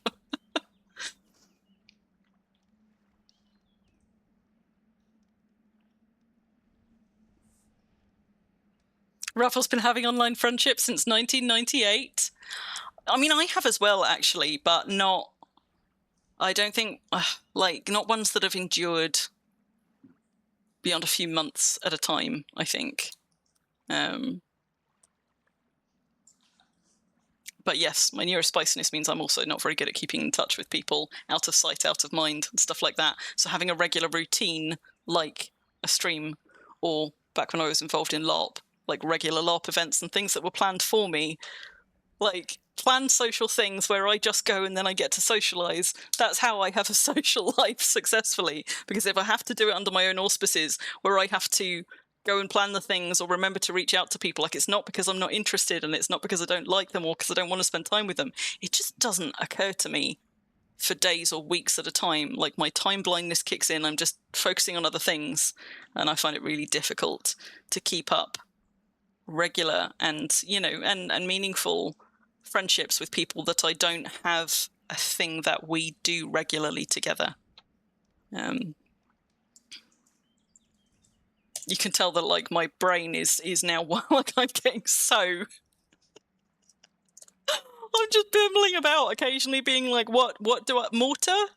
Wall? I've become suddenly so much more inefficient than I was an hour ago.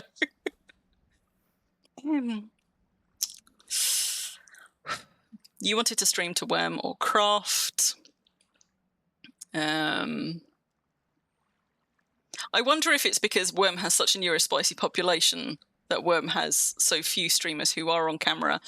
Because I don't watch many streams from other games, I don't know if we have an unusually low number of people who are not on camera, but I know that when I was reading up on streaming and researching it and like how to do it, all of the advice that I was reading everywhere was like, for most games, if you're not on camera, people are not going to watch your stream. And I was like, but like next to no Worm streamers are on camera. So clearly it's different for us, but I wonder if that's partly the kind of game it is, but also partly just the quantity of neurospicy people who are drawn to this game because of its grindiness.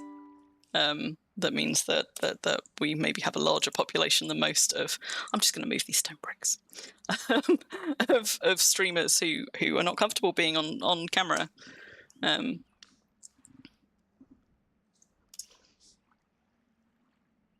Cam is like contextual bonus. Yes. Yeah.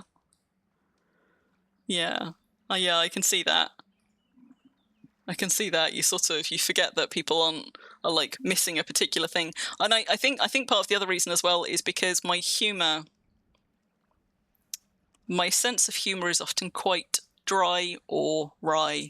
And with humor like that, sometimes you have to be a little bit careful, particularly like sort of sarcastic humor. It isn't always evident just from tone of voice, where it would be evident from seeing someone's face. And I think I get sort of anxious about being misunderstood a lot, which is, I understand, a very common experience for neurospicy folks, because I have so much anxiety about being misinterpreted. I think that was another kind of driver. I wanted to make it as easy as possible for people to understand my intent correctly. And a lot of that is down to how I communicate, not how well they're paying attention. But, you know, 90% of our communication is nonverbal. So this was a way to help me do that, basically, and to be more relaxed, despite doing a thing that made me that makes me anxious, or made me anxious. I have to say, I don't actually feel anxious being on camera or on stream, unless I stop and think about the fact that I'm on camera. But yeah. As far as you're aware, Tan, you've never actually been drunk? I have been drunk a few times in my life, and about 50% of those times it has ended horribly. And the other times I've been afraid of it ending horribly and feel like I've gotten off lightly with it just being like me feeling ill and having the room spin and being grateful to get back to a nice dark space where I can lie down. Tire me out so I sleep well.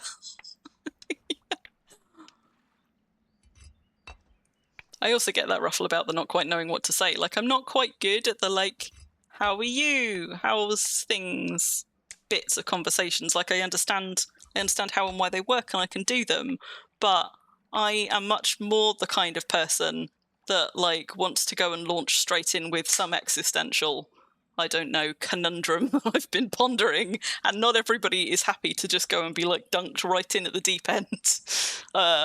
At the beginning or even at all in a conversation, whereas that is weirdly where I'm most comfortable, like on kind of deep dive or weird or probably more more personal or more information than is appropriate kind of conversations, because I find people interesting, and like my whole life I feel like my curiosity has been fueled by a drive to understand how things work and how other people work, to better understand how I work. And a lot of that is sort of like digging into the ways that we feel, or the ways that we think, or the fears that we have, or the patterns that we've learned, or, you know, and those are often being like really quite deep conversations, and some people find those kinds of conversations really, really difficult. I find them challenging in as much as they take a lot of resources, but I don't find them difficult to have. And I'm more comfortable, I think, than a lot of people are comfortable with talking about subjects which other people may not like may not ever want to touch on, or like may not ever want to have conversations about, like not across the board, but you know, even things that have affected me in a very kind of intensely emotional or traumatic way, or things like that, I'm the kind of person that will unpack that a lot and reinterpret themselves through that and try to understand what's going on psychologically and the effect that it's had on me. And my inclination is to explore that out loud with other people, and a lot of people's inclination is not to explore that, not to dig into that kind of stuff at all, but to avoid it, because they work differently than me.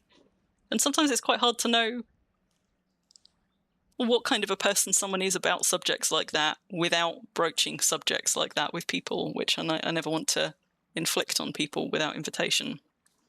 And so I just, you know, bumble around, ruffling, rambling about less consequential things, and doing it poorly because I don't necessarily feel able to initiate what feels like the more consequential things that are actually occupying my mind or my curiosity or whatever at that particular moment. I've got that thing where I'm like way behind in chat now as well, and I'm like responding with an essay to a comment, and it's getting longer and longer, so let me just do some catch up.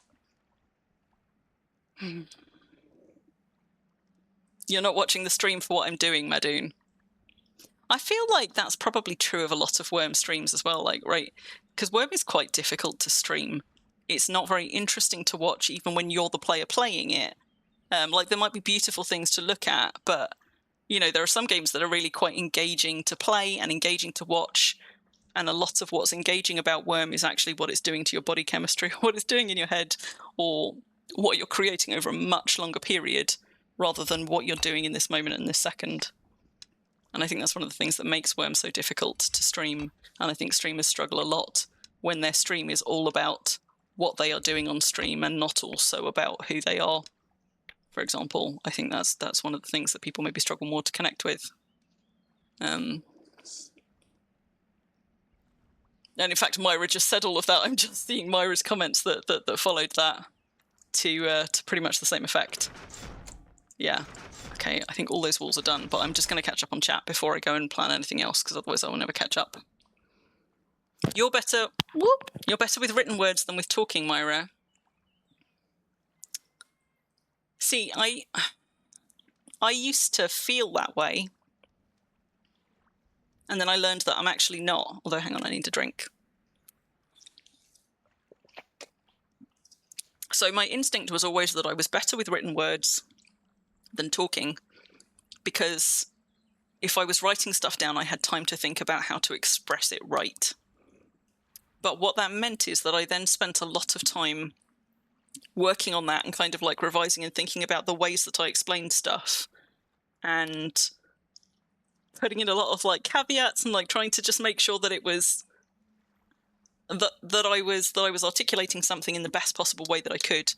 But it meant that I exhausted myself. Like I actually find it quite exhausting expressing myself in text in a way that I don't when I get to express myself verbally, because although I still have that same anxiety about wanting to make sure I'm not misunderstood, or wanting to to make sure I'm conveying something right, when I have to do it live and I can't go back and revise it or rethink it or second guess it, then it just happens, and then like the conversation moves on, and so I'm not dwelling on it. Whereas when I try and do that by writing, it takes me so much longer, and it feels like it takes so much more mental energy because I can't move on until I've got it right. Whereas when I'm talking, I have to, and I have to just accept that sometimes I've missed the mark, and then re-explain or go back and touch on something or whatever. So I always thought that I found expressing myself in text easier, and something that I think I learned slowly over like the last decade. I came to the realization, I suppose, that it feels safer expressing myself in text, but actually I find it much more exhausting. Whereas if I can just talk, I can't do all of that same work, tweaking and rearranging and rephrasing and getting it just right. And so it consumes a lot less mental energy, although it takes a little bit more, like there's a little bit more anxiety about maybe getting it wrong as I go. There's just a lot less mental labor to do the communicating in the first place. Ruffle, you're a deep conversation person as well. Yeah, Myra, I imagine it's a huge bonus. Talking in your first language, I think this would be I can't imagine being able to express myself fluently in another language. I know that people do, but the complexity, like the complexity of the language available to me, and so much of the thinking that I do in my head is so language based. Like, it's not like abstract thoughts.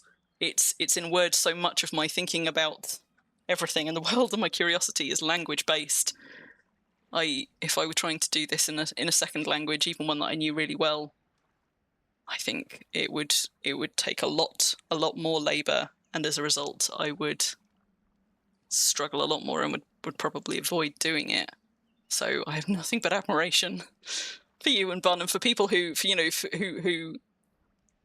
learn a second language and manage to like socialize and communicate in a second language, let alone articulate themselves, and have kind of deep, difficult conversations in those languages. Futurism, you don't speak to people in real life, so you just do this. I think a lot of Wormians probably feel a little bit like that. I think a lot of us are social creatures, but not necessarily either maybe, I don't know, we're not particularly comfortable socializing with people, or maybe we only feel comfortable with certain kinds of people, and there aren't many of those in our immediate surrounds where we live and work and things, but we manage to find them in places like this. Or maybe sometimes, some people just don't actually kind of want that in real life, but they enjoy it in this format. I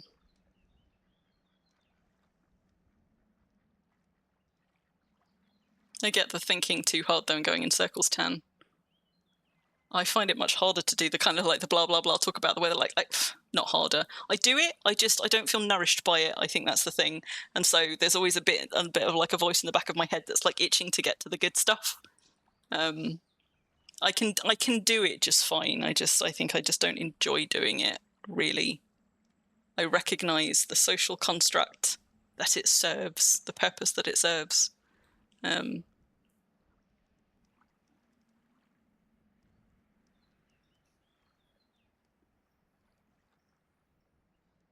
Myra, you analyze a lot. Yeah, I do a lot of analysis after the fact.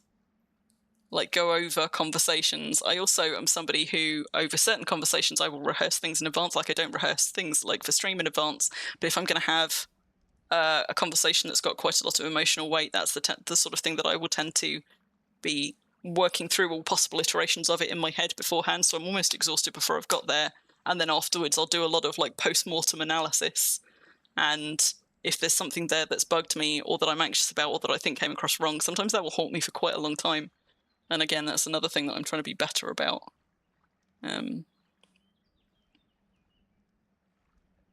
Tan, you understand best when reading than writing than speaking.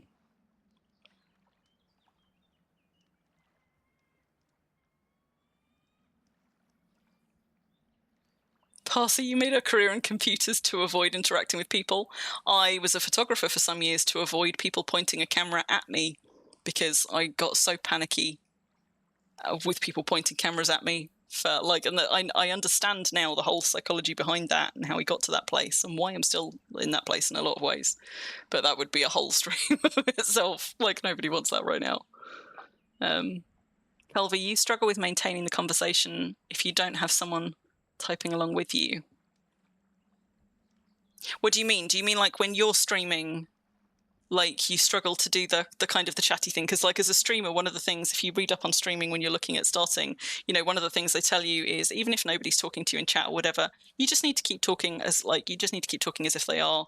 You need to be accessible so that people will engage in conversation with you. And that's really hard to do with no interaction, no feedback. I'm not sure if that's what you're talking about. If you mean kind of in chat as a viewer, do you mean like if people aren't responding to you, to your point specifically, you then kind of struggle to re-engage?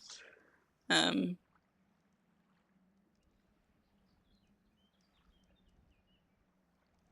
also do not like cameras, huh, Myra?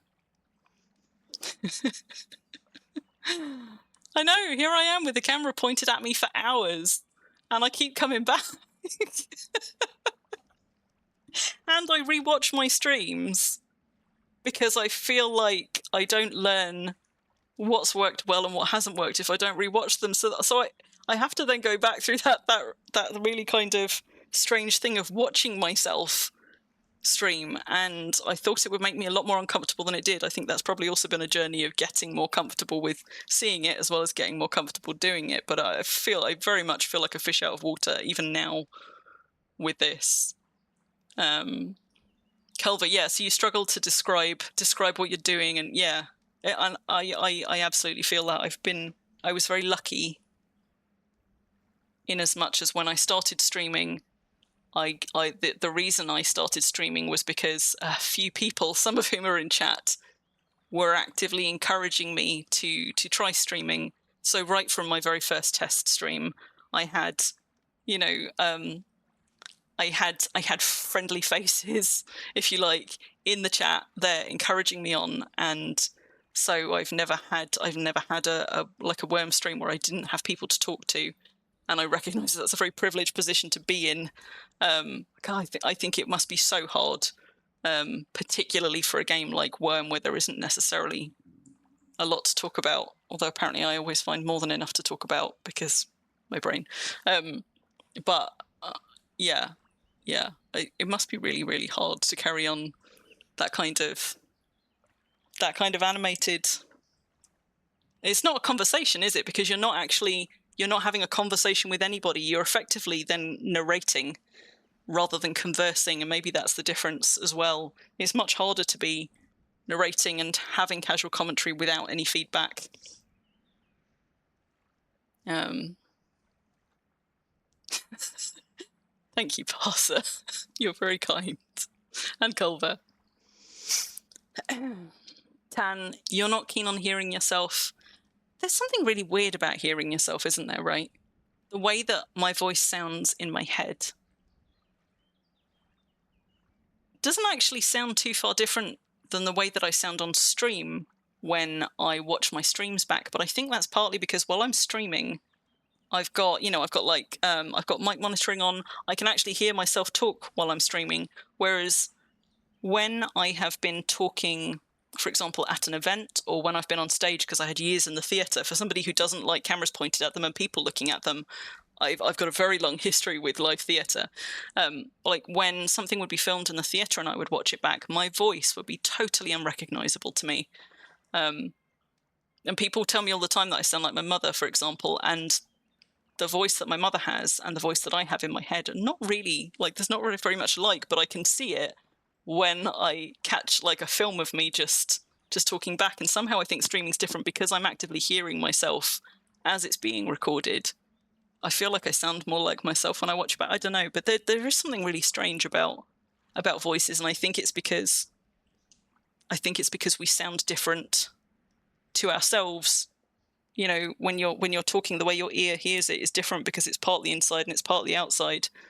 And it just something about hearing yourself on a recording, it takes away all of the part of you that you were hearing that's internal.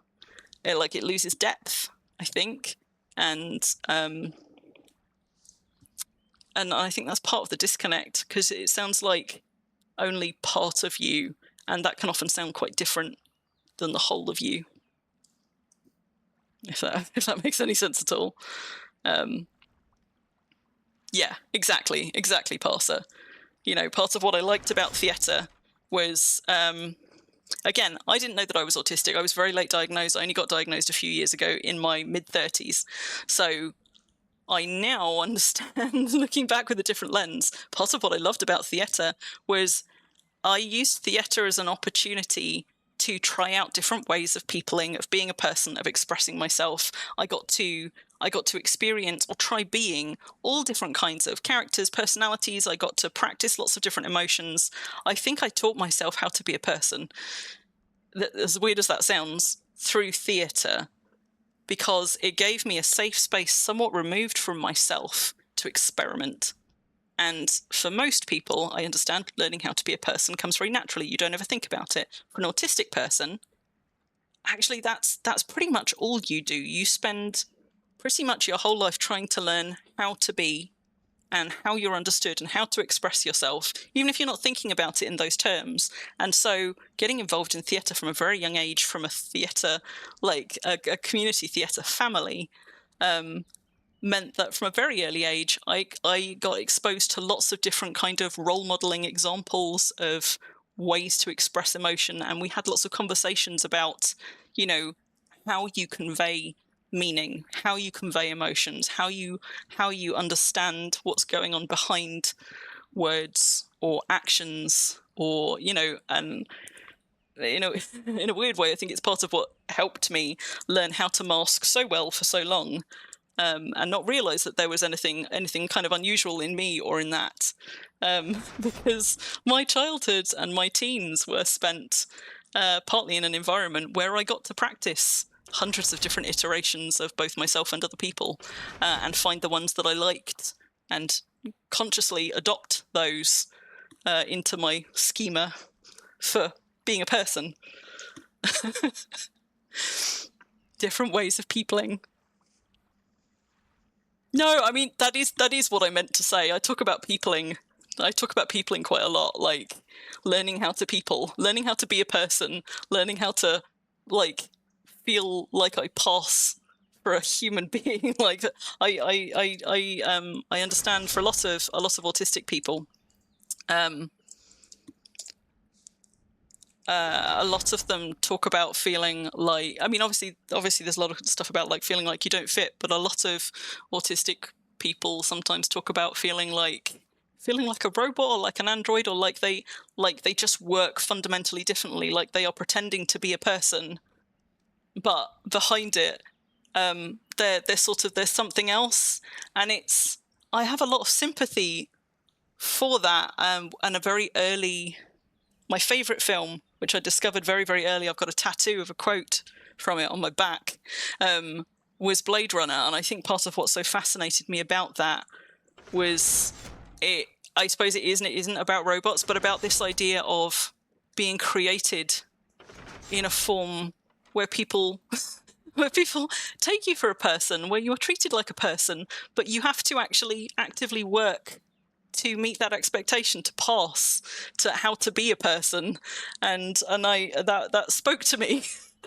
And I didn't realize quite how much that spoke to me again until I sort of, was looking back on it later and things. But I feel like that's like my version of the autistic experience. I didn't feel like a robot, or like I was fundamentally different to everybody else. I didn't actually realize how, I'm going to stop moving things because that's just me.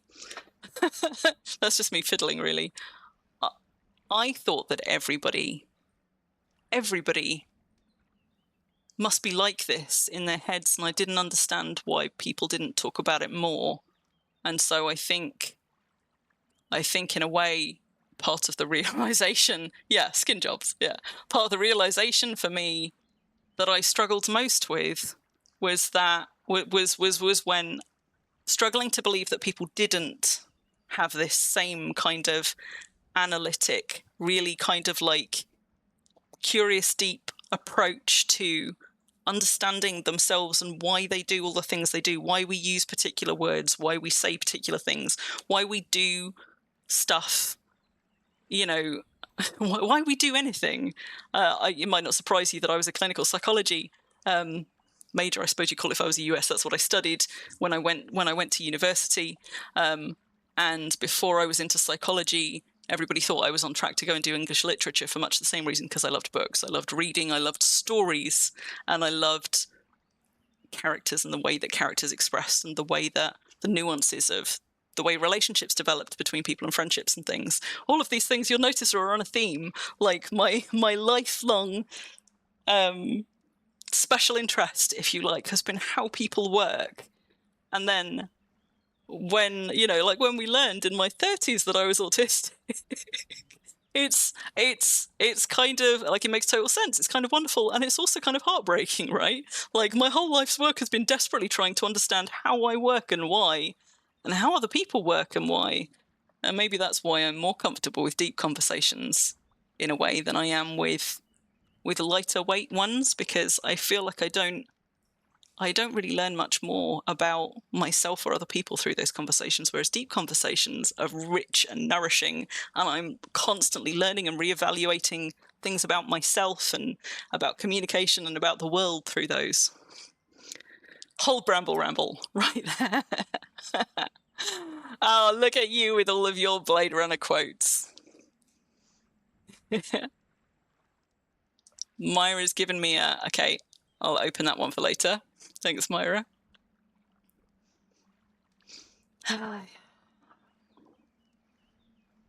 Different ways of peopling. Yeah.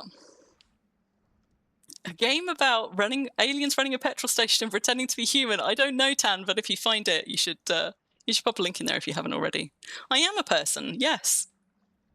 And it's not that I don't feel like a person. It's not that I don't feel like a human being. But I suppose I'm conscious of actively learning how to express myself to others in a way that my physical form, my outward expression, matches my internal experience and my internal life. So I think that's the disconnect for me. What seems to come very easily to a lot of other people is something that I always have to actively work at. It's always a conscious effort for me, not a subconscious effort, to try and make what I'm expressing outwardly feel like a good match for what is going on inside. And I think that's what I mean when I talk about learning how to people. What I mean is learning to make my outward expression match my inner world, or my inner thoughts, or my inner meaning.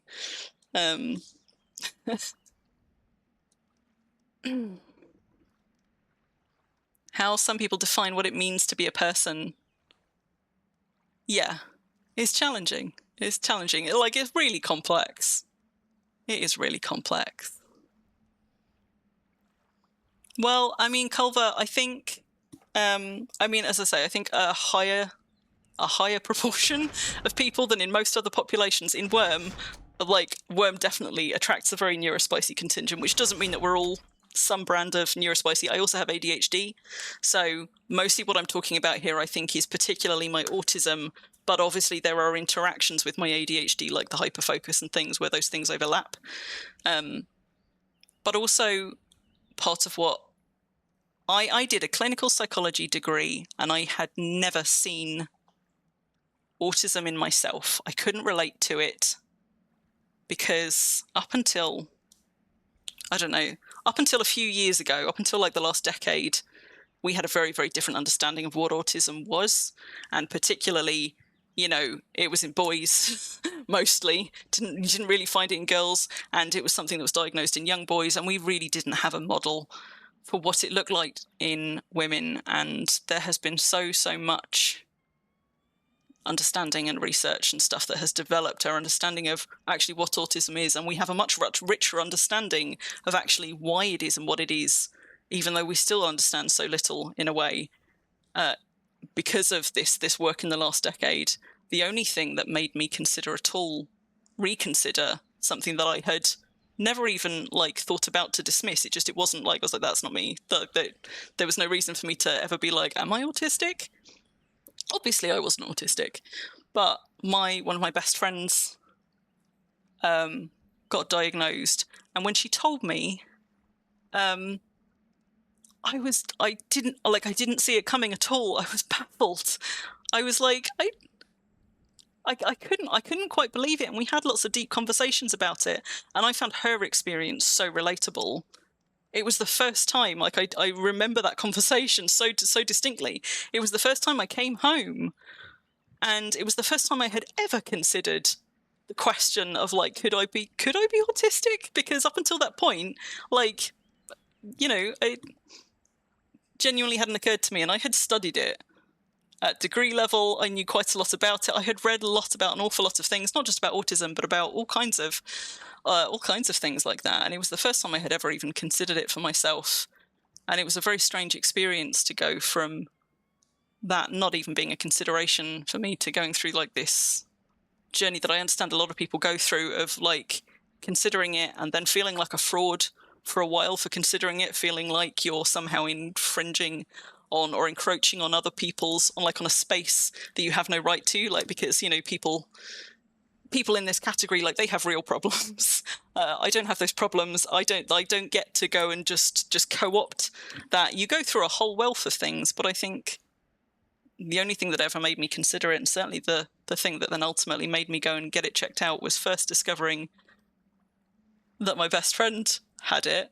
And then another one of my best friends, they also got diagnosed with it. And that also, like, completely out of nowhere, I was like, I started to realize that all the people around me were getting diagnoses of like ADHD or autism, or both of those. And I was like, but these are the people that I have always judged my normal by. And that was the thing that maybe was like, well, maybe there's a reason for that.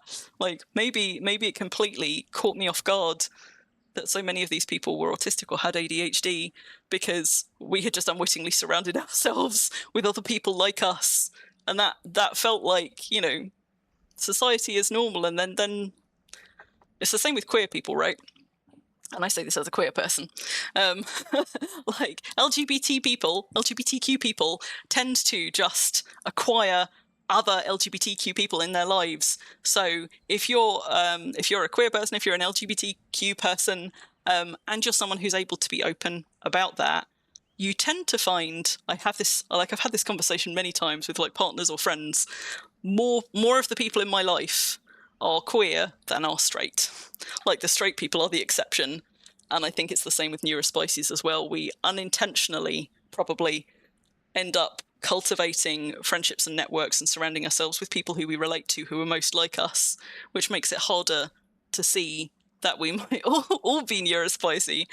And I think that all kind of got just like upturned, particularly for women, over the past like just 10 years or so, where women of my age started having kids go through school who got to an age where their daughters, as well as their sons, were being picked up and, you know, tested for things like autism, and going through the process of going through those tests and understanding what the questions were and what the nuances were to support their kids.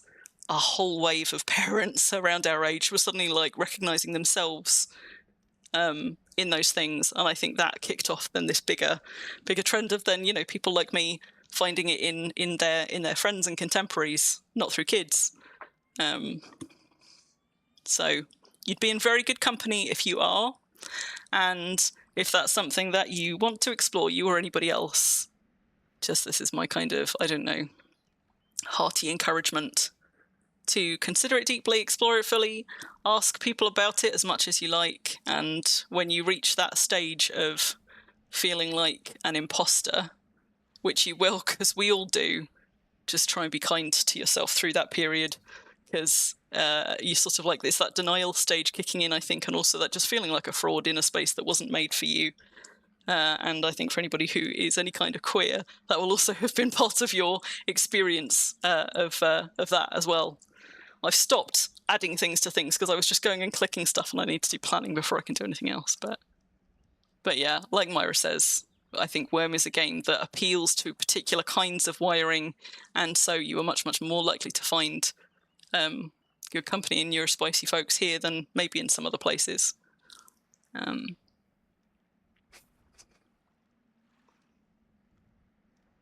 Futurism, what does it mean that you only have tumbleweed in your head? I don't know that it means anything, but you know what? I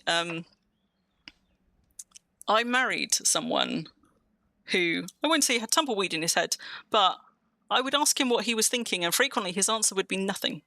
I'm not thinking anything right now. And I find that so unrelatable. I don't know how anybody doesn't always have a cacophony of thoughts and feelings and words in their head. I can't relate to it at all. He's almost certainly also neurospicy, a kind of different neurospicy than me, and like he's intelligent, and I just couldn't relate, and for the longest time really struggled to believe him, I think, because it felt so alien to my experience.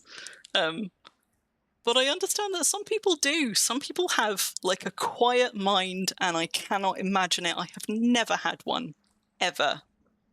I think I've come close to it at particular moments that I'm not going to go into, but yeah. So I don't think it means anything about you. It just means that your mind is very different from my mind. But it does sound like Ruffle says, like when I hear people like that, when they tell me like, nothing going on in there, I'm like, God, that sounds peaceful. The irony is, if I could step into their mind, or if I could have that in mine, like if I could just not have anything going on in my mind, it would probably make me anxious. Like what sounds like a very peaceful environment would probably just then trick me, like kick me into an anxiety spiral of like, wait, what's going on? Why is my mind not racing? Why have I not got like 100 things going through my head at once? This incidentally is also why autistic, but particularly ADHD people tend to talk quite fast and talk a lot. We're racing to keep up with our thoughts because there are so many things going on in our head at once. And so you tend to get quite fast talkers, and like info dumps and things. All of that comes from that same mile a minute busy brain a lot of the time.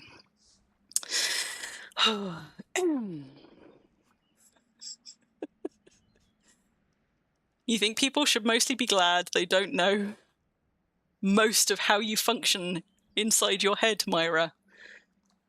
I think a lot of us would find the ways that other people function inside their heads very alien. Much in the same way that much in the same way that I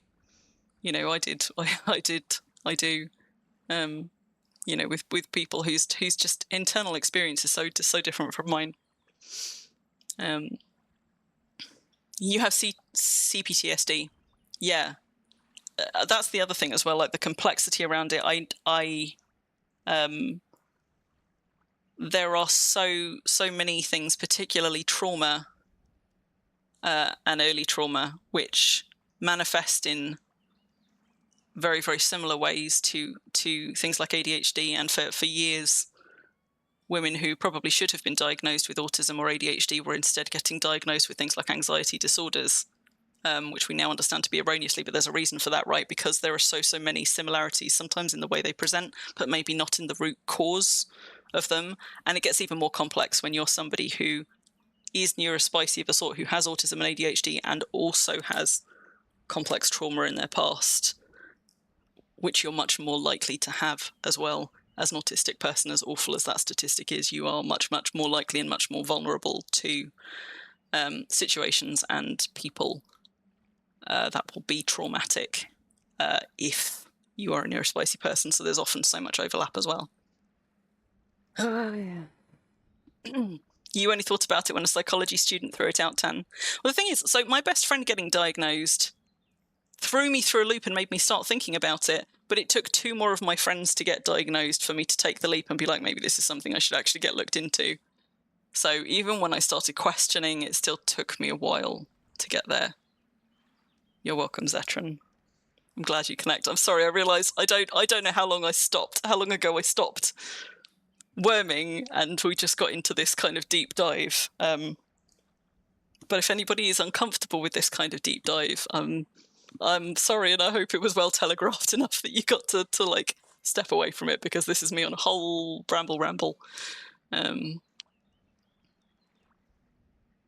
Yeah, Tan, and much the same for me. I had to go and relearn everything I thought I knew, and in fairness, everything that we knew at the time that I was being trained in ADHD, I went and did a whole load of reading in ADHD and autism. I went and did a whole load of reading, and I also started reading away from the scientific papers and actually reading more about lived experiences and things, because the research is a lot slower to catch up. Like, it's getting there. But, you know, neurospicy high fives, queer peers, yeah, loads of them. Weirdly enough, like because I'm bisexual, but I tend to, I suppose,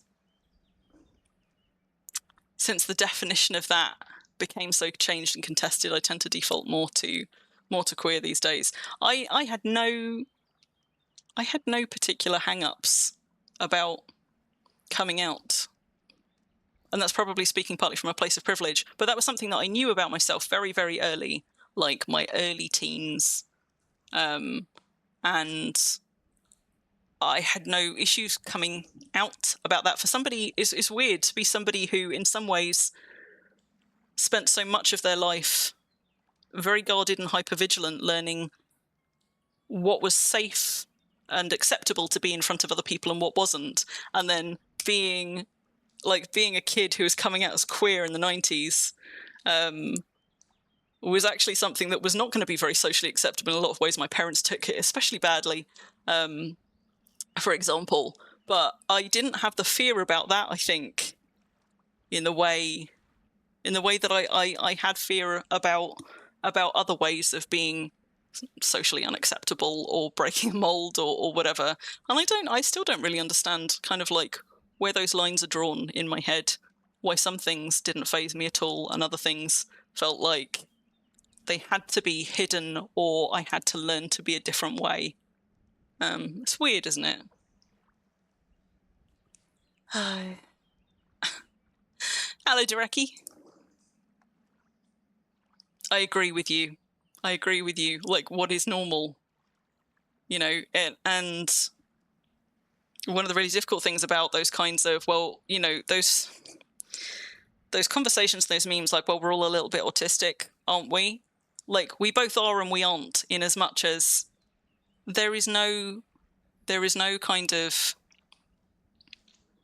way of being a person that is so alien from the way that everybody else is a person that it's unrecognizable.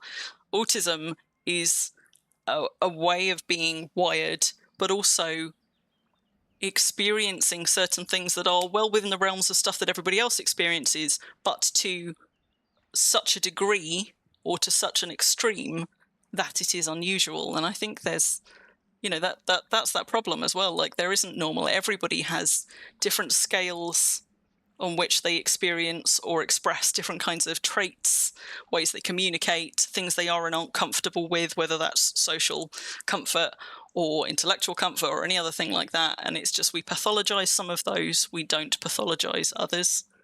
So much of this is as much about culture and politics as it is about psychology, and like the medicalization of stuff. Like, don't get me started on things like personality disorders,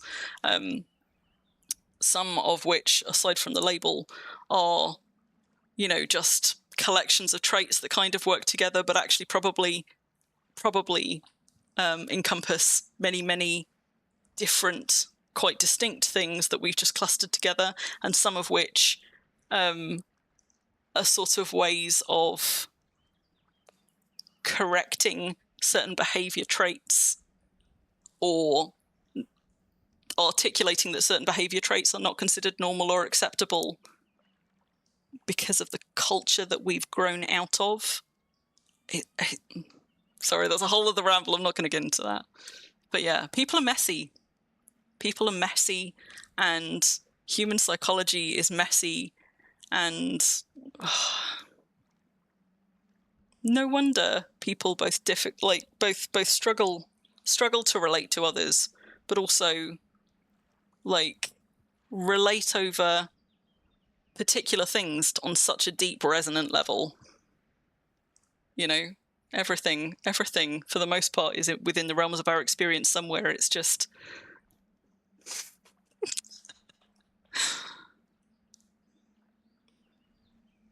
Your mind is never quiet, Myra.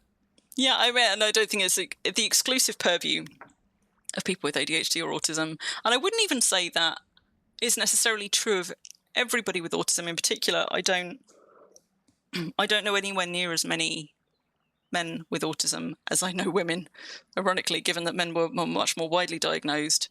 But certainly it seems to be a very common experience, particularly for women with autism and ADHD, that busyness of mind, busy brain, messy emotions. Like, I agree, mind reading sounds wonderful till you really think about it, and then I think it would just feed my paranoia.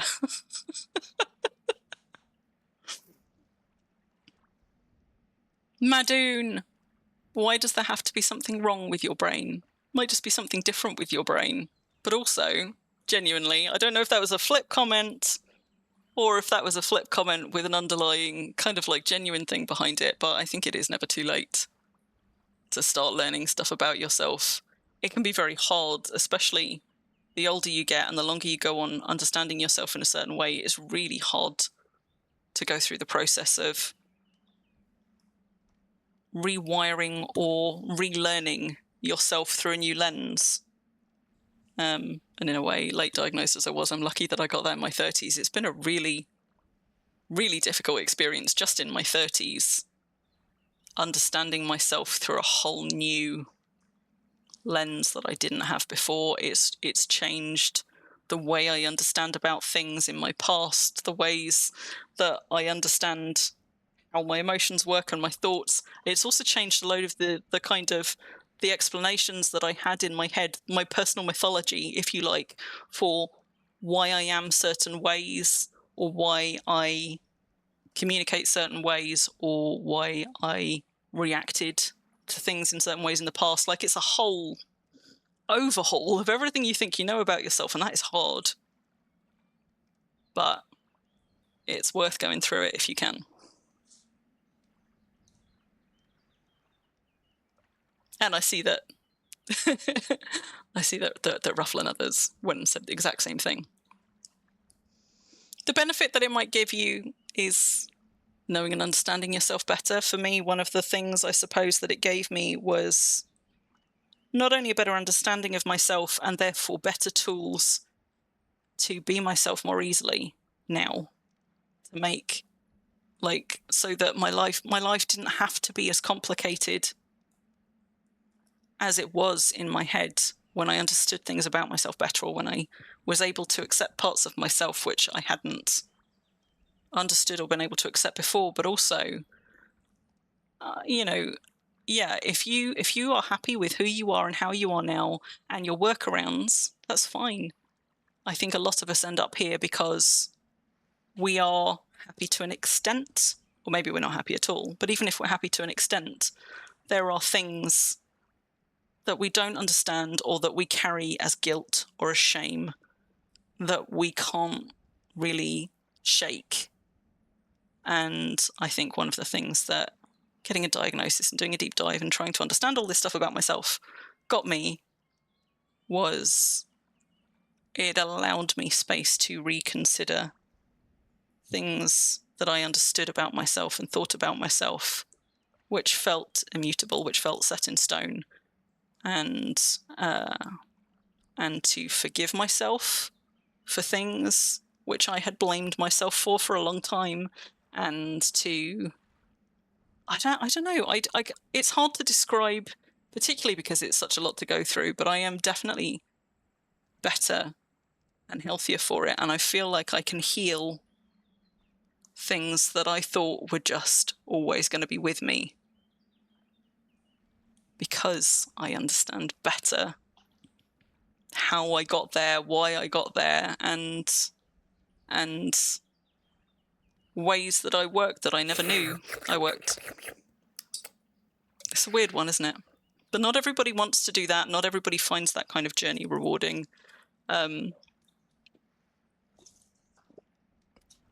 not everybody feels like they have capacity to do that kind of work, and not everybody has the funds or the support structure or the, it is much more difficult to do these things without a social support structure, without the ability to go and get therapy, to talk to somebody else about it. For me, my processing out loud helps me a lot. Yeah. Some of your family are in there, we all are, aren't we?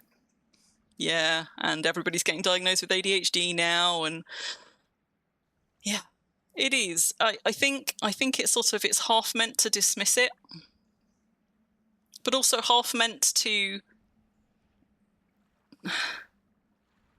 I think it that stuff comes from a weird place, right? It comes both from a wish to diminish somewhat in no, you're not as different, as you think you are, or like we know who you are.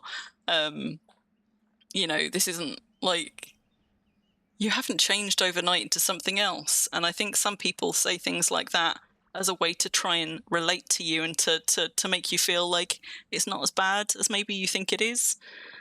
And I think the intention there is partly to try and help you feel better about it, and also partly to to avoid having to completely reset their worldview as much as perhaps they're being called to. But in trying to tell people that they're not as bad as they think. Oh, you're not that autistic, don't worry. Like the kind of they feel like they're coming from a good place, but often the assumptions and the beliefs that underlie it are actually kind of toxic or insidious, and they're not alone in it. Like, that's a cultural thing that we've learned. Like, there are places on the internet where people will be like, I'd rather my child were dead than autistic, effectively, is what they're saying. A lot of these conversations around things like vaccines and stuff, which is fucking awful. And I think that's part of where those kind of conversations, like, we struggle to bridge that gap to really understand each other, because people are often trying to be like, you pass. We didn't notice. You're not that weird. Don't worry. But actually, for somebody discovering that they are autistic potentially, it's not really about excusing who they were, but actually it's like a whole kind of shift in your understanding of yourself. It can be wonderful and also really difficult, and sometimes people treat it a bit like a medical diagnosis, like, oh, well, it's okay, it'll be all right, you're not that bad. It's a weird one, isn't it?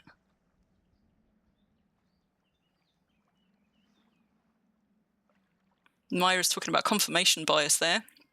When you look for something in people, you'll find it. Looking for the thing that you suspect. It's very true. You're welcome, Culver. I hope this does feel like a safe space. We don't, like, every so often one of my streams descends into one of these. Most of them don't, in fairness, but when they do, you know what? It's just that's what it is, and I hope that people who aren't comfortable with it don't take it badly. It's more important for me to create a space where it's okay to talk about these things, for me to talk about these things, but also for other people to talk about these things, than it is to create a space where we continue to avoid talking about these things because they're sometimes uncomfortable, basically.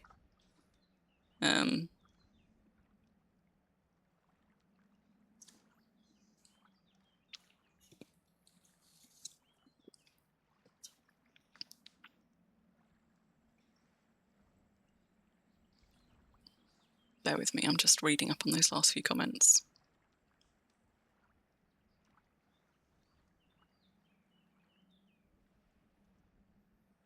Yeah, exactly, Tan. It's not an excuse for the way you are, it's an explanation. And that is a massive difference, like, And I get that people don't really know how to react to that stuff as well.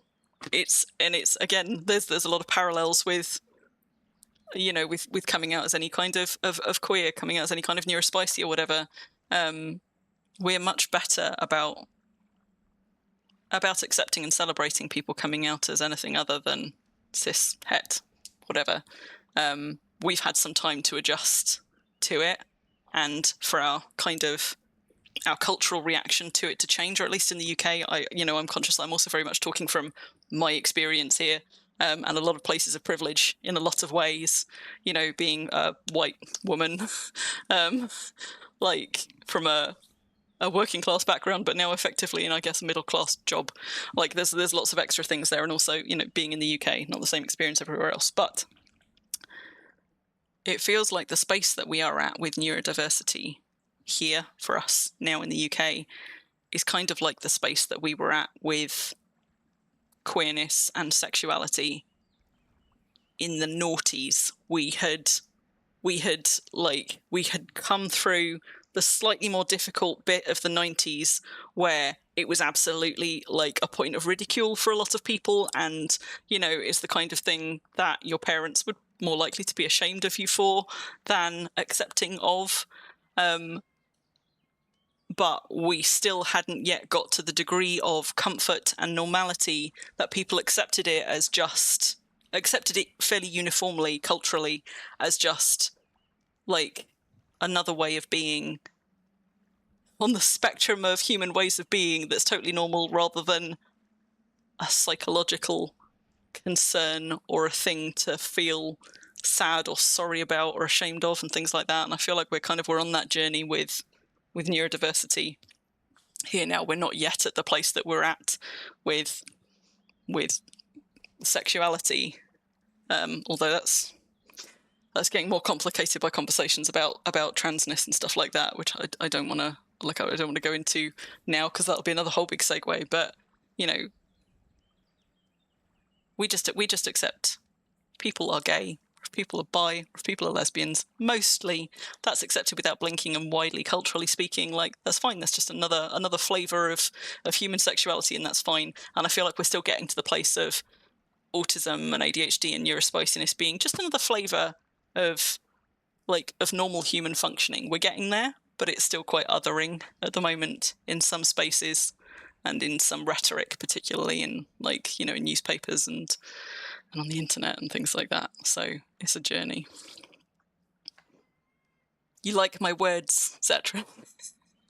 Thank you. Thank you. I think quite a lot about my words, even when I'm talking at a pace.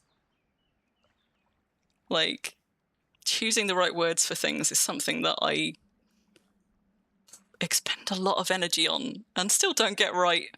But yeah. Galandria. One problem when they put it all into a big group. Yeah.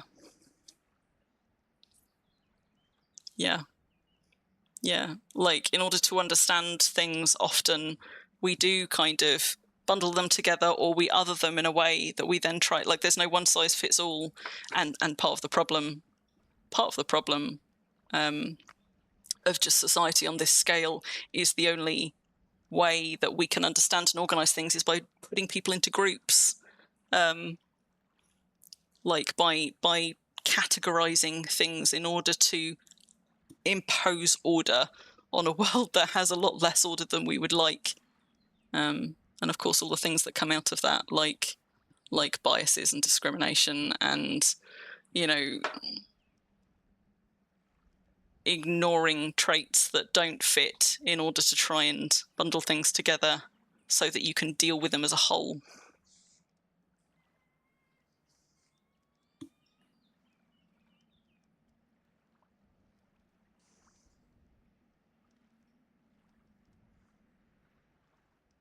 The naughties. What would you call them, Parser? If not the naughties? I know, it always it makes me laugh as well. It makes me laugh as well. Do you know what? At least we have a word for the naughties. What the fuck do we call the decade between 2010 and 2020? Is there a good word for that? Because I have not yet found one. Thank you, Tantail. I've worked hard at it for almost 40 years. I think I'm probably a lot better at it now than I was, because it's just been a constant piece of work that I've been doing for like my whole life. The tens, yeah, it just doesn't like the. Yeah, it just all sounds wrong, whereas the naughties just sounds like slightly cheeky. But in context, you understand what it means, you know? Right, we are on 1 a.m. Should I do some floors, or should I give up the ghost? I got all the walls done on the ground floor of this 4.5-story building. I could just get all the floors up, so at least the whole one's done. That's something that I can do fairly. See, now I'm losing my words. This is the other thing you'll notice about me, which I'm sure many of you have noticed watching my streams. Like, I words good, but the more tired I get, the less words are good. Like, you can just see the kind of like the cognitive decline. I just become less articulate and less able to concentrate the more tired I get. And it's not just the lateness of the hour, it's also like the social exertion of talking and communicating for a long period of time. Like I enjoy it. I find it nourishing. I'm enjoying myself doing this. But the longer I talk, all of the energy in the background that's going into that communication really starts to kind of catch up with me, and you'll just notice I become less and less articulate and more confused and rambly the more tired I get. Distracted you from your ankle. Excellent. Words hard. People hard. Peopling hard. Yeah, like I'm amazed I've still got my social face on. Do you know what? There are things that like sometimes that I say or do, and afterwards I reflect. I'm like, how did we not know I was autistic? That was such a fucking autistic thing to do. But I think if you ever saw me after a stream, you'd see it in a flash. Because when I stop streaming, suddenly I don't need to use my face to communicate anymore, and it's like I power down like a robot. Like after stream, like that recovery period, like I say, I'm not getting to bed within an hour because I have to recover from it, but also just like all of the expressiveness in my face and in my body is no longer required, so I get to just power down those systems a little bit while I recover. And it is a little bit like like an android going into power down mode to recharge. No wonder I connected to Blade Runner so well.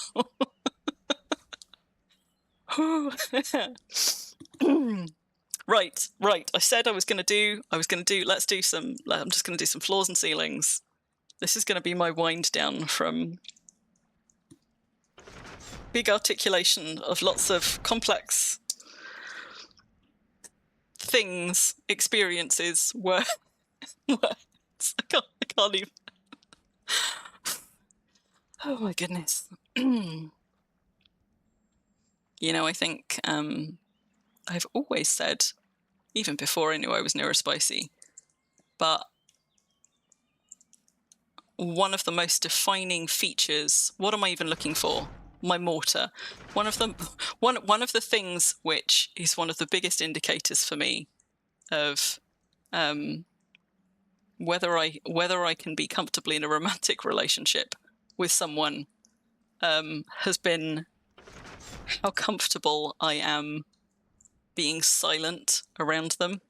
As somebody who used to have a lot of anxiety, like, the ways I would respond to that were like one of two ways. Either I get that kind of like nervous overcompensating, feeling like I'm being misunderstood, or that kind of like shut down, quiet, unobtrusive, try not to be in the way kind of thing.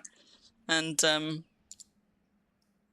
how comfortable I am being both my animated, expressive self, but also my just powered down, not expressive, spending time quietly in my own head around someone makes them like a massive difference. And if I can't be quiet around somebody and also be bubbly around somebody, like if I feel like they're frustrated by either my silence or by my exuberance and my talking a mile a minute and my urge to info dump and stuff, I'll never really relax enough to get to recharge my batteries around them. So the people that I tend to develop firm friendships with and the people that I tend to end up in romantic relationships with are the people who recharge my social batteries rather than who I expend all of my social batteries on.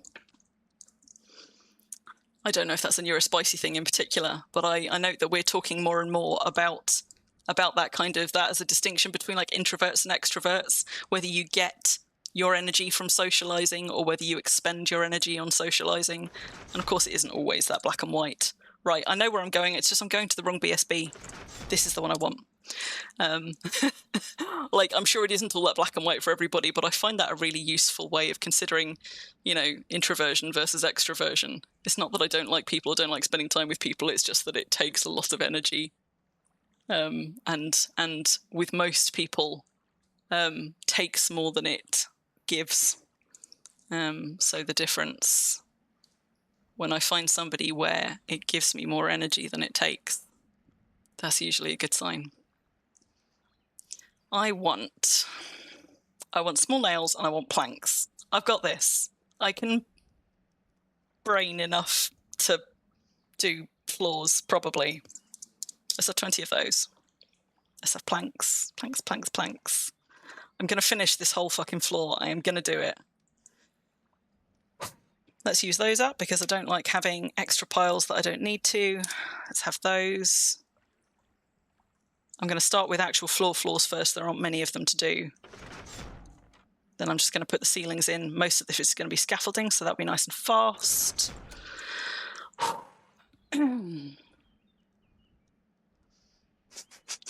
Keep it up with the Blade Runner quotes. Every so often, normally when somebody's trying to date me, I catch sight of, like, I've got a tattoo on the back of my neck. It's not particularly easy to read anymore. I got it many, many years ago now.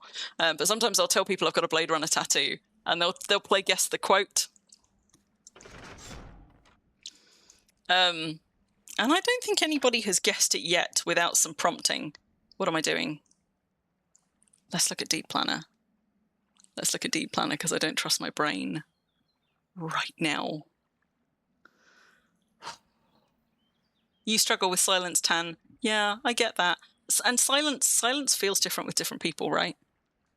I'm not comfortable being silent with everybody. It's very much about the kind of the vibe that I get from them. And some people I am comfortable being silent with, and some people I'm not comfortable being silent with them, or I don't feel comfortable with their silence. And I couldn't really explain why. It's just, yeah, it's just a vibe, I guess. There are so many things like that we try and explain and understand, but actually we don't really understand a lot of the time what the difference is, why one person we're comfortable with, why another person we're not. You know, often we can if we dig around we can understand those things, but sometimes we just can't. Okay, so that's already paved. I just need to put wood along this corridor piece. That one's going to be grass, that's going to be grass. And that's all grass as well. Okay, that's nice and straightforward. So other than this entranceway, all I've got to put planks down on the floor in is that strip, and then I can do the ceilings. Also, I need to drink.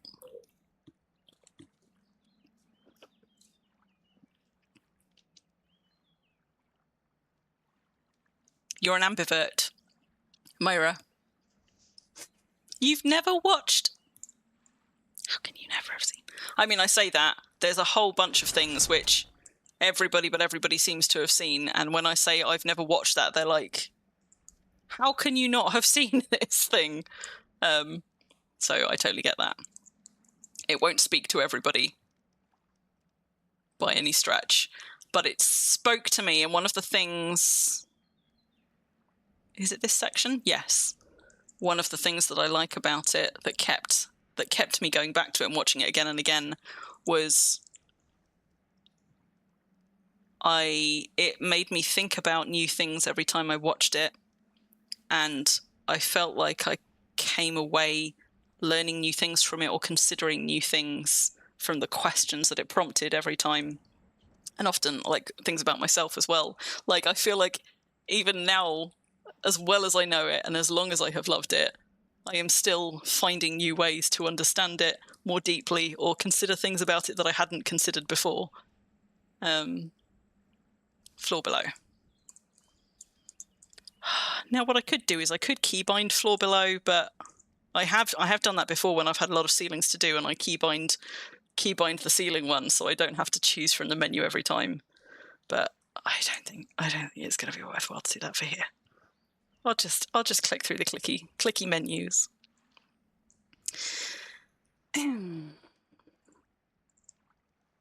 Wait, what about a Playboy bunny?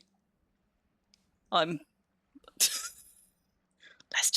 just going to start.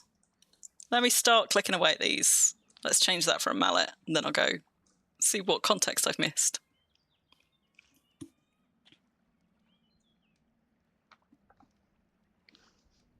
See, Tan, that's a good sign. When you've got somebody who understands you even when you're not articulating yourself really well, that helps a lot as well.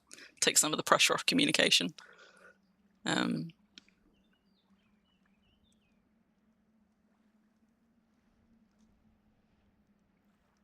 I still don't get the Playboy reference though, memers. Your what is of a Playboy bunny? What? It is a grand distress that you distracted me from floors, Tan. I distracted myself from floors as well. I distract myself from everything constantly. That's the ADHD part of my brain.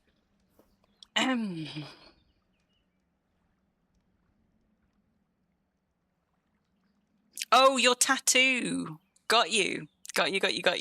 Thank you. That's the context I was missing. You struggle with conflict, Tan? Yeah. I used to be much less conflict averse than I am now. I think I used to enjoy debating things a lot more, but I also think that the world got a much more toxic place to debate things in that time. It feels like it is much harder to have nuanced conversation on a larger scale. A little bit harder to have it one-to-one, but not as bad. But to have those conversations in an open space, it is much, much harder to have properly nuanced conversations in open spaces where we can be generous with one another's intentions and assumptions, because people at large have been pushed so much more to jumping to extremes, extreme conclusions about one another, or straw man arguments, or whatever. And so I stopped enjoying debating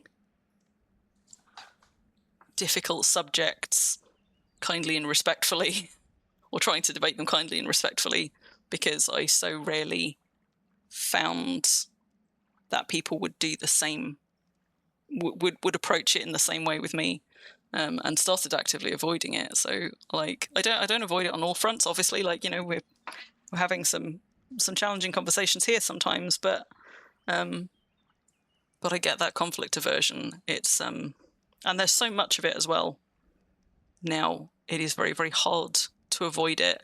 I think a lot of people find it in so many places in their life that they just, like, you know, it's a self-defense mechanism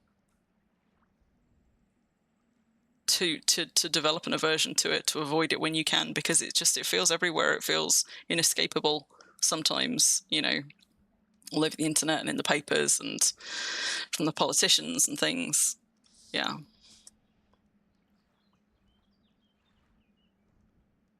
Galandria, you like talking to people, but you don't feel like you need it?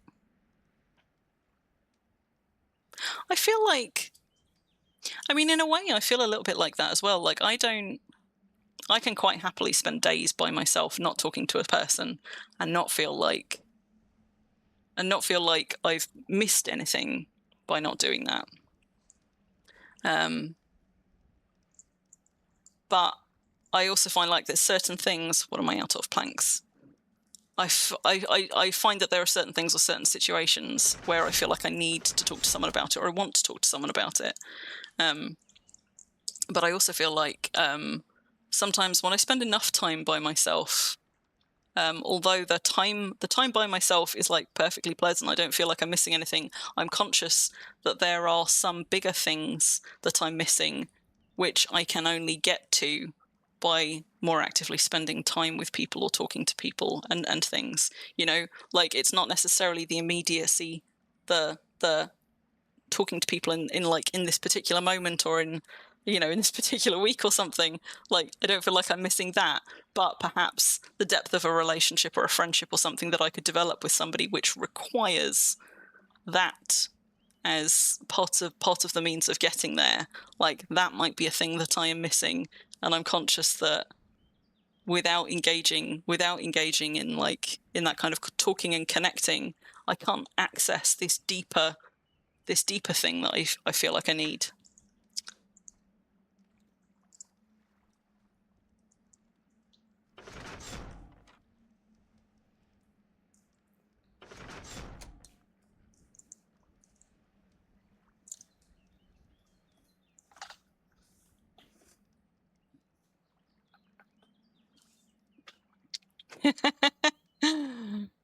That would be a good one, Doreki. It's not that one.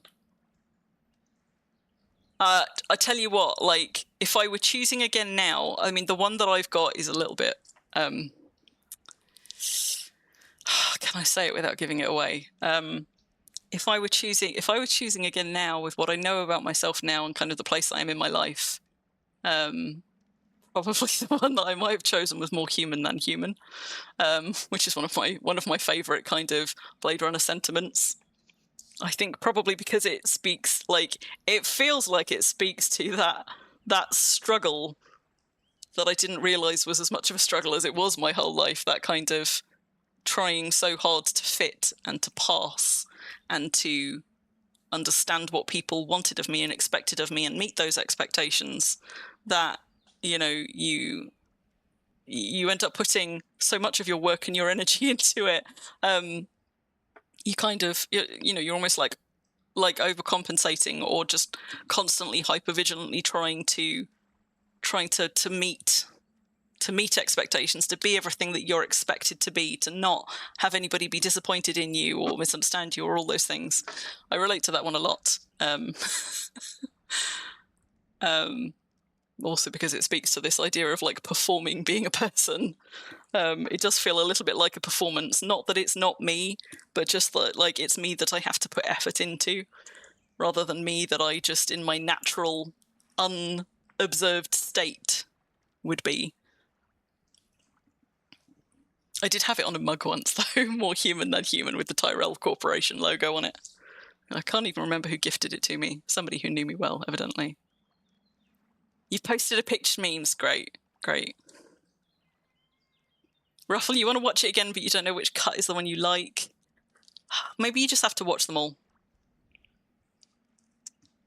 And then make a note for yourself and slip it into the case. I also have, like, the version that has all the versions. It was so much easier when I just had the cut I like. And I didn't have to look at them all and be like, which is the one? Which is the one that I want? Which is the one that I like? That would be a good one, Ricky. Opposite sentiment, though. Opposite sentiment. Ruffle had to moderate to let that one through. Yeah.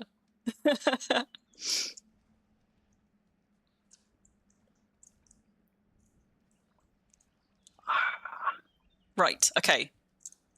That's my floors done. That's my floors done. I think this one I know is a roof. So, plan, flat. Hang on.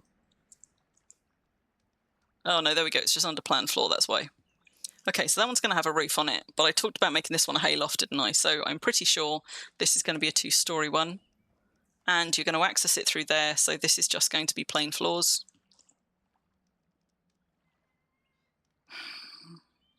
Floor above. Plan. Floor above. Good night, Myra. Good night, Myra. Thank you.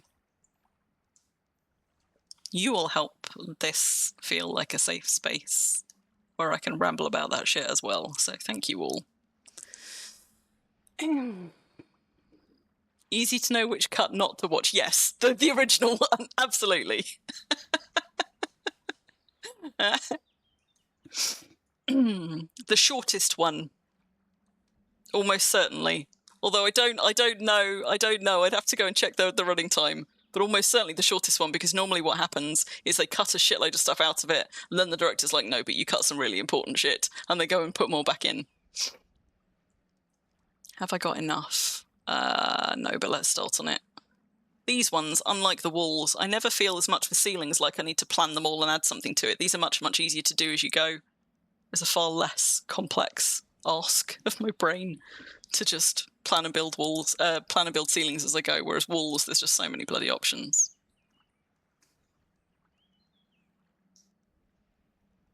Am I intentionally? I'm not starving and dehydrated. No, I'm not. I'm not intentionally. I just, a bit like real life parser, sometimes I just forget to feed myself and I forget to drink, which is why I have people reminding me to drink. But when I run out of planks and I have to go and get more, which I am about to, that's a good shout. I will go and get some food. I do actually have drink on me. There we go.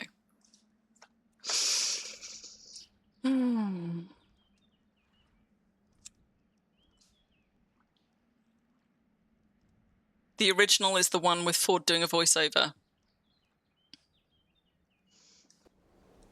It's not just additional scenes, no. And also, some of the cuts, like, I can't remember which way round it was, but for a while, like, which part of the unicorn was in which cut defined which cut you were on. In one, there's a dream of the unicorn. In another one, in another one, you've got the origami unicorn, but not the dream. And then in one of them, you've got both. And I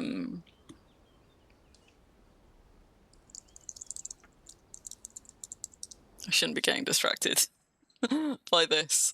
Like, I'm sure that there's a cut where Gaff leaves the unicorn, but there isn't a dream. One where there's a dream, but no, I need to go back and check them though. No, I'm not going to get suckered into that, looking at running times and things. But I tell you what, maybe I will watch all the versions that I've got over there, decide which is my definitive version, and let you know, Ruffles, so you've got a fighting chance of, because you and I agree on a lot of things. At least give you a starting place. Have I still got planks left? Yeah, let's just stick a couple on there. Then I'll grab food, grab more planks, we'll go. Yeah. And when you put both together, then that makes the that makes the connection between the two. I don't know if I'm misremembering. Maybe there was a cut that had where Gaff gave him the unicorn, and there's a cut where you had both the unicorn and the dream. But I feel like you had the dream in one and the unicorn in the other, and only through watching both had people started to like make the connection and spin out all of those theories and you know, what is now not considered theory at all, quite aside from what was or wasn't confirmed in the subsequent film. But that's what makes me feel like there was one that had one and one that had the other. But in fairness, you know, my first experience of this film was several decades ago, so and I love it dearly, but my experience of it and what I understand about it is now such a mishmash of like how that's developed over the years and the various versions that I've seen, that I'm not sure I could tell you reliably now without actually going and looking at my copy which version is the one that I like best. But yes, I agree, it's the one that has both. Let's eat a bit of that and eat a lot of that. I think I went to drink and then emptied out my water skin. Yes, I did. Let's have some more of that as well. And I need planks. Planks. Your brain hears unicorn and goes to Witcher. Yeah, I'm glad that mine doesn't. Although I understand that reference, that is not where mine goes first. Thankfully. No, not bricks. Not bricks. Come on, Crim. Do better. There we go. Planks. I've got this. I've got this. I can do this. I can do this. Oh, shit, but I'm almost out of small nails. So what we're going to do is actually, I must have a container here somewhere. We're going to do the thing that I normally remember to do much more quickly when my brain isn't fried. And actually, we're going to put our nails in there so they're not taking up precious slots in my inventory. So, because it's not the weight that's the problem, it's the number. So there we go. We've got, oh, fuck. I'm going to put these planks back down. And then I'm going to put, there we go. I've now got 30 nails in a satchel. I just need to remember when I finish this, if there's any left in my satchel, to take them back out, because I can't tell you the number of times I have, weeks later, discovered a clutch of like nails that I've stuffed in a pocket somewhere from the last time I was building and just completely forgotten about. Good night, Galandria. Have a good weekend. You don't think there is a cut with the dream, but without the origami? So you think it's just the origami in one and then one where you have both? But are you sure though? Because the I don't know. Do you know what? I feel like I feel like the dream was always there. What this is telling me is I need to go and rewatch my favourite film. All editions of my favourite film. Yes. I mean, I have lots of favourites, but that is the one that has been my enduring favourite. Points for Dureki.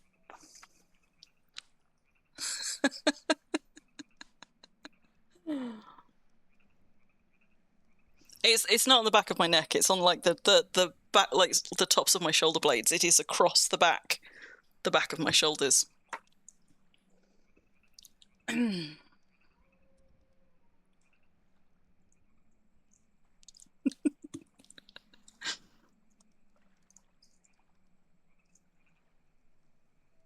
Once you work out which version, yes, you'll watch it and then you'll do the deep dive into all of the like fan discussions around it.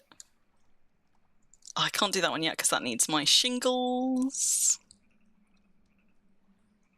But I can do this one, which I'm pretty sure is also...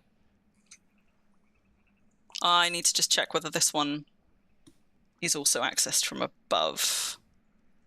Let's just pop up Deed Planner. I think it is. Yeah. So, oh right, because this is the wagon house. This one's actually not going to have a floor there at all, but I need to put a temporary floor there so that I can build...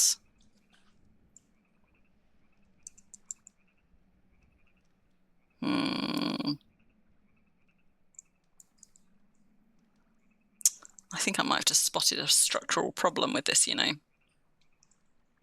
I think that's going to have to retain floors there because of the walls. I don't think it will be enough to build them and then take the floors out. Or will it? Do you know what? I'm going to build some scaffolding there and then I will, I guess I will find out. It might be that does actually have to have a floor. Plan. But let's put scaffolding in for now. Because I need something up there anyway.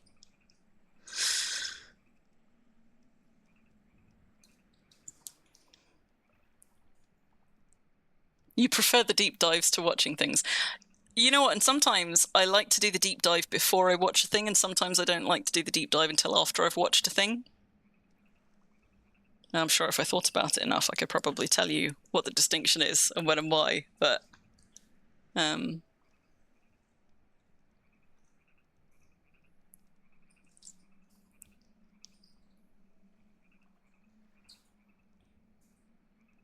I think the director's cut was the one that I owned for years, I think. I don't know if that's the one that I would now consider my definitive one, but I think that the director's cut was like the DVD that I had on my shelf for years.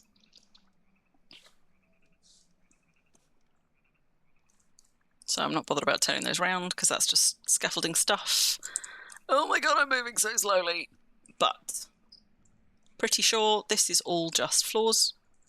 So floor above, plan, floor above. Because this is a corridor on the upper level.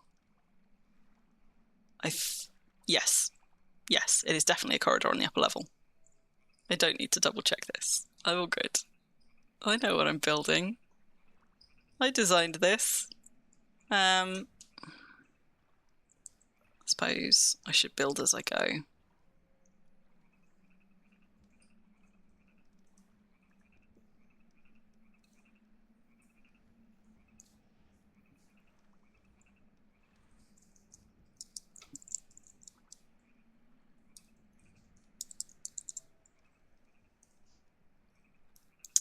Um, 83. You need 83 carpentry. And the answer for it on the wiki is on the multi-story housing page. Which is a pain in the ass to find if you don't know what you're looking for, but once you've looked it up enough times, you know where to go.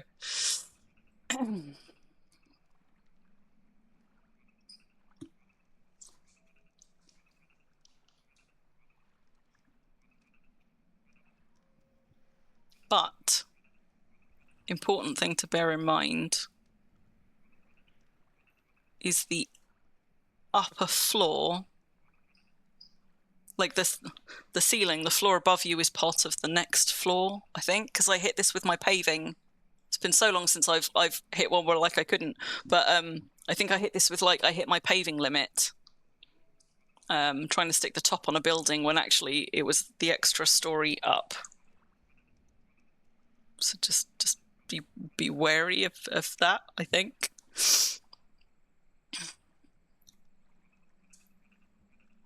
Yeah, you've definitely got enough to build up to the 10-story by now. What's there we go. It's like what am I even doing here? No, you don't need paving for wood. You only need paving if you're putting in stone floors, and because I almost always put wood in, I'm always thrown by then wanting to do it in paving. But my point is that I think for the purposes of getting a thing for your journal, it's not going to be a problem. But for example, if you were trying to build a 10-story house, I don't know, is there a requirement to put a roof? Is there a carpentry requirement to put a roof on something at a certain height? Or is it only if you want a flat roof? Then, because I think doing a wooden flat roof above me, this requires me to have the skill to build up to that story, not this story. Which, if you are trying to build a house to use rather than just for the journal goal, might trip you if you're building right up to your multi-story housing limit, but I'm not sure the same applies to roofs. Memes reckons only when wanting a flat roof. Yeah. I think that's right.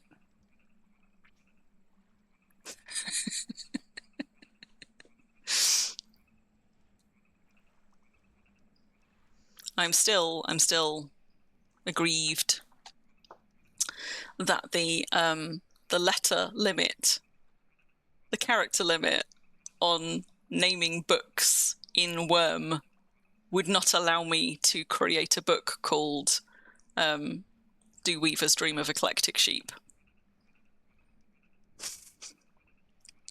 I was like 1 or 2 characters short. I was so annoyed.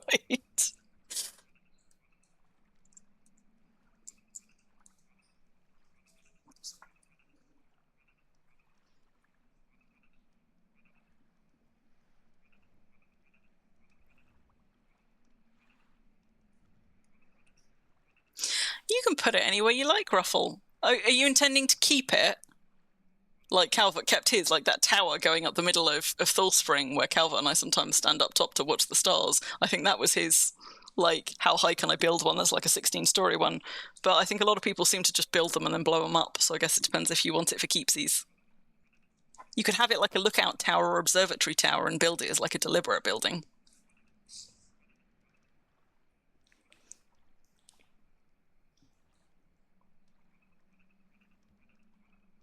In style of a Firewatch tower. This is a reference I do not get. Explain, what is a Firewatch tower? Planks. Planks. Planks, planks, planks. Is this a reference I should get? Okay, no. Is Firewatch the game? Or is it a thing in the game? It's not ringing any bells for me. Ow, pants. Oh, double pants. You know how I confidently was like, oh no, this is all corridor. I'm pretty sure it is, but I'm just, you know why, I'm just going to double check on Deed Planner, because I've got 2 corridors, effectively. So, this is the one I'm building, which is, yes, all wood, all good. And then, yes, we're all good, we're all good, we're all good, we're all good, we're fine. As you were, carry on. Firewatch is a game about a person who watches for wildfire. Okay. Firewatch game.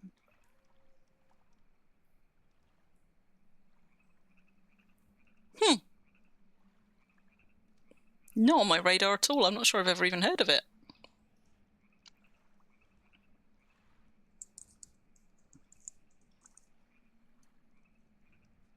Let's plan a floor above. Plan a floor above.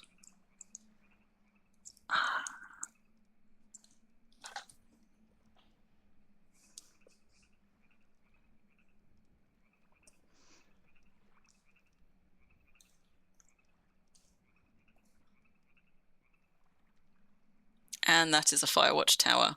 Isn't that basically just like an archery tower sprayed rusty metal colour? Like, how would... I guess you couldn't do the crisscross, but you could do like the open all the way up.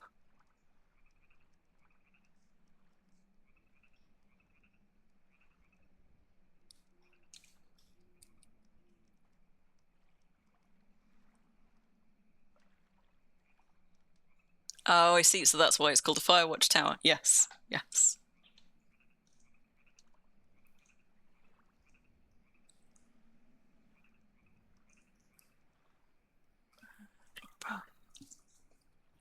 Also, I know several people have now like gone to bed or whatever, but like I know when I go back and rewatch this, I'm gonna see a whole load of comments that I missed. And you know, and I always miss some stuff in chat, but particularly during that kind of like really, really intense deep dive conversation, if you said something in there that I didn't like, you know, something that was big or that was vulnerable or something, and I missed it, I am so sorry. I might pick it up belatedly, but I know I always miss something. You know, there's always things that I miss in stream that when rewatching afterwards, I'm like, God, I wish I'd seen that. Like, you know, I mean, there's a bunch of stuff I miss anyway, but there's always at least something that I find that I'm mad that I missed at the time. And I'm conscious that with a conversation particularly about more vulnerable stuff or more kind of personal topics and things, the potential to have said something and not have it acknowledged, you know, like the emotional impact of that might be a little bit different. So I'm sorry if there was something there that I missed. I promise it was missed and not ignored.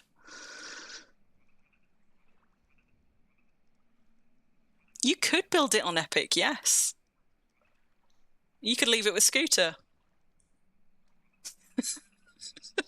Build it on somebody else's deed and then be like, bye.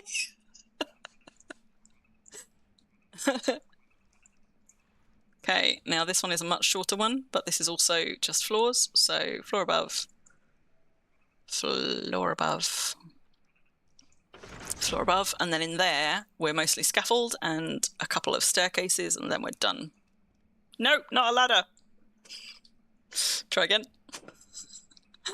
It's because I was talking about scaffold. There we go.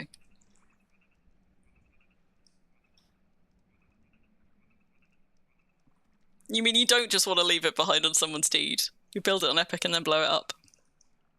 I mean, at the very least, if you're building it in wood, it does still I mean, it still takes quite a lot. If you're building it in wood, you're looking at, 85 planks per level, so about 850 planks for a 10-story tower. Assuming that we're doing like one tile, ladders all the way up, kind of a jobby. 850 planks. Might be 845 because you don't have to build the very top ladder. But yeah. Hello, fairy. We are all learning how to be better humans, aren't we? All the time. I'm always suspicious of anybody who thinks that they're done. Like, they're done learning new things. Like, how though? First of all, how can you be done? There's so much more to learn, but also, you know.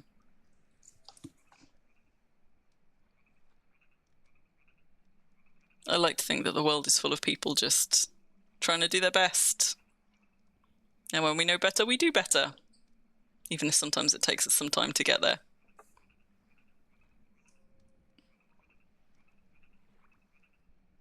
I don't know, Madoon. Probably. Yes. In the same way that,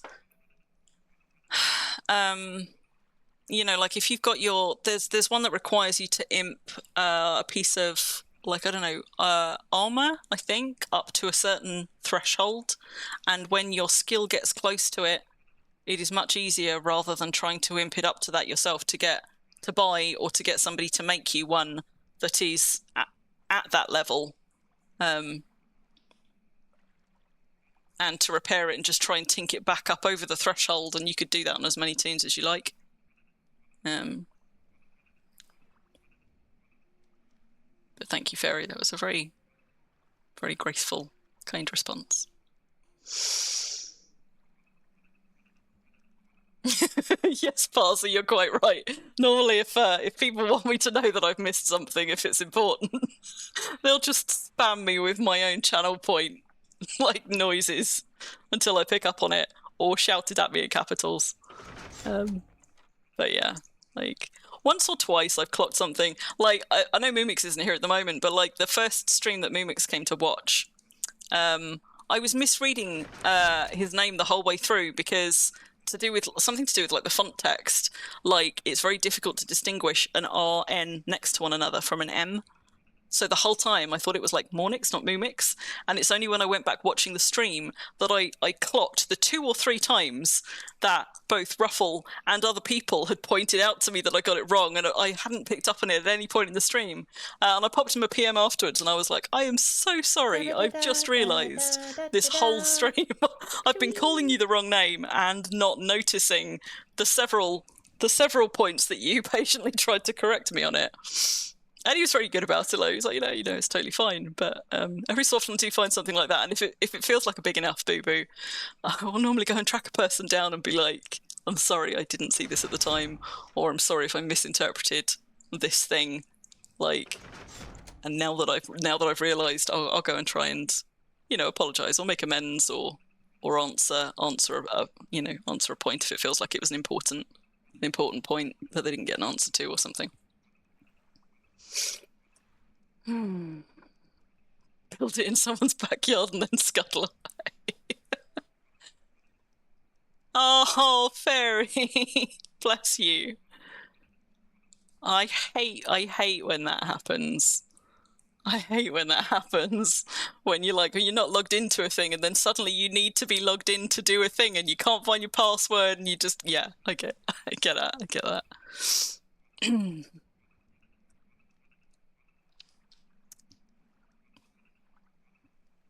Thank you for persisting.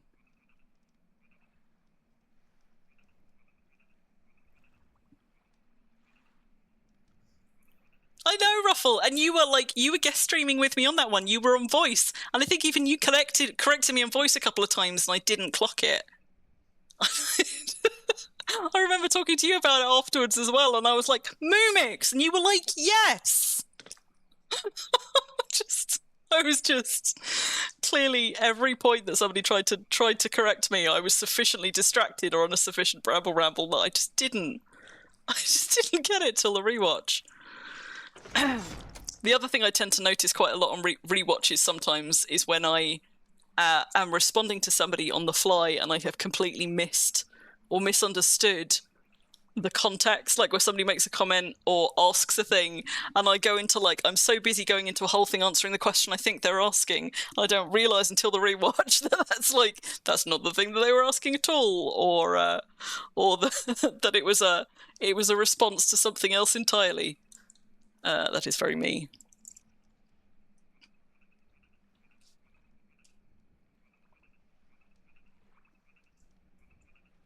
Madoon confused you to start with.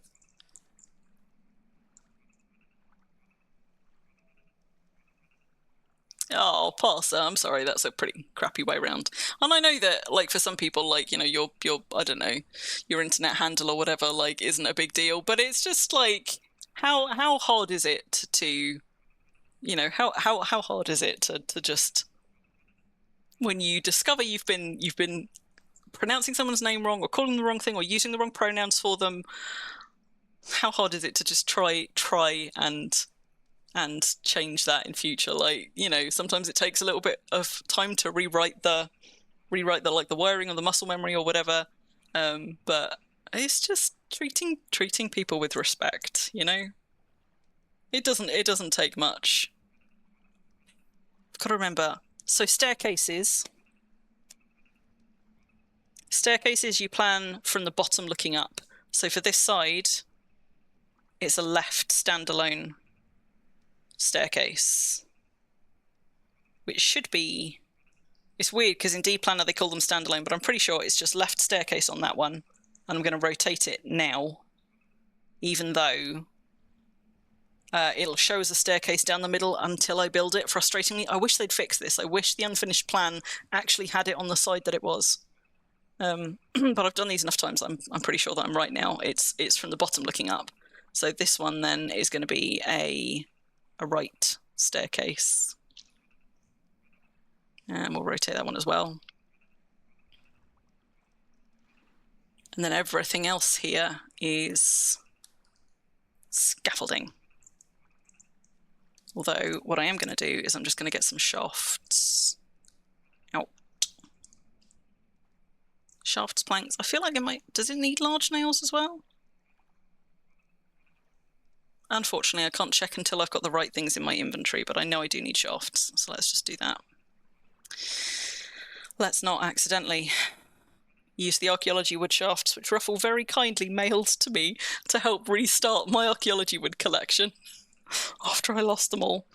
15. I can't remember if I'm going to need 20 or 30. I think it's either 10 or 15 for this kind of a staircase, but we'll see. There we go. So we want the standalone version. Planks, shafts, small nails. I do need large nails. God damn it. I should have just taken some for just in case. Large nails. Don't think I need that many of them. 2 or 3 maybe? We're about to find out. What? Planks, shafts? Oh, I didn't have enough space left in my inventory. Fine. Don't mind me. This is just me ranting to myself. Third time lucky. I wish when you sorted a crate, the game remembered, at least until you log off, and kept it sorted when you reopened it. I wish. That's also going on my worm wish list. I suppose I could just minimize it. Too late now, though. Foe's gigantic quest for treason has been completed. What a name.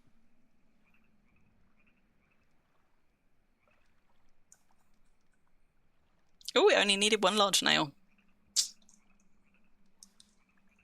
Okay.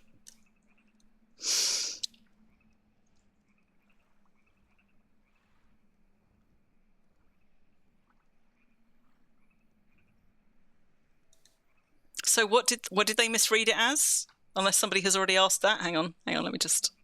Staircases are just a surprise every time. Yeah, sometimes they are. So parser, what had they misread it as? Was it the parser that they were misreading as something else, or was it a different one? Because if it's a different one that you don't want to tell us, that's okay too. Let's close that back down.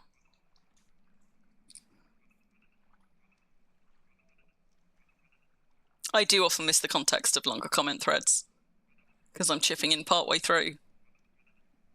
Or something that somebody says like as a joke or a bit of humour, because I'm lacking the context, I take literally. You know, there is also an autistic tendency to take things literally anyway, but particularly where you're lacking context, you're more likely to just interpret it literally.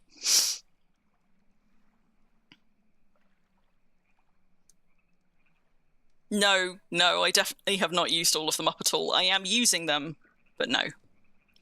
No, the supplies, like these supplies will keep me good and going for a while. I'm going to use quite a lot of the planks that you all made for me, but the nails will last me a good long time. The bricks that I'm using in this are actually bricks that I already had in storage, so I've used some of the sandstone bricks that Nirav and Memes were cutting for me to do those bridges, but I've still got plenty left. So no. It'll take me a while to use these up. I think the planks, as always, because I just use planks for everything, is going to be the thing that I have to replace soonest. I was right. Yeah. Yes. But I don't have enough shafts left. So evidently, what did I say? I thought it was 15 shafts. It's 10. Oh, I know. That was the problem, wasn't it? I tried to take out, I don't know, 20 or 30 shafts, but my inventory was full, so it only took however many. Do you know what? Worm is inconsistent in this. When you're taking things out of a BSB, if you put in a number and you can't carry that many, it will just give you as many as you can carry. But I think... I don't know if it's BSBs and BSBs versus crates, or if it's certain items, you know. Because when I was taking mortar out of crates earlier, and I put in 20 and I couldn't carry 20, it just said you can't carry that much and didn't put anything in my inventory. Right? But it didn't do that with shafts. So if, for example, I'm going to need more planks anyway, but like if I take out all the planks that I can have, let's see if we can just recreate that. Because that's happened to me a few times now, and it throws me every time because I think I've picked them up because it doesn't tell me I can't. And then I realise I've walked away with only like half as many as I intended. So obviously, if I just tell it to give me as many as I can carry, it will. But if I want, say, how many was I carrying? 52? So if I try and get it to give me 10 shafts, look, it doesn't tell you can't carry that amount, it just gives you the amount you can. And I don't know if this is a change. I feel like it didn't used to do this. I feel like it only ever gave you can't carry that much.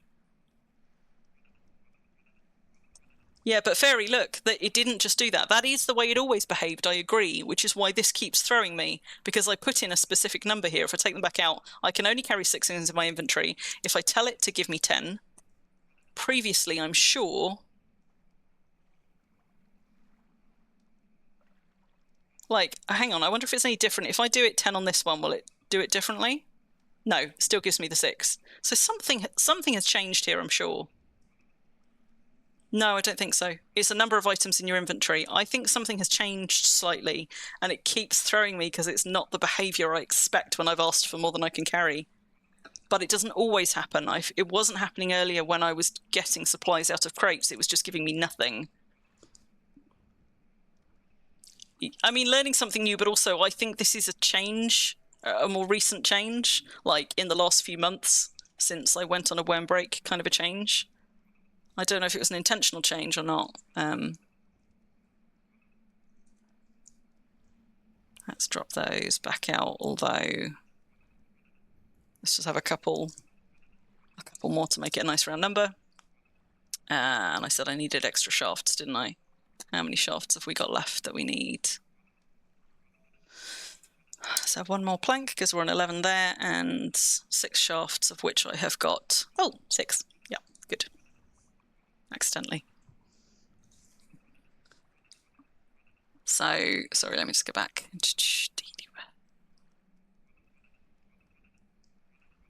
Misread the parser as the praiser. I have noticed this. In fairness, a lot of you are very kind and give me praise and encouragement and compliments. It's only Madoon and Mumix that sit there sassing me non-stop, and occasionally Bun.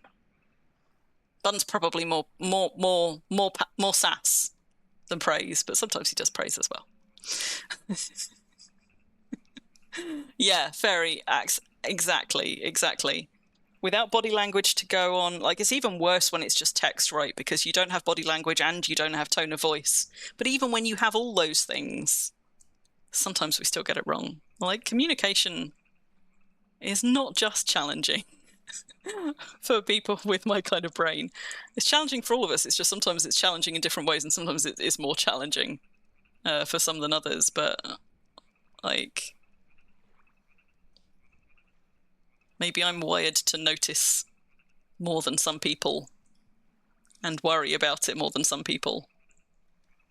Like, whether I have understood or misunderstood. I can't do this middle one till those ones are built, so let's just do those. Like, because I'm hypervigilant about it, I am always looking for it and worried about it.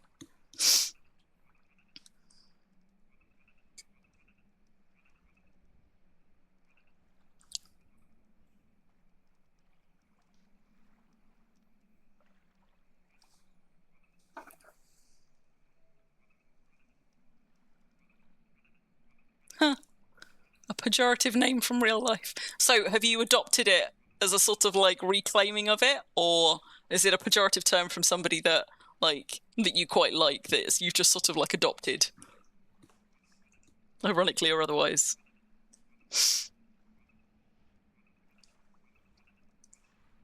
You're not doing anything wrong, Matthew.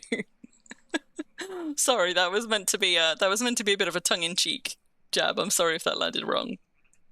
You're not doing anything wrong. You're being you and you're doing just fine. Okay, that one's done. That one's done. I just meant you are more likely to give me sass or tongue-in-cheek comments.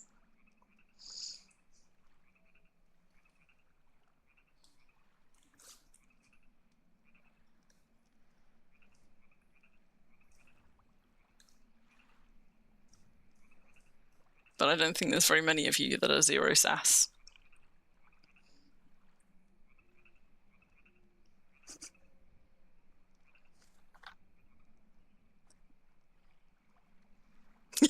I get that one as well. They're like, well, you're not wrong. Yeah.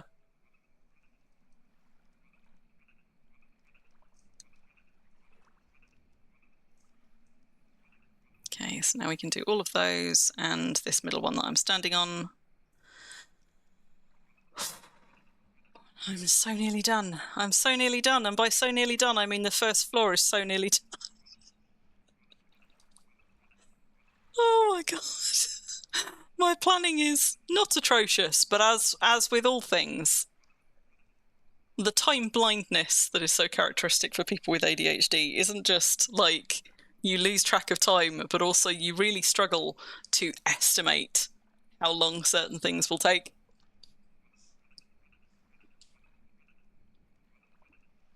Crimson Earth is now not available many places, but I think that's because there was a game more recently called Crimson Earth, whereas this is a name that I adopted on the internet. Whoops. Don't track the planned roof. How can you even do tracking on a planned roof? But this is a name that I adopted 20 years ago. And back then I had a monopoly. So luckily I got accounts in a lot of places early on this. Whereas I'm not sure I would be able to now.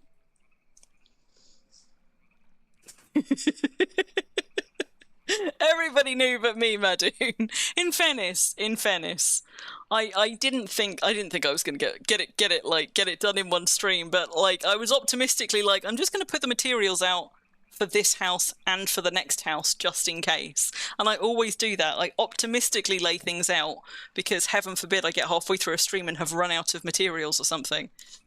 But I think I'm just then always like really tickled how I don't get anywhere close to a place where I would have had to panic about running out of mats. I am over prepared, perhaps. 'Tis a rookie Eritan, isn't it? Trying to do things whilst streaming. Surely not. What do I need? Planks. Planks, planks, planks. Give me your planks. Planks, planks, planks, planks, planks. Yes. So close. Also, I'm really thirsty.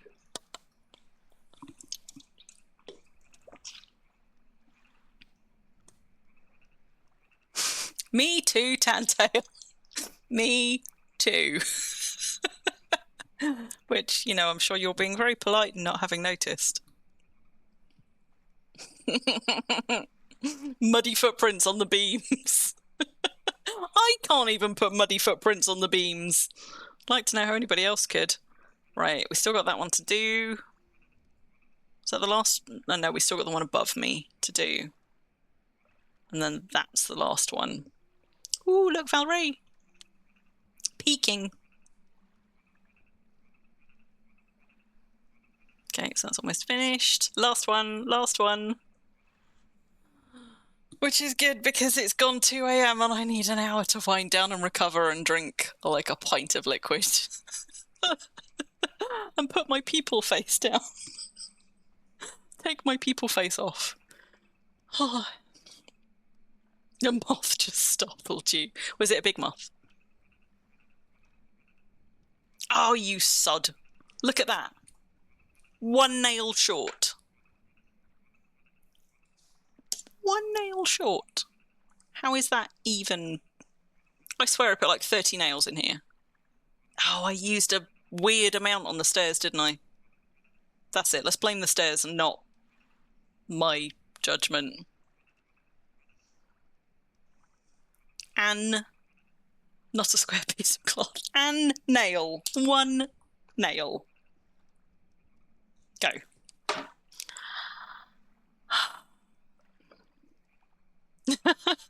Your job. So what sort of things do you have to estimate as a developer? What sort of a developer are we talking? Like IT development, presumably. What kind of things does that call on you to estimate? I am very good.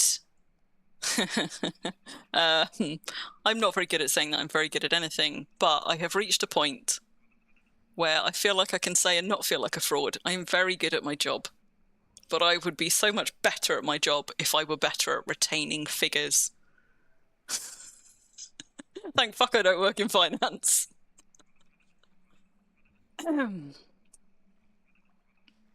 Right. Done. Floor 1. Done. This is where I find a hole. There's my hole. I'm just gonna get some slate shingles. Just one tick, one tick. I think they also need mortar, right? I don't know how much mortar they need. 5 maybe. Let's take 10 just to be safe. Slate shingles. I knew there would be one thing I had missed. Did I put some in here? Yes, I did. Nearly done. Nearly, nearly. Oh, yeah, estimates to fix things.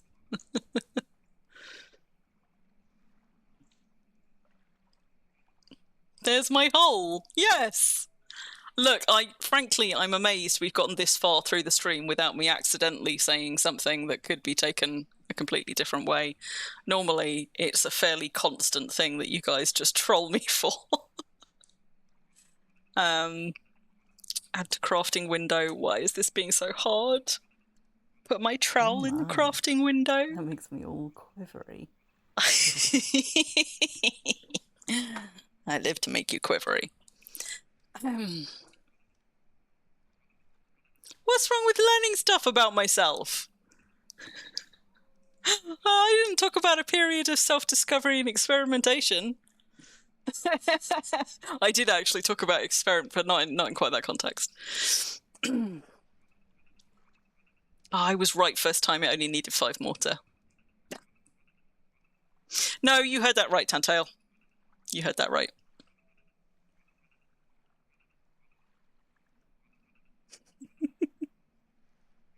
Yeah, okay. Estimates of time always like trip me up as well. And in work context, I tend to err on the side of caution and overestimate because I would I'd rather deliver faster than be like chasing my tail or whatever. I don't seem to apply that same logic when I'm estimating things for myself, like just in game. I tend to be slightly more optimistic than I should be. Now, I think I've done everything on this floor. We've got all the internal walls done. We've got all the external walls done. We modified a building and made it short. There's a couple more fences to do there, obviously. This is scaffolding that I hope it will let me take down, but when I start on this floor, I might actually try building these fences first and then stripping these out. I'm fairly sure I can strip these out, you know. I think it's not going to be a problem, but just in case, I will check. The other thing I need to check is whether it will let me put a fence butted up against the bridge here. I don't see why it wouldn't, but given that it was being a bit finicky about walls and fences, maybe that's just a thing to check. Nearly. I so nearly just went off that edge. I didn't build any stone walls where I meant to build plain stone walls, amazingly. But there's still a long way to go before this is going to be finished. Both worm and fibre crafts, yeah. Who doesn't love out of context theatre? An accidental innuendo. Oh, you know what? Check out that view, though. The view is beautiful from up in Cair Paravel. Basically, this view is beautiful from whatever height, and I'm definitely not, maybe, designing all of the buildings in this deed to make the most out of this view at various different distances and heights and things. But sadly, winter is the worst version of this view. The best version of this view is on a slightly hazy day around sunrise or sunset, because it's just golden and gorgeous. And when you get high enough up in Cair Paravel, you can see all the way out to the body of water over there and all the way out to the body of water over there. You can see most of the seas on Exodus when you get high enough up here. So that was a lovely stream, albeit a very inefficient stream.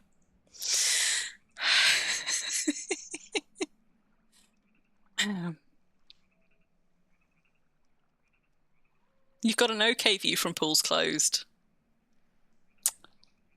Yeah. Happily not ruined by bridges that are too close to you. I do like lake views. Do you know what?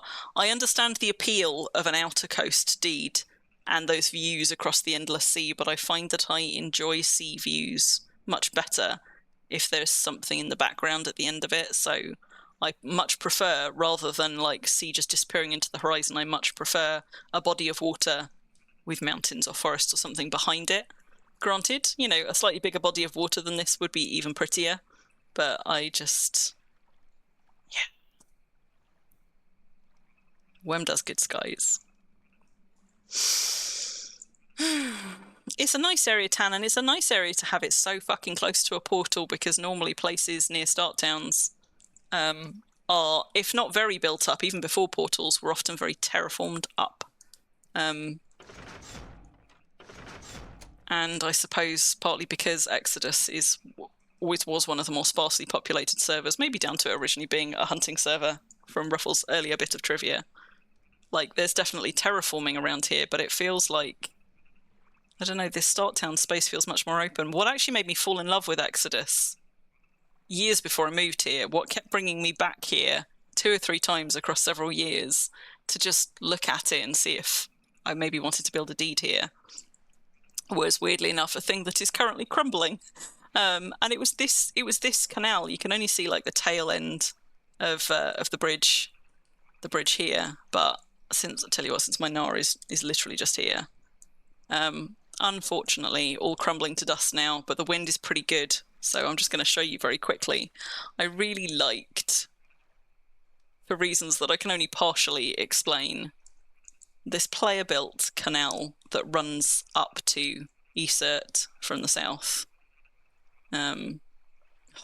Am I going to sail into the wind? Nah, that's not too bad. That's not too bad. And it's because it reminds me of like, it reminds me of some like northern industrial towns, I think. Or Midlands industrial towns, maybe.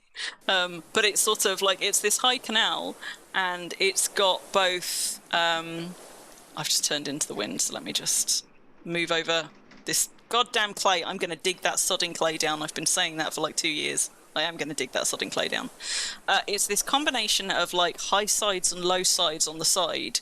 So you've got like this dual level, like paths running up here, but also then sloping down to like road level and then going back up. It was a combination of that and also of those bridges, which I said are now crumbling everywhere, that made these like long stretches of like wide tunnel that was really effective. And I've seen them a few places since, but for the longest time Exodus was the only place that had them. And I really liked that combination, both the terraforming on the sides and when it's not winter. It felt like it was begging for me to do some kind of like red brick buildings fronting the canal on these higher sides, with some like sort of dockside stuff down here on these lower bits. And I really like this lower level sloping and like upper level space. And I felt like with enough time and patience, I could have done something really interesting, or maybe not really interesting, just maybe really nostalgic, in red brick along here. And this kind of this undulating, these undulating dual levels carry on down most of this side of the canal. Obviously I have had a deed here previously, but I got partway through developing it and then changed my mind. That's where I was building my original kind of community-ish event site. But oh my god, look, some of them have gone and some of them are going. You've got these big sections of like 5, 6, 10, 20 bridges that make effectively this tunnel. Like, look at that tunnel. How cool is that? But this one here, look, it's all finally crumbling. And that makes me kind of sad, because this was one of like the features of this canal that I found so memorable. But now it's all just crumbling to dust. And bridges being what they are, unfortunately, it would probably be easier, maybe not easier, but not much more difficult to rebuild entirely than to try and repair the damage on this many bridges and this many sections of bridge, because you'd have to do it section by section by section. And as you can see, coming to whoever's point earlier, I think it was Mima's, maybe, that was asking about, no, was it Tan? Tan asking about bridges, and we talked about bridges, the ones that players cross over get like a little bit of a buffer. I feel like it pushes back their damage tick or something, but you can see it really clearly here, because these 1 or 2 bridges on this end, these are aligned with paths. So these ones have gotten crossed more often, like those couple, but all of these are just decorative, and so they're crumbling, but these were all built at the same time by the same player with a lot of skill. They were high quality bridges. So I think if we didn't answer your question earlier, that should probably answer it for you. These ones are not generally crossed by players, and they're crumbling. And the ones that are crossed, there's like 1 tile of damage, and all of the others are still below 60 damage, where players evidently crossed them. So there you go. I'm not even going to go up that one, but that's another great big long one. But yeah, I remember distinctly, like, the first time I sailed up here, coming up from the south, with these like high-low canals and things, and it wasn't winter time, so I think there was a deed up here at the time, so I saw the buildings on like the upper level, and like there was a cart or something on the lower level, and it just gave me, like, I don't know, vibes, and I was like, I would like to build here. And I tried, and I just couldn't quite get it right. Wait, context? Oh no. Oh no. I'm just going to go and catch up. And try not to miss the context along the way. Exodus is crying for route maintenance, yes. Calvert and I, when we used to do treasure hunts on Exodus, would sometimes joke that if we showed Ruffle enough wonky roads, maybe she would come and fix them. Just out of pure frustration.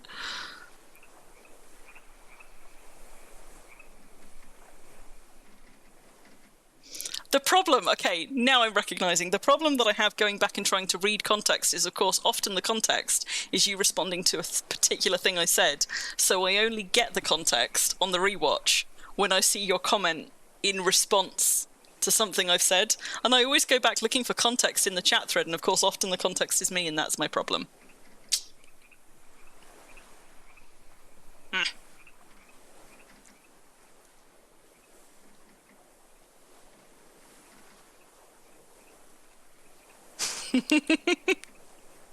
Yes, Madoon, correct. Yeah, I know, Tan. Like, the first time I saw them, like, it was really impactful as well. I was like, that is so cool. There was another one that's sadly fallen. There was an area like it but different, but that did the same thing with like sort of like bridges and bridges and bridges to great effect on Independence. As you sail in from the south, from the southeast side of Independence and follow that like central route up, there's a section that you cross through just before you pop out near what is now Haven's Landing. That was a deed that was all in slate, like these beautiful tall black bridges, and it was just really kind of cool and impactful. Of course, now I've terraformed this. My autopilot takes me to the wrong place. And sadly, that has now fallen. And I sailed through it a couple of times, I think on stream as well, and commented as I went through or as I rode past.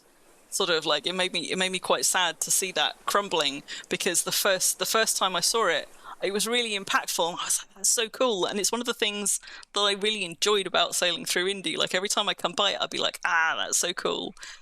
And and I was sad to see it fall. But anyway. My grand plans, we've got one floor done. I also, sadly, because it's... Nobody saw that. Because it's winter, you can't see the effect of my my cunning paving, like my little fangs here. You can just about see. But once we're out of winter, the patterning here should be a little bit more visible. I was tempted to do it in something high contrast, but actually I didn't. It's just done in marble and rounded stone, so it's only like a gentle pattern, but it carries on all the way around. These little, they remind me of teeth. Like little fangs, like smiley little fang faces or something. But yes, I need to wrap it up because my voice is gonna go.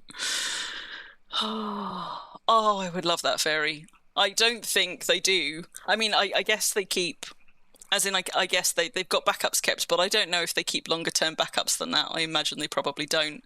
I wish they could boot up, I don't know, Gold One or something like JK Home or something like that, in a way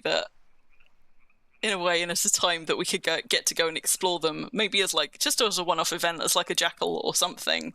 But I'm not sure that they've got them stashed away. Yeah, Tan, you'd like to see JK Home as well. Yeah.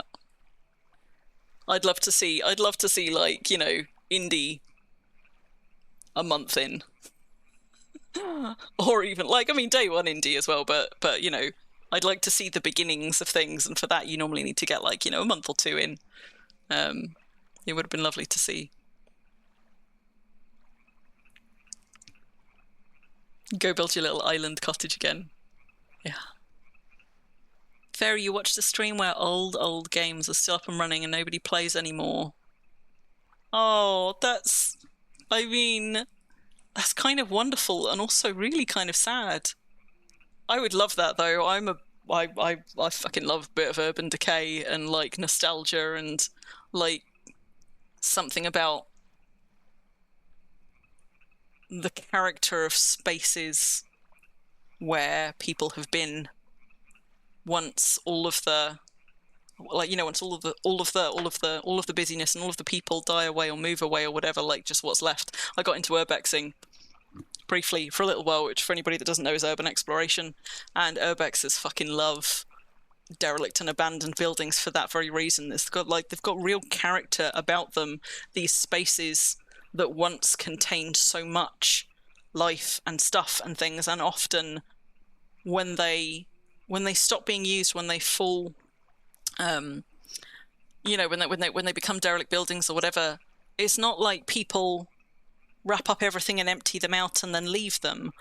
There's always traces of like where things just kind of stopped or weren't wrapped up properly or were left behind, and like those kind of traces, it's almost like, you know, I suppose it's one of the attractions as well when you watch things like post-apocalyptic stuff. They do that really well. Post-apocalyptic games and movies and stuff. That kind of life in suspension, life interrupted vibe from buildings that have just fallen into disrepair, with the scattered remains of life in progress at the point that, for whatever reason, you know, the building was shut down or things stopped or people left or people fled or people died or whatever. It's fascinating. I love it.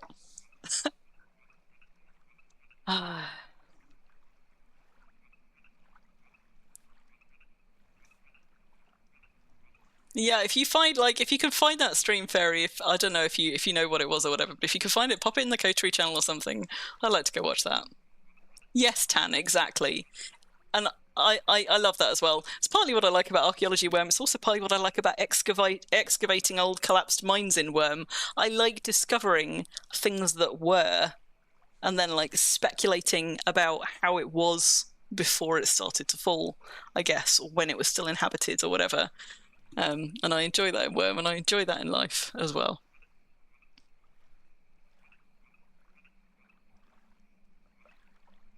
Nobody saw you, grass, Ruffle. I